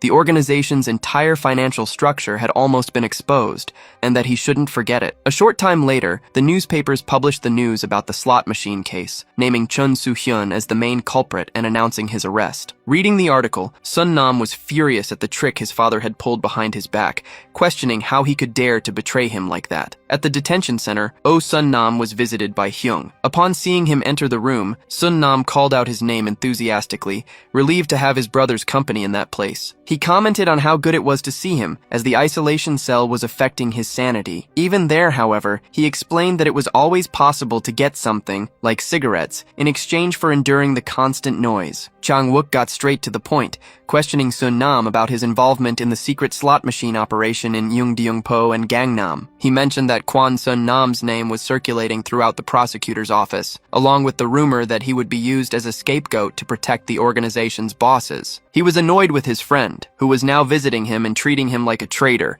saying that the snakes still haunted him. Chang Wook told him to stop complaining, reminding him that he was a grown man. He promised that together they would show the world the other side of the story and prove they couldn't be underestimated, as snakes never take their eyes off each other. In a moment of weakness, Sun Nam agreed and asked if Chang Wook could get him out of prison. Chang Wook replied that he would do whatever it took, even if he had to snatch the food from their mouths. Sun Nam then thanked him for the visit. The operation that led to Sun Nam's arrest was the result of a 3-month joint investigation between the police and the Seoul prosecutor's office. The action resulted in the seizure of 381 illegal slot machines, which were operated under the leadership of Choi Myung-hun. Choi, however, managed to escape during the authorities' raid, and his whereabouts remained unknown. Meanwhile, the protagonist was parking in front of the prison. His mind went back to a month earlier, when he had met with Yoon Chang-ho. On that occasion, he had congratulated him on his promotion to chief prosecutor of the Seoul district. Chang-ho acknowledged that the promotion was thanks to the protagonist and the president. The promotion had been a reward for Yoon Chang-ho,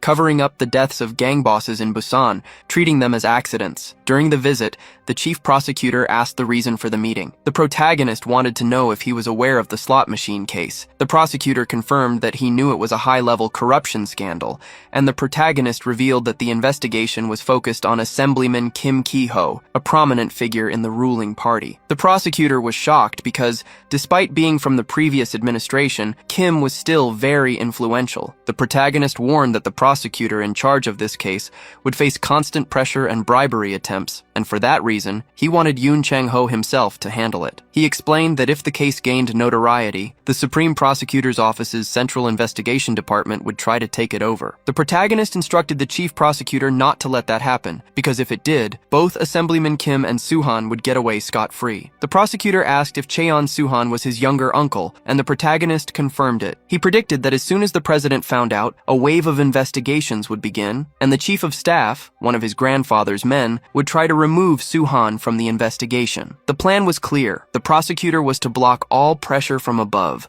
while the protagonist would deal with the pressure from his grandfather. The prosecutor understood that the protagonist was asking him to risk his career to arrest his own uncle. The protagonist assured him that he would take full responsibility for any failure. In return, if they succeeded, he promised that Chang-ho would become the next prosecutor general, a name that would go down in history. Chang-ho asked what would happen if he risked everything by ignoring orders from the Blue House. The protagonist's answer was a bold plan: leak the case to the media. He instructed the prosecutor to give an interview declaring himself on the front lines of the president's war on corruption, which would please the president and eliminate the need to transfer the case. Faced with that strategy, Yoon Chang-ho decided to take the risk. He was bound to lose his position anyway, so the chance to become prosecutor general was too good to refuse. He asked if this was the favor the protagonist wanted to call in from the promise they had made. Interestingly, upon agreeing, he felt that he now owed an even bigger favor. They sealed the deal with a handshake, and the protagonist made one last request, that when announcing the results, the prosecutor officially named the scandal the Cheon Soo-han slot machine case. He needed this to work. In his previous life, Soo-man and Soo-han had formed an unshakable alliance that had tormented him. Now, a seed of distrust had been planted between them. Thanks to this case, his grandfather would eventually abandon any effort to rescue Soo-han. After losing the Myeongdong bosses, another one of Soo-man's men was about to fall, and everything was going exactly according to the protagonist's plan. The Lone Shark King asked for news of his son, Soo-han, to which Soo-man replied that he was well, despite facing hardships. The patriarch was harsh, stating that Soo-han would be out of prison in a year, and should use that time to work hard, concluding that it was no time to worry about his younger brother. Soo-man then questioned how his father expected him to run the loan business without political support, and asked him to hand over control of all the businesses, taking responsibility for the money and information. His father, however, refused,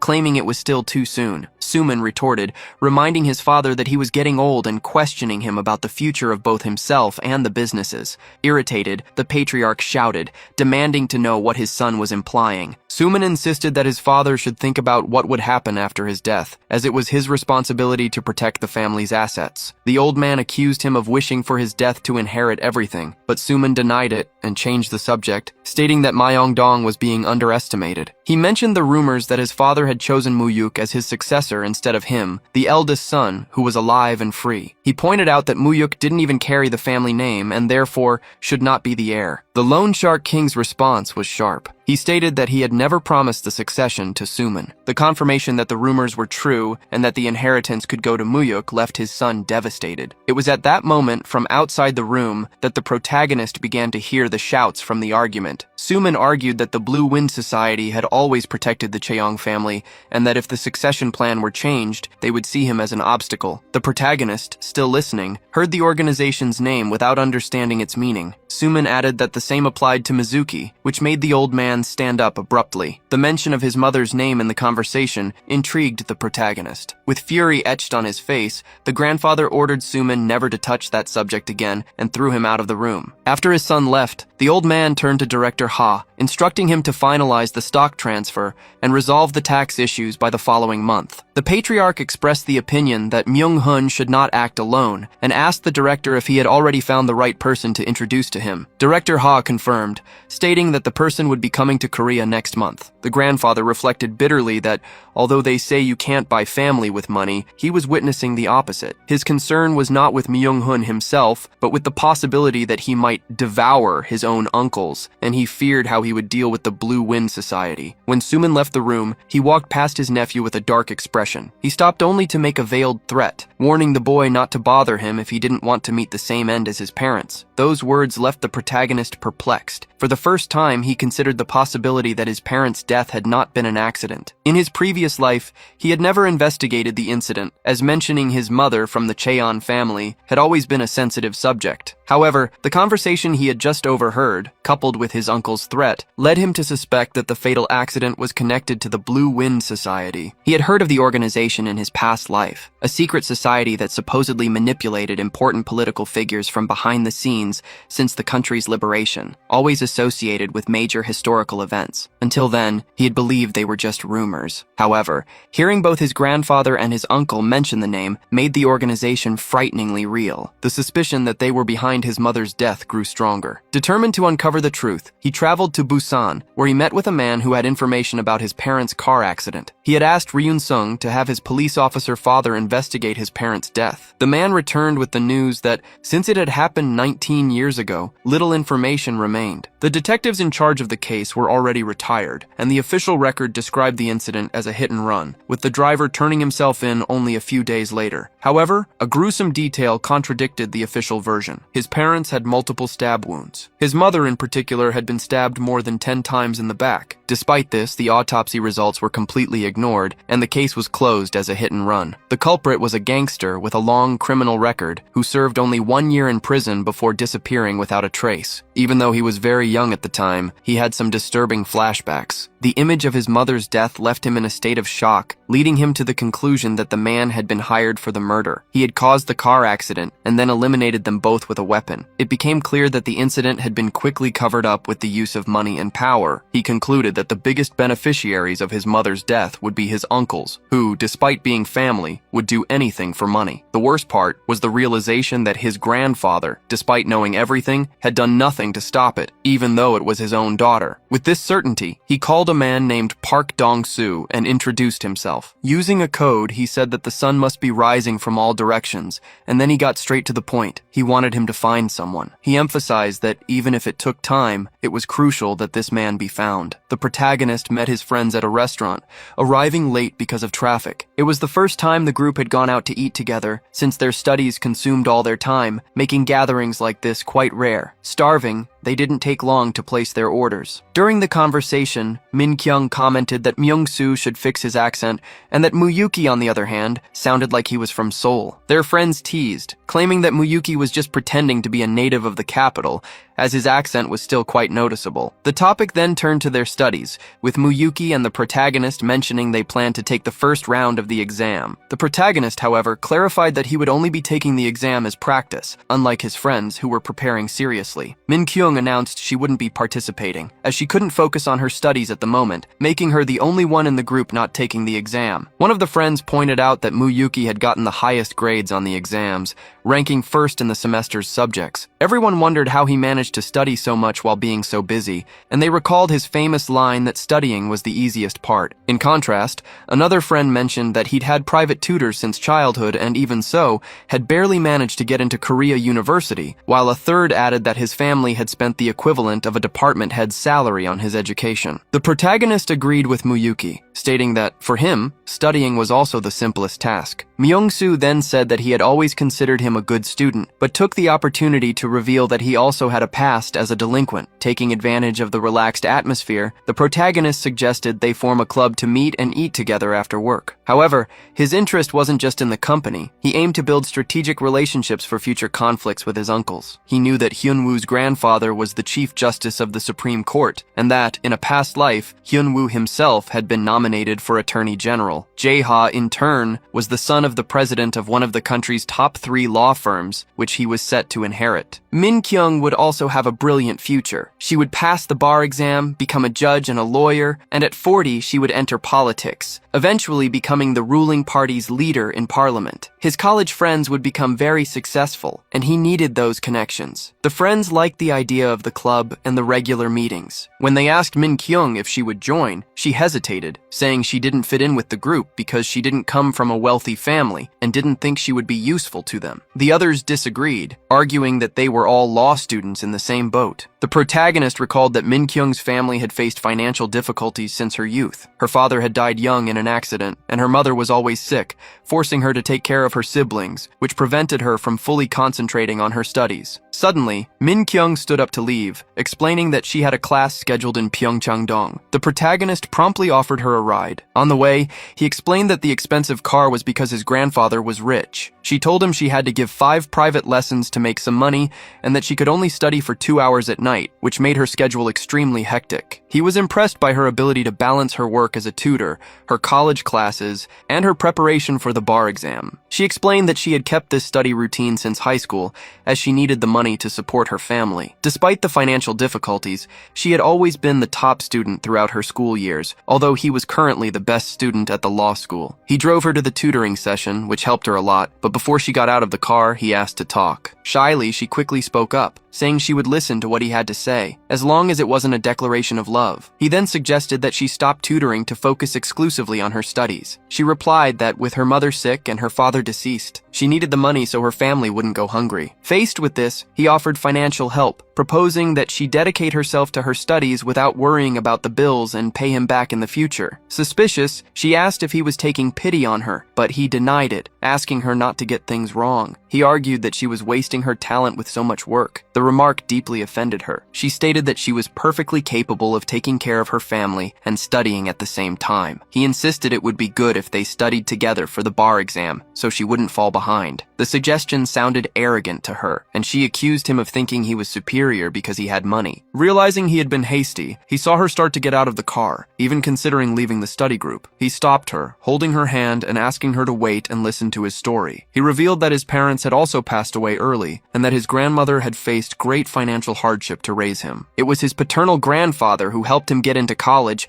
and dedicate himself to his studies. He confessed that, without that help, he would be in the same situation as her, and that he only wished to offer her the same opportunity he had received. Realizing she had misjudged him, she agreed to think about the offer. He asked how much her family would need per month and offered 2 million won. Shocked, she listened as he promised to give her that amount monthly until her graduation. She commented that the amount was more than triple the starting salary of an employee at a large company, which was 600,000 won. Happy with her friend's generosity, she accepted and promised to dedicate herself fully to her studies. He, in turn, decided that from then on he would use his resources, whether money or contacts, to support anyone in need. In return, he hoped to one day rise to the position of leader of the ruling party, achieving a position of extreme power. Elsewhere, a group of friends was gathered in a circle, drinking. One of them asked Hyun Sung if his training was difficult, to which he replied that it was part of his routine and everything was fine. The friend commented that he figured he was also busy helping his grandfather with work. Another person in the circle remarked aloud that Muyak was the one who was always busy,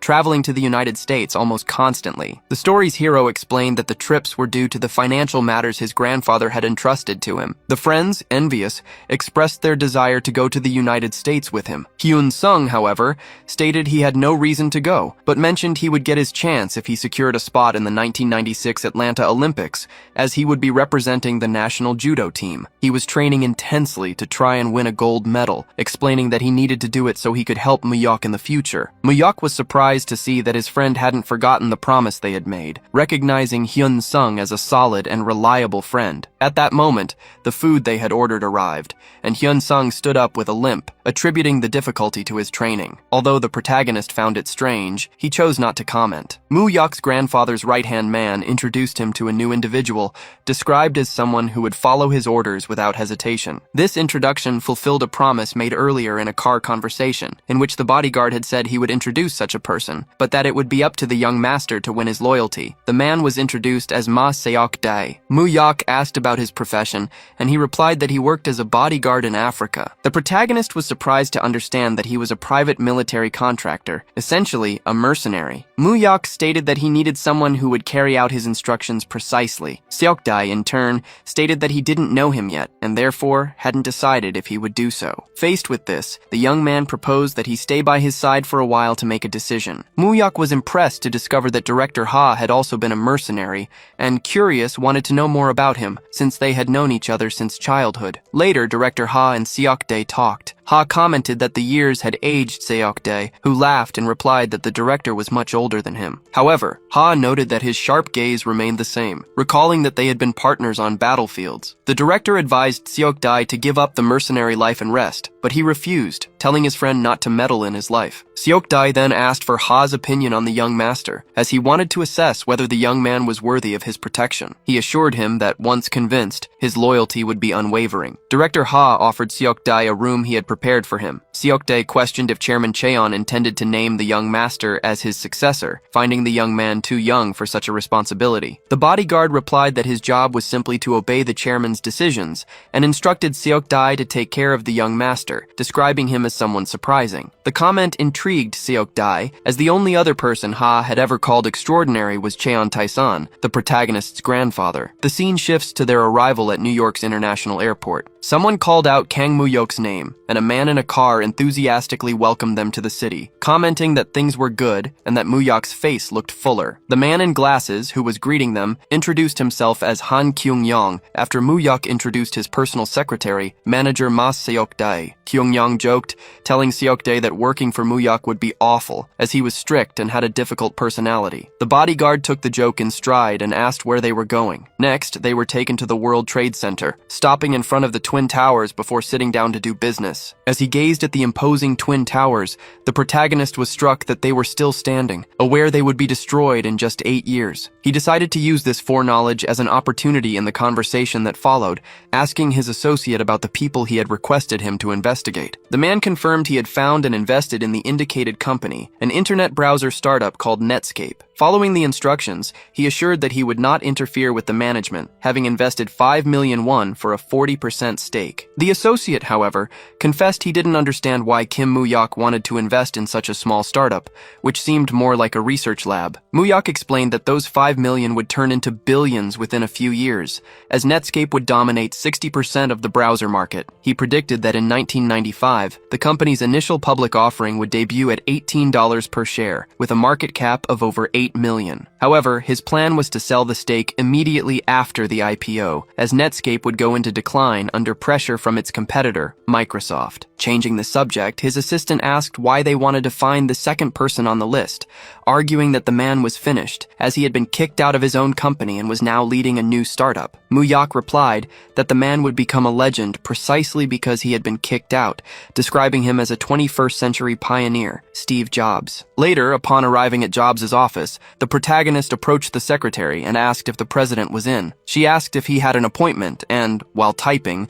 informed him that he would need to schedule one to come back. He, however, insisted that she simply tell her boss that the savior has come after crossing the ocean, assuring her that upon hearing this, the man would see him immediately. The secretary made the call and repeated the message. Once in the room, a man with glasses wanted to know why Moo-yok wanted to meet with him, mentioning that although he had been successful in the past, rumors on Wall Street said there was nothing special about him anymore. Moo-yok, on the other hand, believed the opposite, seeing the man as someone who would save the world. He formally introduced himself as Kim Moo-yok from Korea. The tech pioneer asked if they knew each other. Moo-yok knew that in the future, there wouldn't be a single person in the world who didn't know him, as he would change everyone's lives. However, in the present, Jobs had been ousted from the company he founded due to his authoritarian management style, founding a workstation company called Next and acquiring a then unknown 3D animation studio, Pixar. Moo-yok was aware that, at the moment, he had no major accomplishments and was only accumulating losses, but he also knew this was the only chance to invest in him. When Moo-yok mentioned he was from South Korea, Steve Jobs asked if he was from Samsung Electronics, recalling that he had visited the company to develop a product when he was still at Apple. Angrily, he commented that everything fell apart after he was kicked out, and demanded to know why Moo-yok considered himself his savior, warning that he could leave if he was just there to bother him. Showing he knew the situation, Moo-yok stated that he knew Jobs was trying to sell both Pixar and Next. Jobs denied it, saying he was mistaken. The Korean retorted, stating that he had already spent almost all the money he got from leaving Apple. Surprised, Jobs asked who he was and who had sent him. Moo-yok declared that Apple's decision to oust him was the biggest mistake in the company's history. Jobs shouted indignantly, saying that Apple was his company and that it made no sense to be kicked out of the house he himself had built. Kim Moo-yok predicted that Apple would soon ask for his return, but stated that he would solve his immediate problem. He proposed investing the same amount Jobs had put into his two companies, $50 million, in exchange for half of the future earnings of both. Jobs refused, declaring he had no intention of selling them. The protagonist, however, noticed that his body language said otherwise and continued with his offer. He clarified that he had no interest in management and that it would be a waste to sell the companies to someone else with such a large investment at stake. Therefore, he offered to buy half of Jobs' shares for $50 million, leaving all voting rights with him and without interfering in the administration at all. He then asked if that was a good enough deal to qualify him as his savior. Suspicious, Jobs questioned if this was a trick to take his companies later, stating he wasn't one of the idiots who kicked him out of Apple. Muyook praised him, calling him the best CEO in the world and explaining that without him, neither Pixar nor Next would be worth the investment. He made it clear that he wasn't investing in the companies, but in Steve Jobs, the person. The sincerity seemed to please the inventor, who admitted to liking the Korean. He then asked the reason for such a generous offer, since many wanted to invest in him, but always with unfavorable conditions, like offering more than $50 million, but without giving him control. Muyook concluded by explaining that although many on Wall Street wanted to buy the entire companies, no one was willing to invest $50 million in companies that had been in the red for years, and on top of that, leave the founder in total control. At that time, although many Wall Street giants were keeping a close eye on Steve Jobs' companies, he refused to sell them. If he had chosen to sell and step away from the business, he might have avoided greater financial losses. However, his persistence would prove to be the right choice, as 2 years later, Pixar would achieve global success with its 3D animations, a triumph that would become the foundation for Next's merger with Apple and Jobs' subsequent return as CEO. During the negotiation, the tech pioneer admitted that despite the interest, no one had made an offer like that. He questioned what the Korean would do if the investment in a money-losing company went to waste. Kim, in turn, saw it as an opportunity to build a good relationship. Internally, he knew the invested money would return hundreds of times over, as he had knowledge of the future. Jobs, pondering, suggested that $50 million for half of the shares was not enough. Kim was concise, stating that he would not increase the amount and would waive all management and voting rights if the company went public or sold its shares. He pointed out that he was the first to make such a proposal and that no other investor would offer such favorable terms. The protagonist also mentioned that he could invest more if necessary, although he knew that the exact amount Jobs needed was $50 million. When Jobs tried to raise another objection, Kim stood firm on his offer, repeating it, which made the American burst out laughing. They finally closed the deal for $50 million for half of the shares and sealed it with a handshake. After the deal, Kim introduced James Han, his partner from Korea, explaining that he would remain in the United States to maintain closer contact with Jobs. The American, curious, asked if the sole purpose of Kim's trip to the United States was to invest in his companies. Kim replied that he had also invested in Netscape, even though it was a small startup. Impressed, Steve Jobs commented that the two of them seemed to be on the same wavelength, as he also believed that the internet, especially the World Wide Web, would completely change the world. The conversation about the future deepened. Jobs picked up an old telephone and declared that this type of device represented the future of humanity. He described his vision of adding audio features, allowing people to make calls and listen to music on the same device. This would eliminate the need to go to stores to buy music, which could be accessed online anytime, anywhere. Kim found the idea incredible and suggested that the same concept could be applied to books, movies, and games,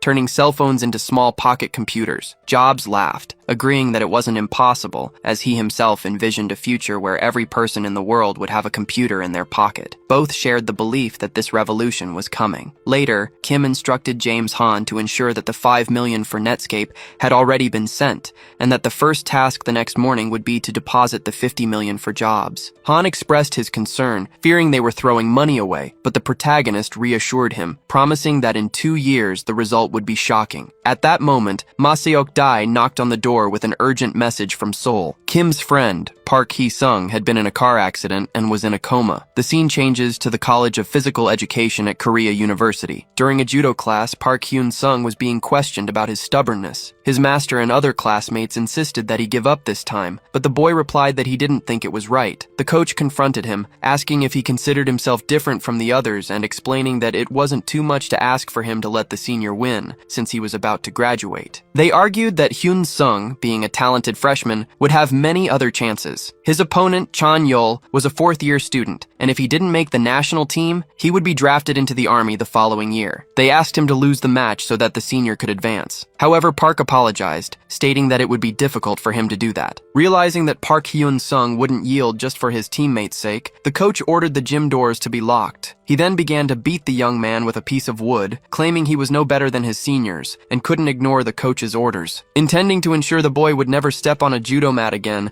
he broke the stick on his back. One of the students asked the coach to stop, stop, as he was severely injuring the boy, but the man just complained that young people today had no respect, unlike in his day, when the coach's word was law. He asked Park Hyun-sung if his answer was still the same. The judoka's silence confirmed his refusal to give up. The coach then threatened him, saying that if he kept this up, he would disappear, and asked him if he knew who Chanyeol's father was. He insisted that he stop being stubborn, as giving up this one time would be good for both him and the school. After the incident, one of the judokas suggested to Mr. Kim that he cancel practice for the day, while a friend of Park's advised him to go to the hospital immediately due to the severity of the assault he had suffered. Outside, Chanyeol approached Park and asked him not to take the coach's words seriously, explaining that the man was just trying to help him and apologizing for the situation. They agreed to settle the matter fairly in the selection match, with Chanyeol warning him not to let his guard down, as he had also been training hard and wouldn't go easy on him. Park shook his hand in gratitude, and before they parted ways, Chanyeol reinforced his advice that he should go to a hospital. While riding his bike home, Park noticed a truck speeding toward him. He tried to pedal faster but was inevitably hit. With his bike destroyed, he was thrown to the side of the road. In an act of deliberate cruelty, the truck reversed and crushed his leg. Then, the vehicle moved forward again, running over the boy, who was agonizing on the ground, in a terrible accident. As soon as he returned to the United States, Moo-yok rushed to the hospital. There, he found his uncle and asked what had happened to Hyun-sung. His uncle explained that he had been found unconscious on the street and had only survived because someone saw him and called for help. His bones were all broken, and he had suffered a severe head injury. The tire marks indicated that the vehicle had run over him several times, clearly marking it as an attempted murder. Unfortunately, there were no witnesses, and the driver had fled the scene. His uncle, being a police officer, felt helpless for not being able to get justice for his nephew. The doctors informed them that after 3 days in a coma, the best they could do was wait. If he were to wake up, he would never be able to play sports again, and simply walking would be considered a miracle. Moo-yok then remembered a call from Hyun-sung on a weekday, in which he had invited him to hang out. At the time, his cousin mentioned he would stop by the hospital first. When Moo-yok asked why, Hyun-sung asked him not to tell his uncle, explaining that getting beaten on the team was common, and that he was only going to the hospital because that day's beating had been particularly bad. The memory of seeing Park limping in his apartment surfaced. He realized that corporal punishment, considered normal in sports at the time, wasn't something Hyun-sung would take seriously enough to bother a friend about, which meant that the beating before the accident must have been exceptionally brutal. Driven by suspicion, Moo-yok asked a contact named Ma for a favor. The next day, he received a photo of Jo Chanyeol, who had been selected for the national team after the controversy involving Hyun-sung. The investigation revealed that the coach had shamelessly demanded a fixed match, and that the only person who refused to comply was Park Hyun-sung, which resulted in the violent punishment. Moo-yok asked if the accident was connected to this, but nothing had been confirmed. He instructed Ma to find out everything about Jo Chanyeol as soon as possible. Reflecting on how fixed matches were common in those years, he wondered if someone would be capable of running a person over for a spot on the national team. An immense fury consumed him. He promised himself that if the person behind the punishment was the same one behind the hit and run, they would pay dearly for what they did. At that moment, the national team lost all importance. His only concern was whether his friend would ever walk again, feeling a deep frustration for all the training they had done together for a promise that was now destroyed. The hero didn't remember the promise they had made in college. The original idea came from Myung-soo and Hyun-sung, who dreamed of achieving something great in Seoul at any cost. However, Hyun-sung felt he couldn't do it alone and wanted his friend's support, planning for them to work hard so they could go to the capital together. The hero's cousin never understood why they needed his help, but Hyun-sung insisted that to be useful, he first had to become worthy. It was with this mindset that he trained exhaustively, claiming he needed to at least win an Olympic medal to feel up to the task. In truth, the hero just wanted Hyun-sung by his side as a completely trustworthy partner. Someone like manager Ma, who was quiet and always efficient. He never wanted his friend to achieve a grand title like becoming a national team athlete. It was this misunderstanding that, in his view, had ultimately led to the current situation. The revelation that connected the dots came from manager Ma. He explained that Jo Chanyeol was the son of Jo Hyung-gu, the vice president of the National Judo Association. Jo Hyung-gu was also the president of Polar Constructions, one of the association's biggest sponsors, and a renowned construction company in the Chungcheong province. Rumor had it that he had been a famous gangster in the region. Upon hearing this, the hero finally understood the complexity of the situation. He asked Ma about the vehicle involved in the accident. and the manager reported that the police were investigating but had made no progress yet. Faced with uncertainty about the police's ability to find the culprit, the hero gave Ma a direct order. He explained that Hyun Sung was his childhood friend, someone as precious as his own life, and demanded that Ma find those responsible and make them pay dearly, no matter the cost. Manager Ma promptly obeyed his young master's orders. Meanwhile, in the president's office at Polar Constructions, a violent fight was taking place. President Jo Hyung-gu threw a plaque at an employee's forehead who tried to apologize, claiming he had only followed orders to do the job right. Without even hearing the rest of the explanation, the president furiously punched him in the face. He clarified that his order had been to stop the young man from competing, not to run Hyun Sung over. Angry at being involved in something so serious, he assaulted the employee, Bae Won-chung, calling him incompetent and reminding him that they were no longer thugs from Chungcheong. Jo Hyung-gu asked if any evidence had been left behind that could link them to the crime. He ordered Won-chung to clean up the whole mess by himself and, if caught, to never mention his name. Under pressure, the man in the red suit agreed. He reported that the men who carried out the job had been sent to Gangneung and that they knew nothing, assuring him that if they were captured, they would take all the blame. The president lamented how long it had taken to get rid of his gangster reputation, recalling that it took them 10 years to leave the life of crime and establish themselves with respect. He then handed a large sum of money to Won-chung, telling him to go to the sauna and take care of the boys. Won-chung thanked him, calling him Hyung-nim, which only increased the president's irritation with the mess the employee had created. At night, Manager Ma met with an informant in a dark place. After handing over an envelope, he asked him to find the hit-and-run vehicle. The informant revealed that the tire marks indicated a 1-ton truck and that the victim had been run over several times before the driver fled. He commented that he heard Ma was working for Chairman Cheon's family and acting like a detective, a job that didn't seem to suit him. Ma simply replied that it was an important matter for his boss, and the man promised to get in touch with more information by the next day. A short time later, the hero went to a warehouse in Chungcheong, where he found Manager Ma with 3 men. He asked who they were, and Ma explained they were the thugs they had captured. They confessed that the attack was disguised as a traffic accident, and that the target was indeed Park Hyun Sung. The hero realized his bad premonitions never failed him. The 3 thugs, too young to have planned something like this, were badly beaten. Terrified, they begged for their lives to be spared, promising to tell him everything. The hero warned them not to make him repeat the question. Immediately, they confessed that Bae Won-chung had given them the order, specifying that they should completely crush the victim's legs. The hero, however, had no idea who Bae Won-chung was. The thugs explained that the mastermind was a businessman named Bae Won-chung, the managing director of Polar Constructions. They confessed that the man had paid them to commit the hit and run and then disappear from Gangneung. The hero questioned them about the amount they received, but faced with their reluctance, Manager Ma threateningly raised a crowbar, which made them talk. Even after confessing, the manager hit them a few more times with the metal object. The protagonist, stating he wouldn't like to repeat himself, asked again how much they had been paid. They admitted that they each got 500,000 won, a total investment of 1.5 million to ruin Hyun Sung's life. The hero lamented that his friend's life had been destroyed for such an insignificant amount. He then called Myung-soo to report the situation, but was surprised by the news that Hyun Sung had woken up. The hero went immediately to the hospital, where he found Hyun Sung's uncle and cousin very excited. Moo-yuk was able to talk to his friend, who was conscious and could hear him. They all thanked God that he was out of the coma and held his hand. However, the conversation with the doctor brought a devastating prognosis. His condition was complicated, and it would be difficult for Hyun Sung to walk again. Even if he managed to, he would have to give up judo, which was the young man's life, leaving his uncle completely devastated. Determined, Moo-yuk called Manager Ma and ordered him to bring in Bae Won-chung. That very night, the man was already tied to a chair in the warehouse. As soon as the tape was removed from his mouth,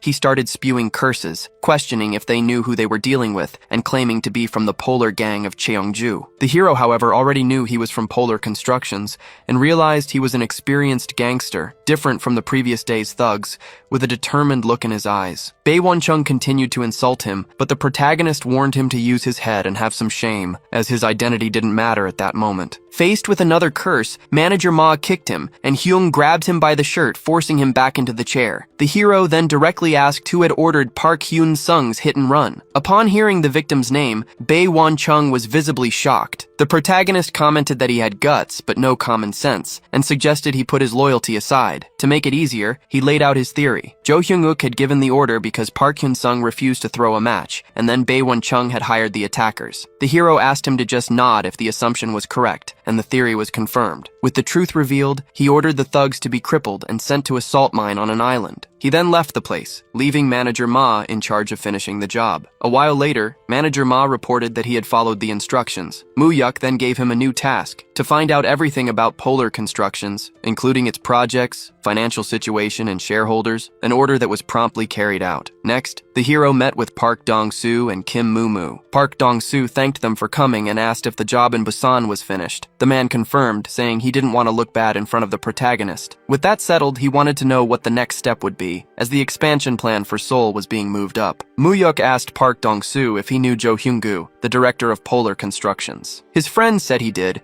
describing him as a thug from Cheongju who used to run nightclubs and bars and was now playing CEO. The hero then revealed his plan. He intended to crush him and wanted Park Dong-soo to take control of Polar Constructions. The proposal left his partner in shock. He expressed uncertainty, explaining that the man had strong connections not only in Cheongju, but also with public officials and politicians in Seoul. Moo-yuk assured him he would take care of the connections and asked again if his friend could win a direct confrontation. He replied that he would only be sure once he was face-to-face with the gangster. The protagonist insisted, asking him to take over Polar Constructions to establish a base in Cheongju, from where they would make their big push into the capital. His partner realized Moo-yuk was starting a war, and, liking the audacity of the plan, asked if they would start immediately. The hero said not yet, and gave him another task first. Jo Hyung-woo had a son named Jo Chan-yeol, and he wanted the young man to be left unable to walk for the rest of his life, as revenge for his friend. His colleague protested, stating that wasn't how they did things. However, Moo-yuk was adamant. Moo-yuk, faced with his insistence, the friend asked why, knowing he wouldn't make such a request without a good reason. After hearing the whole story of what had happened to Hyun-sung, he finally understood. The friend assured Moo-yuk he would handle the request by the next day, as he considered Moo-yuk's brothers his own. In his world, anyone who messed with family didn't walk away unscathed. Meanwhile, the investigation into the target, Jo Hyung-gu, revealed details about his company, Polar Constructions. As it was a privately held company, most of the shares belonged to Jo Hyung-gu, his family, and a few mid-level executives. An associate reported that Assemblyman Kim Se-young, a childhood friend of the company's president and a member of the ruling party, had been financing his political activities. The company's influence was notable, as it was responsible for nearly all public construction projects in Cheongju. Moo-yuk explained that if they could secure the transfer of shares, they would take control of Polar Constructions. His bodyguards confirmed that the target was riddled with corruption, with a simple search revealing all his dirty secrets. The situation was so serious that if the public prosecutor's office took the case seriously, his arrest would be inevitable. Moo-yuk's friend asked if he would need help from people like him, offering to find the right men for the job. Moo-yuk, however, replied that in a war, you use weapons suited to the enemy, and that the more resources they had, the better. A manager, overhearing the conversation, asked if he was preparing for a war, and Moo-yuk confirmed it was a conflict that couldn't be avoided. In a meeting with the chief prosecutor, one of the attendees found it strange that Chairman Chiang was targeting a relatively small company like Polar Constructions. Moo-yuk clarified that the order hadn't come from the chairman, as this was a personal matter, and that he intended to take down Jo Hyung-gu on his own. The chief prosecutor hesitated, aware of the difficulty of the request. He explained that to dismantle Jo Hyung-gu's operation, he would need help from the central prosecutor's office, as Assemblyman Kim Se-young likely had the support of public officials in Seoul. The case had the potential to become a major political scandal. Moo-yuk pointed out that if the operation were handled well, the chief prosecutor himself would benefit. At the prospect of exposing a high-level corruption scheme, the prosecutor agreed to issue an arrest warrant and promised to put those involved behind bars within a week. Before the warrant was issued, Moo-yuk asked the prosecutor to leak information about the investigation to Assemblyman Kim. When asked why, he simply insisted, saying he didn't want it all to end with a simple arrest. That same night, Jo Hyung-gu's son, Jo Chan-yeol, was drinking at a nightclub with an escort. She reminded him that he had an important match for the national team the next day, but he arrogantly replied that with his talent, he'd make the team with his eyes closed. He boasted that the outcome was already decided, since the man who had rebelled against them was completely finished, and concluded that those who don't know their place in the world are the ones who suffer. As Jo Chan-yeol was heading to his car, he was approached by three gangster-like men in suits, who ordered him to follow them quietly. He tried to react with a judo throw when one of them touched him, but the man held his ground and remarked that for a national team candidate, he was pretty weak. The assailant warned that his initial intention was to do this the easy way, but that was no longer an option. Then they took out a sledgehammer and began to beat him. Shortly after, a call was made to Muyuk to confirm that the job was done. With the first part of his revenge complete, Muyuk would now focus on taking down Jo Hyung-gu and seizing control of Seoul. Jo Hyung-gu found his son crying and desperately asked what had happened to his leg and who was responsible. The young man, however, had no answers. His father pressed him, asking if he remembered any of the attackers' faces, but the young man said he had never seen them before. The head of Polar Constructions then realized that one of his men, Won Chung, had also disappeared. He began to connect the dots, realizing the attack was revenge for what had happened to the other young man. Jo Hyung-gu's corruption network was so vast, including connections to several disappearance cases, that it was surprising he hadn't been caught yet. One of his subordinates advised him to forget about Assemblyman Kim Se-young, as not even the chairman could save him. His arrest was inevitable once he was caught. Muyuk then called a man known as Chairman Park, informing him that prosecutors would be raiding Polar Constructions the next day, and that Jo Hyung-gu would likely try to flee that night. He asked for help to locate the businessman's hideout before he escaped. When a colleague learned that Muyuk was going to the capture himself, he asked if it was due to a lack of trust in the team. Muyuk replied that he actually wanted to witness the man's downfall with his own eyes. A short time later, Jo Hyung-gu's phone rang. On the other end of the line, a voice warned him that all was lost. The prosecutors had raided his office, and an arrest warrant had been issued in his name. On the way, Muyuk ordered the driver to change course, and the scene shifted to a mansion in Taeyeon, Cheongnam. Upon arriving, he noticed about 10 people inside and instructed his companion to deal with all of them. The man put out his cigarette and told Muyuk to enter only after 10 minutes, then headed into the mansion with his henchmen. Meanwhile, inside the residence, the chairman of Polar Constructions, Jo Hyung-gu, was furious. On a call, he confronted Prosecutor Park, reminding him of all the money he had paid him over the years. Feeling betrayed, he threw his phone against the wall. Desperate, he asked his men if they had managed to contact Assemblyman Kim, but was informed that there had been no response from either the Assemblyman or his regional office. Hyung-gu's frustration grew, as he remembered how the politician used to accept his money without hesitation in the past. The conversation was interrupted by loud bangs on the door. When it opened, Park Dong-soo appeared with a sledgehammer, a figure Jo Hyung-gu hadn't seen in a long time. Dong-soo ironically remarked that it had been a while since their meeting in Incheon, and that he had heard the chairman was thriving in Cheongju and Seoul. Hyung-gu immediately asked him if he was responsible for this whole situation. In response, Dong-soo ordered his men to attack. Dong-soo's team quickly neutralized Hyung-gu's henchmen, and with the area secured, they sent a signal for Muyuk to enter. Muyuk entered and found the chairman on the floor. Park Dong-soo approached Jo Hyung-gu and demanded the transfer of all shares of Polar Constructions. In return, he offered him the chance to turn himself into the prosecutors, pressuring him to seal the deal with his thumbprint on a file folder. Outraged, Hyung-gu asked if Dong-soo was crazy, accusing him of having broken his son's leg and now demanding his shares. Dong-soo coldly replied that he had left the other leg intact, but that he could break it too, revealing that his men were positioned in front of the hospital, ready to harm his son again. Desperate, the chairman begged him not to do it, Dong-soo insisted, saying he was still treating him with respect and that he should sign while he had the chance, asking how he would live with the humiliation of being beaten by younger men. With no other option to protect his son, Jo Hyung-gu finally gave in and pressed his thumb onto the document. After the transfer, Dong-soo took a phone from his assistant, Sang-jung, and gave Hyung-gu one last warning. He shouldn't make the stupid mistake of saying anything to the prosecutors, because if he did, his home would no longer be safe. Dong-soo stated that he would go after the remaining shares next, which were in the names of his wife and relatives. With his objective completed, he left, noticing Muyuk watching the scene from a distance. As soon as Dong-soo left, Muyuk approached the fallen chairman, delivered a vicious kick to his face, and declared that this was payback for what he had done to his friend. As his bodyguard lifted him from the ground, the president of Polar Constructions asked how Muyuk dared to do such a thing and called him Dong-soo's puppy. The bodyguard remarked that the young man was very brave. In response, Muyuk warned the president to give up on Kim Se-young, as he would only find him in prison now. He described how Jo felt like he was in heaven,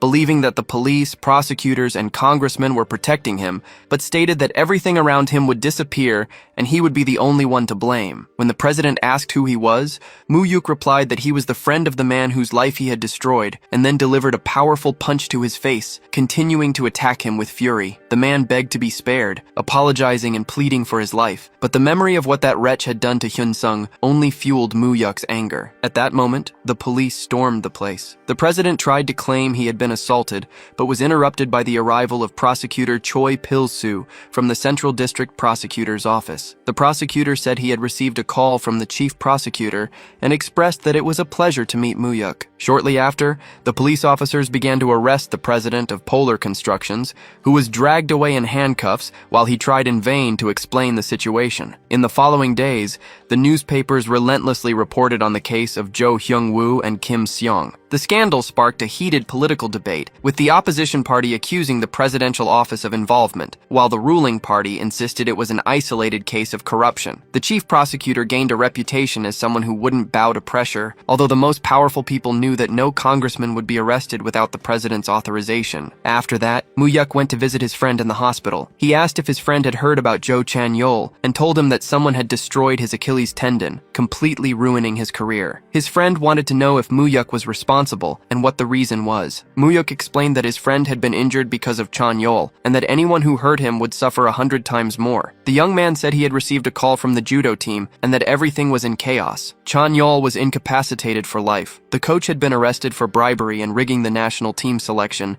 and the assistants were resigning. His friend expressed that he thought Muyuk had gone too far, but he retorted that a gentle conversation wouldn't erase what they had done. Faced with this, his friend confessed that he was afraid of him. Muyuk asked if he was afraid he would do the same to him if they ever fought, but his friend denied it, explaining that he just felt that Muyuk had changed a lot. Muyuk stated that they lived in a world where you were either the hunter or the prey. His friend couldn't understand why he had started to think that way. Realizing the young man was still too young, Muyuk concluded that he might need more time before he could stand by his side. He stood up, told his friend to rest until he was discharged, and left the room, while the young man kept calling his name. Meanwhile, the old chairman was commenting that Muyuk had used the opportunity given by Yoon Chang-go to take down a small construction company and arrest dangerous men. Even so, his grandfather considered him too soft, thinking he should have finished them off. An assistant reported that he had kept everyone involved locked in a room, ensuring no one could escape. The old man replied that they deserved a fate worse than death, as taking their company and destroying their son wasn't enough revenge. The assistant suggested that times had changed, but the old man insisted that one thing never changes: an enemy will always remain a threat. Therefore, it was necessary to instill true fear,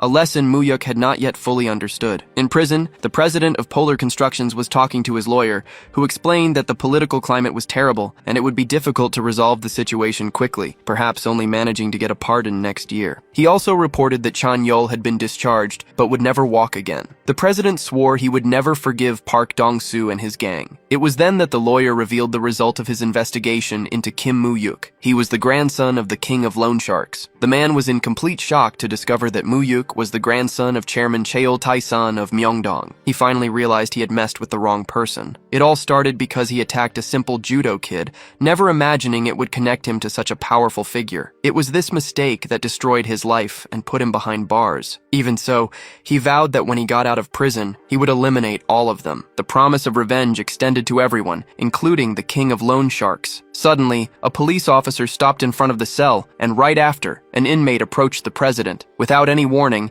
the inmate began to beat him brutally, causing him to lose a lot of blood until he collapsed on the floor. It became clear that the attack had been orchestrated by the grandson. Satisfied, Cheon Tae-san laughed and commented that his grandson had acted very well. His assistant, however, expressed concern, questioning if the young master wasn't getting too deeply involved. The grandfather replied that Muyuk needed to become even more ruthless, to the point of spreading terror to everyone around him, as that was the only way to survive in the Azure Wind Society. The king of loan sharks observed that Cheon's grandson was now indebted to someone, and admitted that he was learning a lot from watching Muyuk. as the boy made him imagine possibilities he had never considered. He then asked if Cheon had come just to brag about his grandson, or if there was another reason. Cheon admitted that he did, in fact, want to brag a little. His old friend found it strange that a heartless man like him would act that way in his old age, and recalled the first time they met. At the time, he didn't know if Cheon was the CEO of a construction company or just a street thug. Desperate to finish the construction of a factory,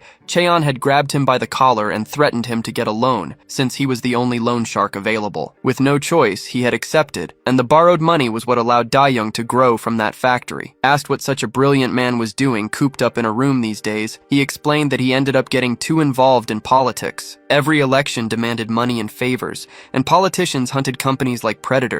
That's why he decided to use his own money to gain political power directly. Moo-yuk observed that President Song had gotten 16% of the votes in the last presidential election, which made President Kim Mansa feel threatened. As a result, Kim blocked Song's funding, pressured banks to refuse loans, and initiated tax audits to drive him out of politics. Cheon Tae-san asked if he intended to stay hidden forever, but President Song replied that it was now up to the children to resolve these matters, as the two of them were old enough to retire. Years after the death of President Song Yong-gyu of Daejeon, his company would become #1 in the country, but it would end up divided among his children. Later, the Song Seong Group, led by his son-in-law Jeon Soo-man, would rise to the absolute top, driven by a reliable ally and the enormous financial power he inherited. The shares that Moo-yuk's grandfather owned, added to those he was still accumulating, had the potential to completely change the future of Daejeon and Korea's most powerful families. At that moment, Song Hyun-soo, President Song's eldest grandson and the future third president of Daejeon, entered the room. He greeted President Jeon, whom he hadn't seen in a long time, and was introduced to Moo-yuk. After the formal introductions, Hyun-soo commented that he finally wanted to meet the man who was causing so many visits. His grandfather suggested that Hyun-soo show Moo-yuk the garden, and as the two young men left to talk, the elders remained in the room, reminiscing about the past. They commented on how reckless and fearless they were in their youth, and how they had survived long enough to see their grandchildren grow up,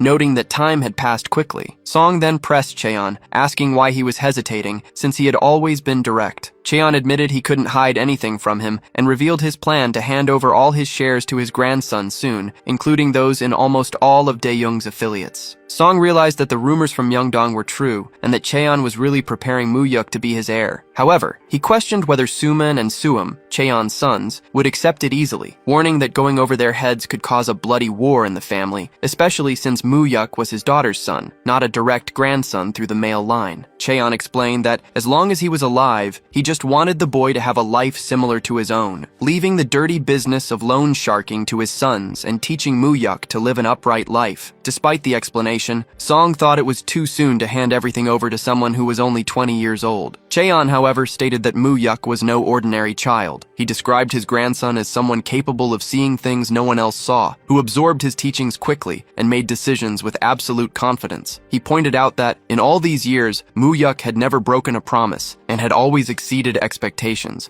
questioning how his own sons could possibly compare to him. Song commented that he never imagined seeing President Cheon like this, asking for help to protect someone. It was then that Cheon finally revealed the main topic, the Azure Wind Society. Meanwhile, in the garden, Song Hyun-soo was talking with Moo-yuk. He mentioned having seen the interview video and said that reporters had started hounding him because of it, causing him to spend the whole year being the butt of jokes for saying that studying was the easiest part. He noted they were only 3 years apart, and knowing that Moo-yuk was studying law at Korea University, asked if he planned to become a prosecutor or a judge. Moo-yuk replied that he first wanted to pass the bar exam and would then decide which path to take. Hyun-soo, in turn, said he was studying management, but his grades would never be good enough to get into the same university. Since he was about to graduate, he planned to study abroad to embellish his resume, following the typical path of Chaebol children and doing as much as he could for his grandfather. In his previous life, Moo-yuk had only seen Hyun-soo briefly at Song's funeral, and now he found it hard to imagine that this charismatic young man would become the powerful man of the future. Hyun-soo asked what Moo-yuk thought of President Song, since many people considered him too intense. Moo-yuk replied that he lived with the most authoritarian grandfather in the world, and that, if he could, he would love to have President Song as his second grandfather. The two laughed together, having a light-hearted conversation for the first time. Back in the room, Cheon continued his plea, stating that Soo-hang and Soo-man were no match for Moo-yuk, and that when he died, the entire city and the Azure Wind would make their move. Therefore, he asked that if anything happened to him, President Song protect Muyuk, promising that in return he would protect Dae-young. The promise extended to mutual protection, with Cheon guaranteeing he would defend Dae-young from Ion. Decades earlier, President Song had regretted not allying with the Azure Wind Society during a crisis, as he realized he couldn't get his business off the ground without their support. All his attempts to expand overseas were thwarted without the organization's intervention. However, the Azure Wind Society used this influence to make countless demands. Song always tried to resist or break free from their control, but he faced ruthless retaliation. Taezan argued that the Azure Wind Society was a problem for everyone, not just him, which was why he had sought out President Song, asking him to protect Muyuk. In the car on the ride back, Taezan asked Muyuk if he and Song's grandson had spoken informally. Muyuk replied that the young man was a surprisingly humble and pure Hyung, without any arrogance. His grandfather advised him to stay in frequent contact with Song's grandson, stating that this connection would be a great help in the future, and Muyuk agreed. Reflecting on it, they concluded that the Azure Wind Society ended up passing its sins down to the next generations, and the moneylenders lamented their failure to erase this stain in their own time. At college, a friend expressed concern for Muyuk, asking if he was studying for the bar exam, since his absence from class had been noticed by everyone, who all seemed confident in their own preparation. Muyuk assured him that he was always ready for anything. Shortly after, a woman in a suit approached him, identifying herself as his sister. She commented that she'd heard he'd been busy with trips to the United States and meetings with President Song, and remarked that their grandfather seemed to adore him, to the point that he hadn't reached out to her or Ji-won. Worried, she asked if everything was going according to plan and reminded him not to forget they were allies before she left. Later, Muyuk answered a call from Dong-soo, who told him he'd found the person they were looking for, the man linked to his parents' murder. When he arrived at the location, an employee tried to kick him out, saying the place wasn't open yet and that a kid like him shouldn't be there. However, the employee was reprimanded and told to let Muyuk in, as Dong-soo was expecting him. When asked about the visitor's identity, they explained that he was Dong-soo's protege, and the employee finally understood. Inside, Dong-soo showed a photo of a man named Choi Sung-man and introduced an ex-convict who had spent about 3 years in prison with him. The man said that Sung-man had a good sense of humor and had looked out for him a bit. One day when he asked why Sung-man was in prison, Sung-man confessed his involvement in the death of a young couple who were found with multiple stab wounds after a car crash. The ex-convict explained that, according to Sung-man himself, he hadn't committed the murders. He had just driven the car. He took the job without a second thought when strangers offered him 500,000 won, a sum that in 1974 was equivalent to 2 months' salary. Later, the same people offered him 10 million won to take the fall, assuring him he would only get 3 years in prison and receive another 10 million when he got out. Sung-man bragged about this in prison as if it were a great achievement. Muyuk wanted to know Choi Sung-man's current location, but was informed that he had died in a car accident shortly after getting out of prison. The strangeness of the situation was evident. A sentence of only 3 years for a case that resulted in 2 deaths was already suspicious, and his death in another accident right after his release confirmed that something was wrong. Muyuk felt his only hope vanish. Dong-soo, however, insisted that if the men who offered the money were the real culprits, they had to go after them. The ex-convict then revealed that Sung-man was smart and remembered overhearing the 2 men's conversation in the back seat. Pressured by Muyuk and Dong-soo, who offered him 500 won for the truth, the man, named Hyung-nin, finally revealed that the passengers had told Sung-man not to worry, because if anything happened, the Azure Wind Society would take care of it. Hearing the organization's name, Muyuk was surprised, though he had already suspected a connection after the conversation between his grandfather and Cheon Suman. His parents' death was, in fact, linked to the Azure Wind Society. He asked if any specific names had been mentioned. After hesitating, and with Dong-soo threatening he would only help if he told him everything, Hyung-nin added one last crucial detail that Sung-man hadn't been sure he'd heard correctly. He mentioned that the targeted woman had supposedly gotten involved with the wrong family and that, because of the old man, they were trying to eliminate their own younger sister, whose surname was Tion. The revelation made Muyuk immediately connect the dots between his 2 uncles and the Azure Wind Society. Muyuk figured his uncles had eliminated his parents. He believed that if Tion Suman was truly behind his mother's death, the motive could only be money. For him, there was no other explanation. The 2 Tion brothers must have tried to get rid of their sister to keep all of their grandfather's fortune, using the Azure Wind Society to carry out the plan. However, something didn't add up. He knew his grandfather wouldn't let a conspiracy like that go unnoticed. From the conversation they had, Muyuk suspected that his grandfather might have known about the Azure Wind Society's involvement. This led him to question what his grandfather's connection to the organization was, and whether he knew about Tian Suman's participation in the crime. The doubt consumed him. Had his grandfather abandoned his own daughter, doing nothing after her death? Or did he know everything and decide to cover it up? There were so many questions that his head started to hurt. Tormented by his thoughts, he asked Manager Ma to take him to his home in Busan. Upon arriving, his grandmother welcomed him happily, relieved to see he was okay, and asked about college and his grandfather. Without answering, Muyuk just said he was hungry, and she promptly began to set the table with a wide variety of dishes for her grandson. He devoured the food, commenting that he didn't like the food in Seoul, which made his grandmother happy to be able to offer him a real home-cooked meal. In his mind, he imagined telling her that he had discovered his parents' killers. He thought about declaring that he would hunt down those responsible and end their lives for revenge, eliminating everyone involved with his own hands. In his fantasy, his grandmother would change the subject, asking if he was being delirious from not liking the food, to which he would respond by asking for more, praising the taste. However, none of this was said. It all remained in his thoughts, as perhaps he was finally finding some peace and saw no point in reliving the pain of grief. His own thirst for revenge no longer seemed so certain or absolute. The next day, already in the car, Muyuk asked Manager Ma to take him back to Seoul. His destination was the prison, where he needed to meet his uncle, Cheon Suhan. When they met, Suhan, finding his nephew's visit strange, asked what he was doing there and where his older brother was. Muyuk offered sushi, but his uncle refused, claiming he had no appetite. With authority, Muyuk ordered him to sit down, threatening the loss of his prison privileges. Annoyed by his nephew's air-like attitude, Suhan again questioned the reason for the visit. Muyuk asked why he was being so hostile, and his uncle exploded, stating that his coming to Seoul had been a mistake, and that he should have stayed in Busan instead of causing trouble for the family. Muyuk taunted his uncle, asking if he intended to spend his whole life cleaning up his older brother's messes. The mention of Suman enraged Suhan,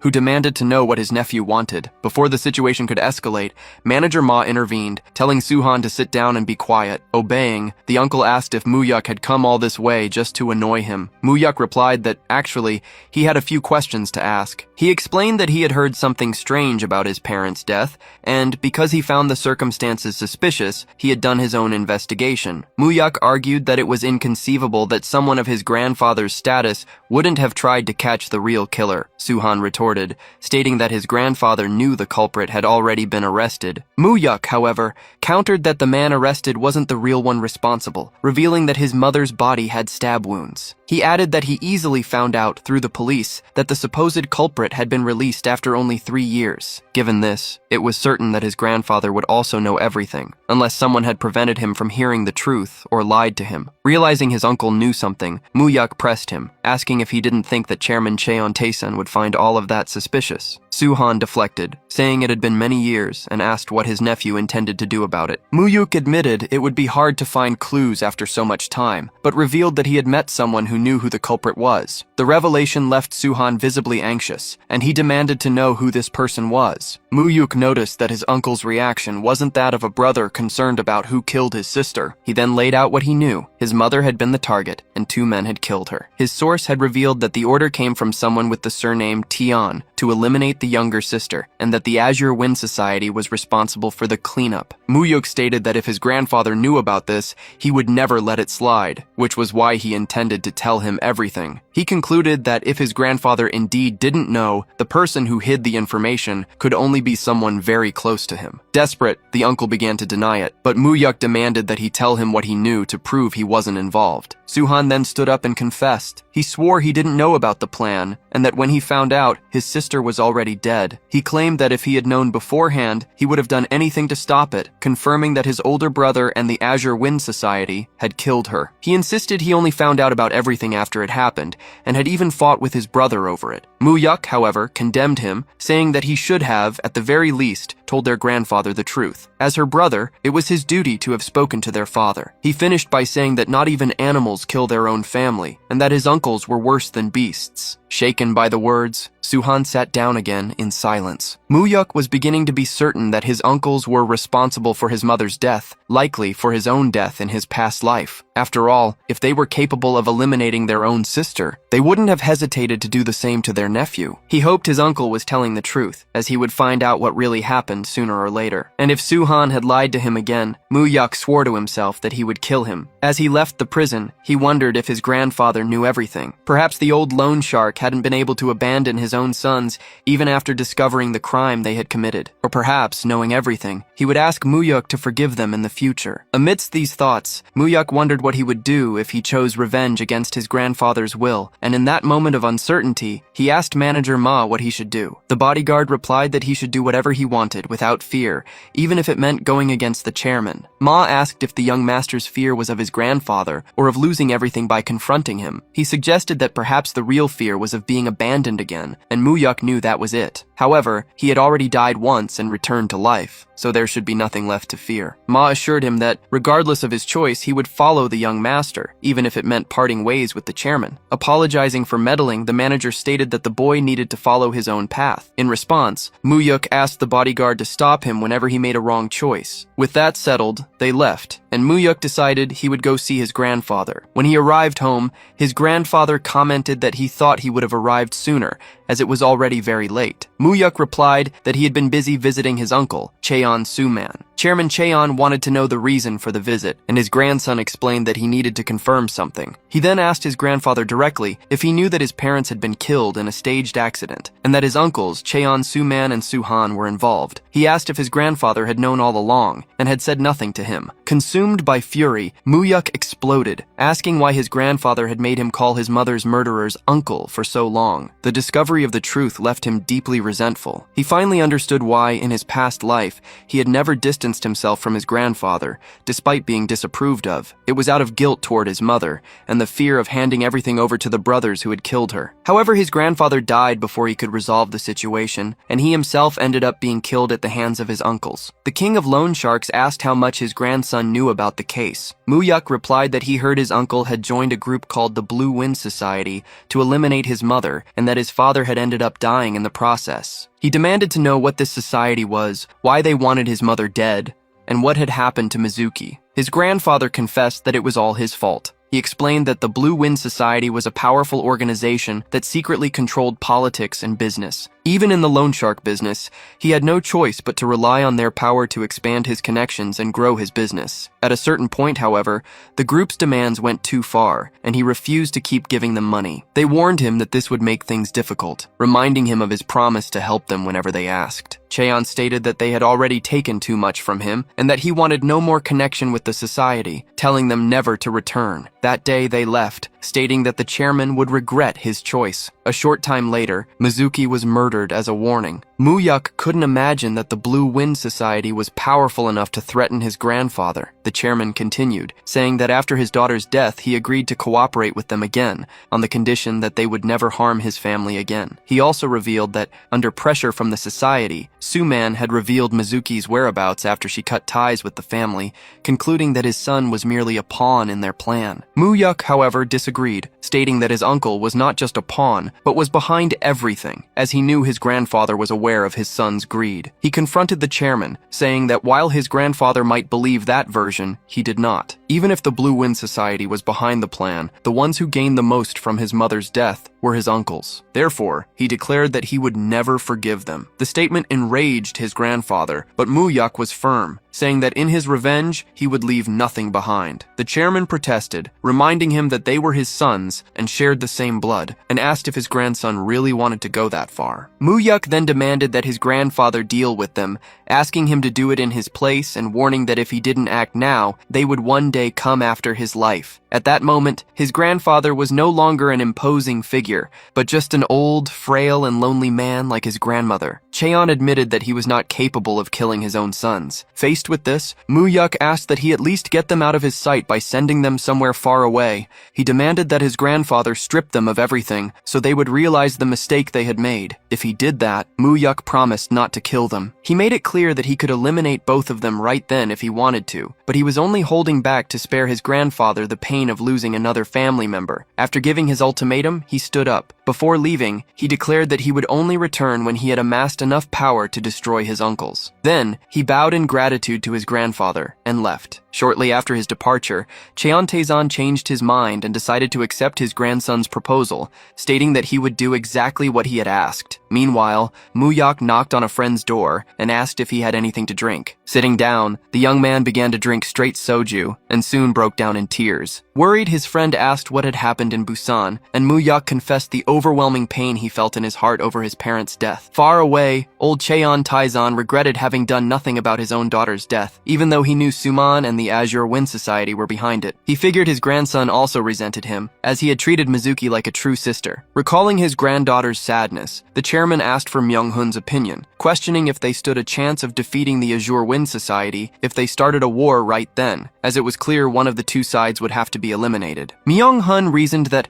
as the chairman already knew, the Azure Wind was not a single organization. If they eliminated one faction, others would rise to take its place. The old man considered using the ledgers with records of all the favors and money he had distributed to politicians, officials, and soldiers connected to the society. Myung-hun warned that even with this weapon, their chances of victory would be only 50%. Furthermore, the moment he used the ledgers, he would lose all the power he had built over the years. Even if he won, he would be risking his family, his money, and possibly his own life. Myung-hun further revealed that the Azure Wind Society was just waiting for the chairman to die, as it would be much easier to control Cheon Su-man and Cheon Su-han. As soon as he died, his sons would inherit everything and fully cooperate with the secret organization. Faced with this, Taizan told Myung-hun they needed to take back everything his sons had taken from him. Then he called the chairman of the Samsung Group and got straight to the point about the divorce. Taizan stated there was no major issue, that it was just a family matter, and that he had nothing against his son's father-in-law. He said he didn't want to complicate things and would ensure a fair division of assets. Caught by surprise, the man from Samsung asked what would happen to the children. Taizan explained that Suman would go abroad, while he himself would look after the grandchildren and their assets, assuring him that he didn't need to worry. He informed him that Myung-hun would pay a visit and ordered him to call Hui-kyung to stamp the paperwork. The commanding tone was the same one Taizan had always used, and the Samsung chairman's life had always revolved around obeying him. Desperate, the man questioned why he was being forced to comply with orders without any explanation. Taizan asked him not to misunderstand, as he wasn't looking down on his position, but insisted it was a family matter and that he hoped for his understanding. He advised him not to ignore his opinion, subtly reminding him that he could now ally with his older brother, Seo Maeng-gi-yeon, who had always coveted the chairman's position. Taizan claimed it wasn't a threat, but an appeal, and asked that his daughter sign the divorce papers quickly. After the call, the Samsung chairman threw the phone, furious with Cheon Taizan. He wondered how much longer he would have to accept everything without question, and understood that the divorce meant the breaking of the alliance between their families, suspecting that Taizan was plotting something with his brother. At that moment, his daughter Hui-kyung arrived, saying she had been shopping. Her father confronted her, demanding to know what she had done to make Cheon Taizan demand a divorce. Confused, she didn't understand why her father was talking about that. He explained that her father-in-law wanted the division of assets and the divorce papers signed,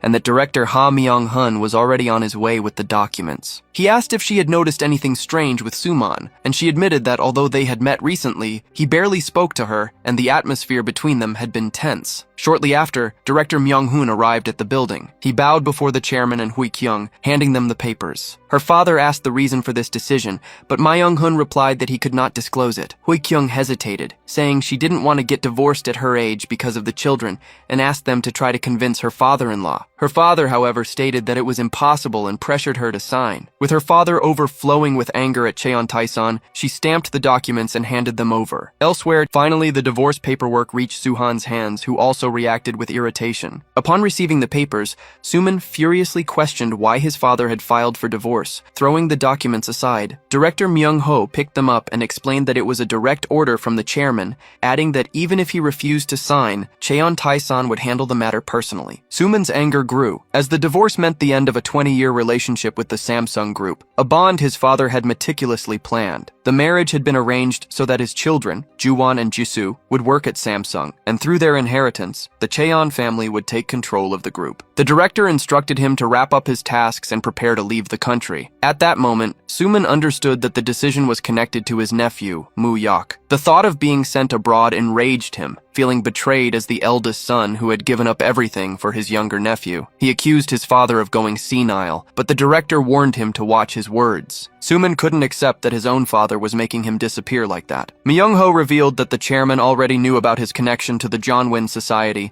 and that he should drop the matter. Suman then confronted the director, asking why he had done that to his own sister, Mizuki, just because she had turned her back on their father, refusing to inherit his dirty money. He argued that it didn't give the director the right to track her down and eliminate her. Myung-ho denied the accusations, claiming it was a misunderstanding and that he would never harm his younger sister. When Suman decided to go speak with his father to resolve the situation, the director stopped him, warning that the chairman did not want to see him and that a visit to his house would result in losing whatever affection was left. The orders were clear. He was to stamp the divorce papers, handle the liquidation of his assets, say goodbye to his family, and once everything was settled, leave for Australia. Suman rebelled, reminding the director that he was nothing more than an employee, but Myung-ho remained firm and insisted that he stamp the documents. Faced with Suman's refusal, the director relayed the chairman's final order. If necessary, they were to cut off his fingers and use his hand to stamp the papers. Trembling at the threat, he finally gave in and affixed his seal to the divorce documents. Myung-ho informed him that he would book the flight to Australia and that he was not to be late. Suman then realized that, as the eldest son of the Loan Shark King, he was being completely cast out. Immediately, he picked up the phone and, claiming an emergency, arranged a meeting with the president of the Blue Wind Society. At the meeting, Suman explained that he was being kicked out empty-handed, with no chance to succeed his father or gain control of the Samsung Group. The leader of the secret society realized that Suman's real request was for them to get rid of Moo Yok. Suman confirmed it, and the president commented on his cruelty, first for eliminating his own sister, and now for wanting to do the same to her son, concluding that Suman was more dangerous than he appeared. The leader pondered that,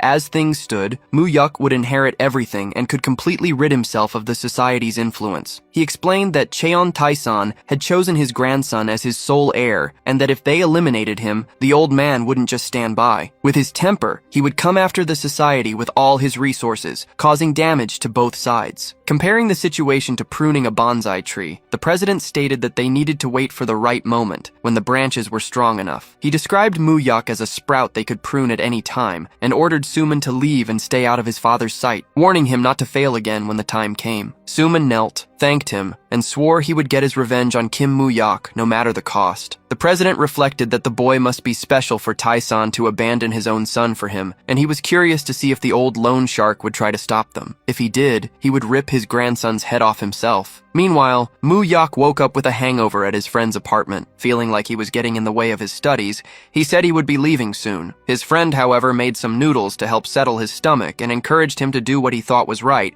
assuring him he would help in any way he could and telling him to cheer up. Moo Yok thanked him for the support and tried to lift his spirits. At the same time, director Myung-ho was informing Taesan that his son, Suman, had left for Australia without much resistance. However, he recommended they keep an eye on him, as knowing his personality, he wasn't the type to accept the situation easily. He also reported that the other son, Suhan, would be transferred to Yeongdungpo prison, losing his privileges. The chairman asked the director to ensure that Suman's family was provided for. Just then, Moo Yok arrived to speak with his grandfather. He announced that, after some time to think, he had decided to accept the offer to represent him. He explained that the fear of losing the rest of his family had motivated him to accept the responsibility. Kim Moo Yok stated that he would do his best, and that his grandfather shouldn't feel the absence of his uncles. Taesan thanked him for his concern and said he would take care of him. Moo Yok declared that he would start working properly at once, asking to review all the loan documents in his grandfather's name. He needed to understand the exact state of the business to decide what to shut down and what to continue. He mentioned that with the new financial system, the world was changing, and they would ride that wave. His ultimate goal was, upon inheriting everything, to have built a golden, unshakable empire that no one could challenge. The grandfather called for Ma Young-hoon and asked him to bring the loan documents for Moo Yok to analyze. After confirming there was nothing else, the grandson finally got what he wanted, leaving his grandfather curious to see the changes in the world he had mentioned. Muyuk, in turn, promised he would not disappoint him, but took the opportunity to make another request. He wanted to know everything about the Blue Wind Society. He questioned who the members of the organization were and how he could make them pay, expressing his disbelief that someone as powerful as his grandfather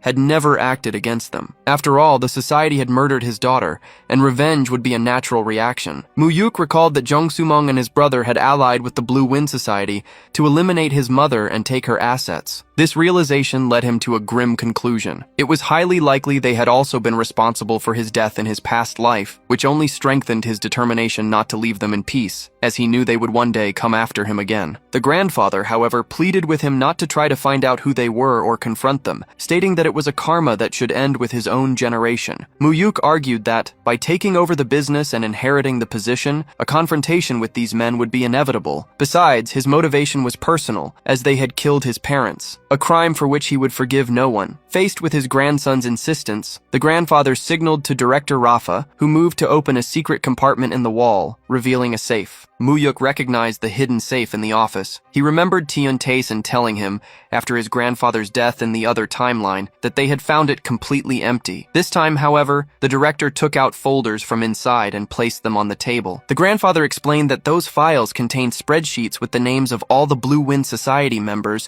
to whom he had lent money. The list was a true dossier of power in the country, including opposition politicians, military officers, judges, and even university professors. According to him, it was a group spread everywhere, capable of moving the country according to their will. Muyuk asked who the head of the organization was, but his grandfather admitted he didn't know, as he had never met him personally. He described the Blue Wind Society not as a cohesive group, but as a countless network of individuals and units. His strategy had been to feign cooperation when they asked for money, while secretly tracking who received the funds and how they were used. The record book was, therefore, a complete dossier of its members and activities. Muyuk thanked him, recognizing that he held a powerful weapon to destroy his enemies. His initial plan was to expose them for accepting dirty money from a loan shark, but his grandfather warned him that it was not yet time. Even with that information, he estimated the chances of victory at only 50%. At that moment, the grandson realized that his grandfather had never given up on revenge for his daughter. He was just waiting for the right moment. Respectfully, Muyuk asked his grandfather to lend him the book, but the request was denied. The grandfather explained that this power was immense,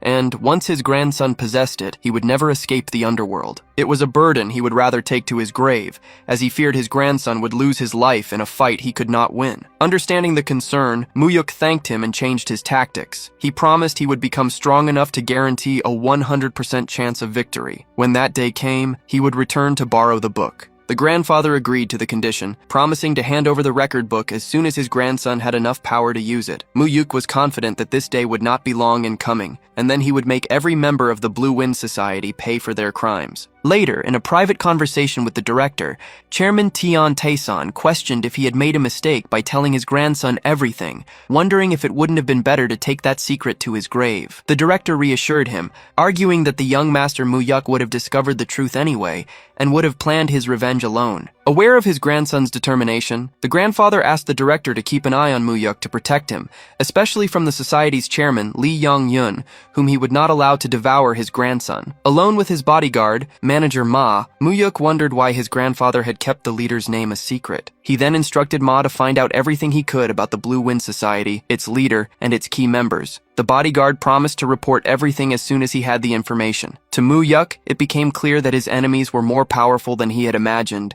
which motivated him to become even stronger to avenge his parents and himself. Next, he contacted Kim Moo to ask about the company's management. Moo informed him that Sang was taking care of everything, and thanked him for the opportunity to preside over the construction company, stating that the transition was going smoothly. He did, however, raise a concern. With the end of Ju Hyung's project in Cheongju, it would be difficult to get new contracts in the region, as most were obtained through corruption. Muyuk reassured him, telling him not to worry, as he would secure subcontracts through Daehan. The strategy would be to focus first on Polar Construction and then on Daehan, which was not illegal. He gave new orders to start taking over the territory of Yeongdongpo, an area with no major gangs, and instructed them not to worry about money, just taking what they could. Finally, he asked if they had already captured any of Jo Hyun-goo's men. Mumu replied that he had retired the older members and recruited the younger ones, resolving the situation through conversation. He stated that if they needed money, they could call him, as he would give them as much as necessary. One of his men asked if it wasn't too soon, reminding him that they had just expanded into Seoul. Ignoring the concern, he instructed a subordinate to speed up the process as a war was approaching. In another part of the city, a group of friends was toasting in a bar. The results of the first phase of the bar exam had come out, and the list of those who passed contained the names of all 5 of them. Everyone was overjoyed, as they all felt their hard work and dedication had been rewarded. One of the friends commented, amazed,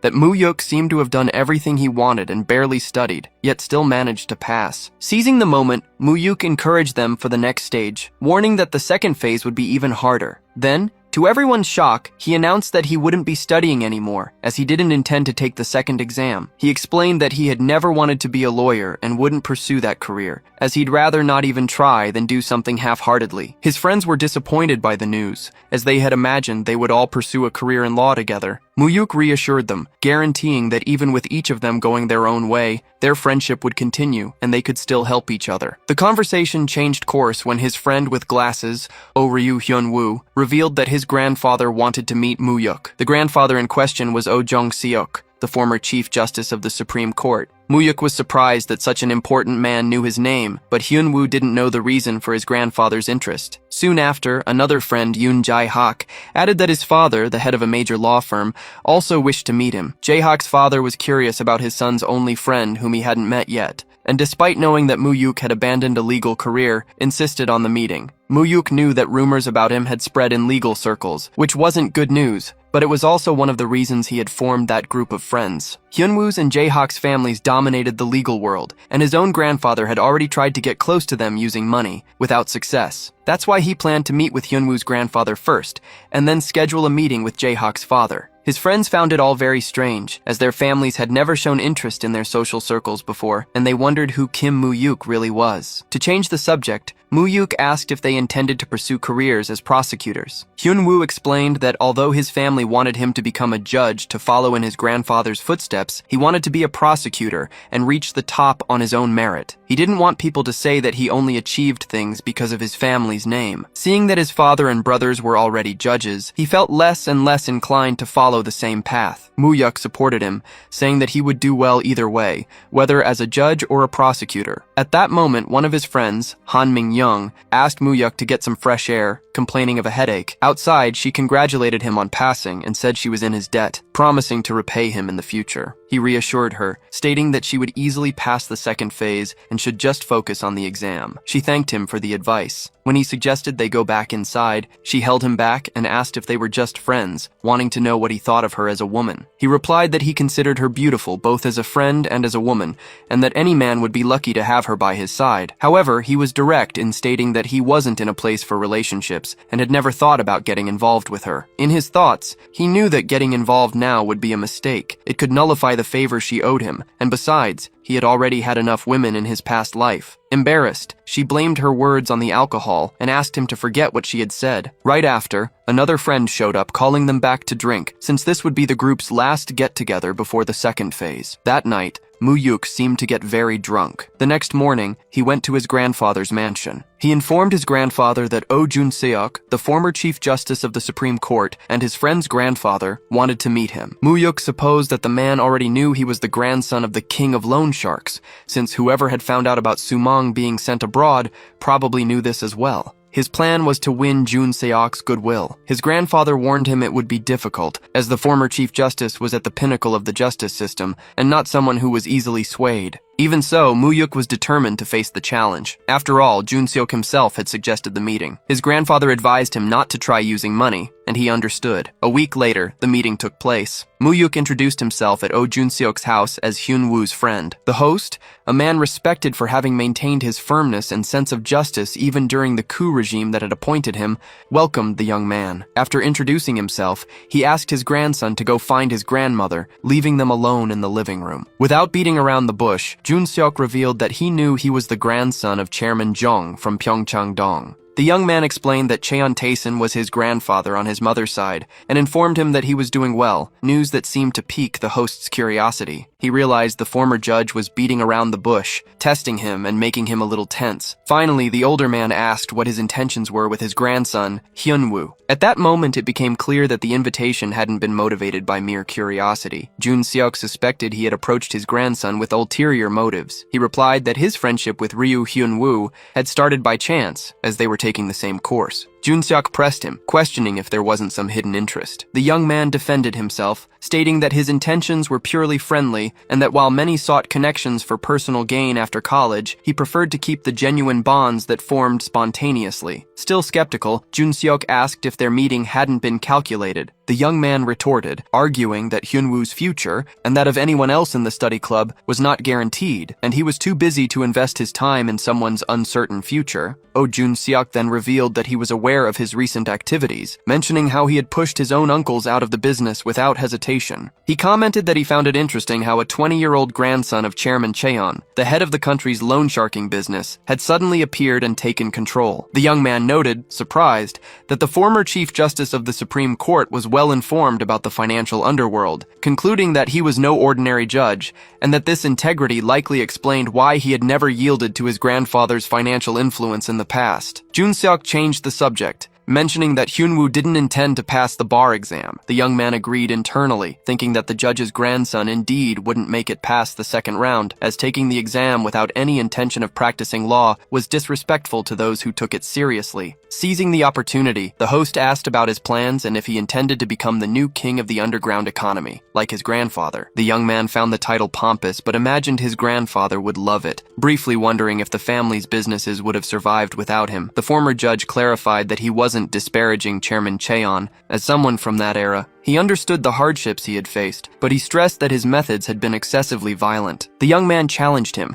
asking if he knew anyone who hadn't been violent in those times, arguing that aggression was the norm in both politics and business. He stated that everything that existed today was what had survived that brutal era, and that everyone chose their own position in society. He expressed his belief that the new era would be different, to which Jun Seok observed that he seemed to be following in his grandfather's footsteps. The young man confirmed that was his goal, but with a fundamental difference. He didn't intend to remain in the underground. He explained that times had changed, and his goal was to evolve and bring the businesses into the light, without, however, completely abandoning the shadows, as even the legitimate world could become unstable without them. The judge stated that all he wanted was a safe friendship for his kind-hearted grandson, but admitted he found the young man more interesting than he had expected. The young man promised to visit him more often to hear his ideas, but Jun Seok deflected, claiming to be just a powerless old man. However, the young man realized that although Jun Seok wasn't greedy for money, he valued honor above all else, and his pride was immense. He understood that honor brought legitimacy, and that in turn generated power. He concluded that the judge was hungry for power, and with the support of many who shared his ideals, would be a powerful ally when the IMF crisis hit in 3 years and the world came crashing down. The next day, his grandfather asked about the meeting with former Chief Justice Jun Suk, wanting to know if the man had spoken ill of him. The grandson replied that, under different circumstances, they might have even been friends, a thought that sent a shiver down his grandfather's spine. The conversation shifted to business when the loan audit was ready, and the young man, Moo Yuk, tossed the folder onto the table. His grandfather, impressed by his speed, asked about the results. Muyuk reported that most of the loans were high risk, with a high chance of becoming bad debts. He declared his intention to recover every last penny, as those who turned to loan sharks were already in unstable financial situations. His motivation came from the knowledge that, during the IMF crisis, his grandfather's bonds had become worthless paper. Therefore, he intended to collect everything he could. The grandfather, the king of loan sharks, understood that the plan was to collect all the debts at once, an idea he found absurd right after having expanded the company based on those very loans. Muyuk justified his strategy, explaining that loan shark debts were difficult to recover, and it was better to clean up the situation before the crisis hit. He pointed out that the currency crisis wouldn't be a sudden disaster, but the result of years of accumulated problems. The grandfather asked for director Mario's opinion, who agreed that the young master had a point, but cautioned that their business didn't operate on documents alone and that they should proceed with the caution the loan sharking world required. The grandfather then gave his approval, offering Director Rafa's support if they needed it. After his grandson thanked him, the grandfather asked what he would do with the recovered capital. Without hesitation, Muyuk replied that he would lend it to reliable, well-known companies, abandoning the high-risk investments. Muyuk explained that after the IMF intervention, bondholders began to control the companies, and that was why he wanted to be in a position of power. He understood that the 1997 Asian crisis, which also affected Korea, didn't arise spontaneously, but had its fuse lit in Mexico in 1994. The scene unfolded in New York, in Han Kyung-yong's office at Dream High Invest, when he took a call from Muyuk. Kyung-yong asked how things were going, and Muyuk informed him that he had already hired the team and was settling in, attending parties on Wall Street to expand his network. Then, the conversation took a more serious turn. Muyuk questioned what would happen if Mexico decided to devalue the peso against the dollar. He knew that, at the end of 1994, the country had taken this measure to boost exports and strengthen its reserves. His friend, on the other end of the line, asked why anyone would do something so crazy. Muyuk insisted that the possibility was real, and that they needed to consider a backup plan. Kyung-yong replied that if that happened, confidence in the Mexican currency would plummet, causing a flight of foreign investors. The economy would panic, creating turmoil in emerging markets and a massive rush to the dollar. Muyuk remembered his past life, in which Mexico ended up needing a bailout from the IMF and the United States. This memory gave him an unshakable certainty. Han Kyung-yong began to understand the genius of the idea and realized he had been right to bring him into the business. Muyuk then stated that there would be 2 devaluations of the peso before Christmas that year and proposed that they leverage $300 million to the maximum to bet on this event. Kyung-yong questioned if anyone in the company would accept such a risky bet, but Muyuk was focused on building ties with major corporations. Incredulous, the man on the other end of the line declared that he was crazy and that no one would agree to the plan. However, Muyuk was concise and adamant, stating that the peso's fall would happen between December 20th and 22nd and that Kyung-yong should mobilize everyone. He made the risks clear. They could lose $300 million, but if they succeeded, they would make trillions. For them, losing was not an option, as their goal was to amass a colossal fortune. Han Kyung-yong was shocked to learn the amount was $300 million, as it represented practically all his money, except for what he had invested in other companies with Steve Jobs. He realized that if they lost everything, all his businesses would be finished. Despite the risks, Muyuk insisted the operation had to be done as soon as possible, as the account needed to be settled by August. He explained that after the Mexican election that month, public perception would change. Kyung-yong agreed to proceed and look into the finances on the condition that he would notify Muyuk before any signing. However, Muyuk delegated the responsibility of signing to him, stating that Kyung-yong was the expert and that he had only provided the information. He declared that he trusted Kyung-yong and only needed that trust to be mutual. That operation would be a decisive test to evaluate Han Kyung-yong's abilities. If he couldn't profit from that information, he wouldn't deserve his position. With that sentence in mind, Kyung-yong grabbed a briefcase and headed to the Mangold Sack Company building, feeling he had no choice but to trust Muyuk. Upon arriving, he contacted Kim Muyuk, calling him a scoundrel and informing him in the middle of the night that the contract had been signed that day. He reported how the men at the company had reacted. The CEO of Mangold Sack, Tom House, had presented the contract, which consisted of a bet that the Mexican peso would appreciate from 3 to 5 per dollar by January, a deal that, in his view, only a fool would refuse. At that time, Mexico had joined NAFTA in 1994, and the market believed the country was on its way to becoming a developed nation. Foreign investment was abundant, and the economy was seen as stable and growing. Therefore, the proposal that the currency would plummet 60% in 6 months seemed absurd. Tom House even commented that it would be crazy to invest $300 million in that bet. Faced with this, Kyung-yong demanded maximum leverage, threatening to take the business to another bank. Tom House gave in, assuring him he would handle everything and that it would be a good deal for them, sealing the agreement with a handshake. The Mangold Sack team mocked them, considering them crazy. Later, Muyuk reassured Kyung-yong, telling him he had done a good job and shouldn't be shaken by the insults. He explained that the bankers were just salivating over the bonus they would get from what they considered an Asian sucker. The contract's expiration was set for the end of January. Muyuk asked if he had secured the leverage, and Kyung-yong confirmed he had obtained a 30-to-1 ratio. Muyuk praised the achievement, calling it monstrous. Han Kyung-yong had surpassed his expectations, turning $300 million into a $9 billion bet. It finally dawned on Kyung-yong that he had risked, in one go, a sum of money he might never see again in his life. He asked if he could return to Korea, but Muyuk stated that business was just beginning and he couldn't back down. He promised that when he returned, he would be treated like a god for the money they would earn. Time passed quickly. During this period, Kim Il passed away while preparing for a summit. Chairman Song Yong-ju of Da-young stepped down from management, and Myong-soo and his group passed stages 2 and 3 of the bar exam, an unprecedented feat for 4 second-year students in the history of Korea's law school. Meanwhile, Muyuk's tension grew as December 20th approached. The peso had been slowly falling since June, and he reflected on how his bet could change the future. Kyung-yong, so anxious he could barely eat or sleep, called to ask if the December 20th date was certain. Muyuk simply told him to be calm and trust him. The situation in Mexico was chaotic, marked by the assassination of a presidential candidate and armed resistance from indigenous groups against NAFTA. These were tragic events for the country, but Muyuk was counting on them happening exactly that way. Despite the fear, there was no turning back. All he could do was trust his memory. The big day arrived on December 21st, 1994. Muyuk kept an eye on his phone all day, until it finally rang. It was Kyung-yong reporting that the Mexican government had just widened the peso's trading band against the dollar to 13%. Muyuk was right. The devaluation caused foreign investors to start fleeing Mexico,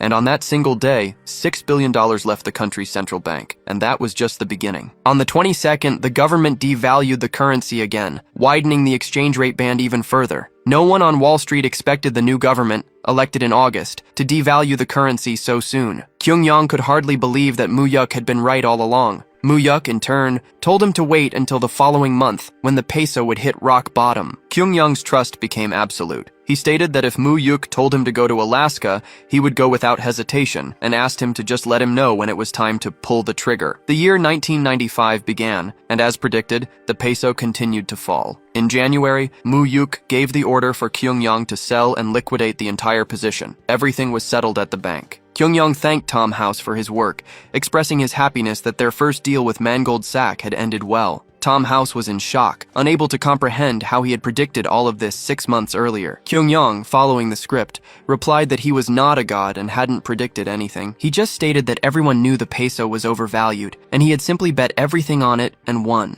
Meanwhile, the other employees in the office were stunned when the company's chairman called and fired the entire team that same day. Kyung-yong then called Muyuk to report that everything had been settled. The total return was $25 billion.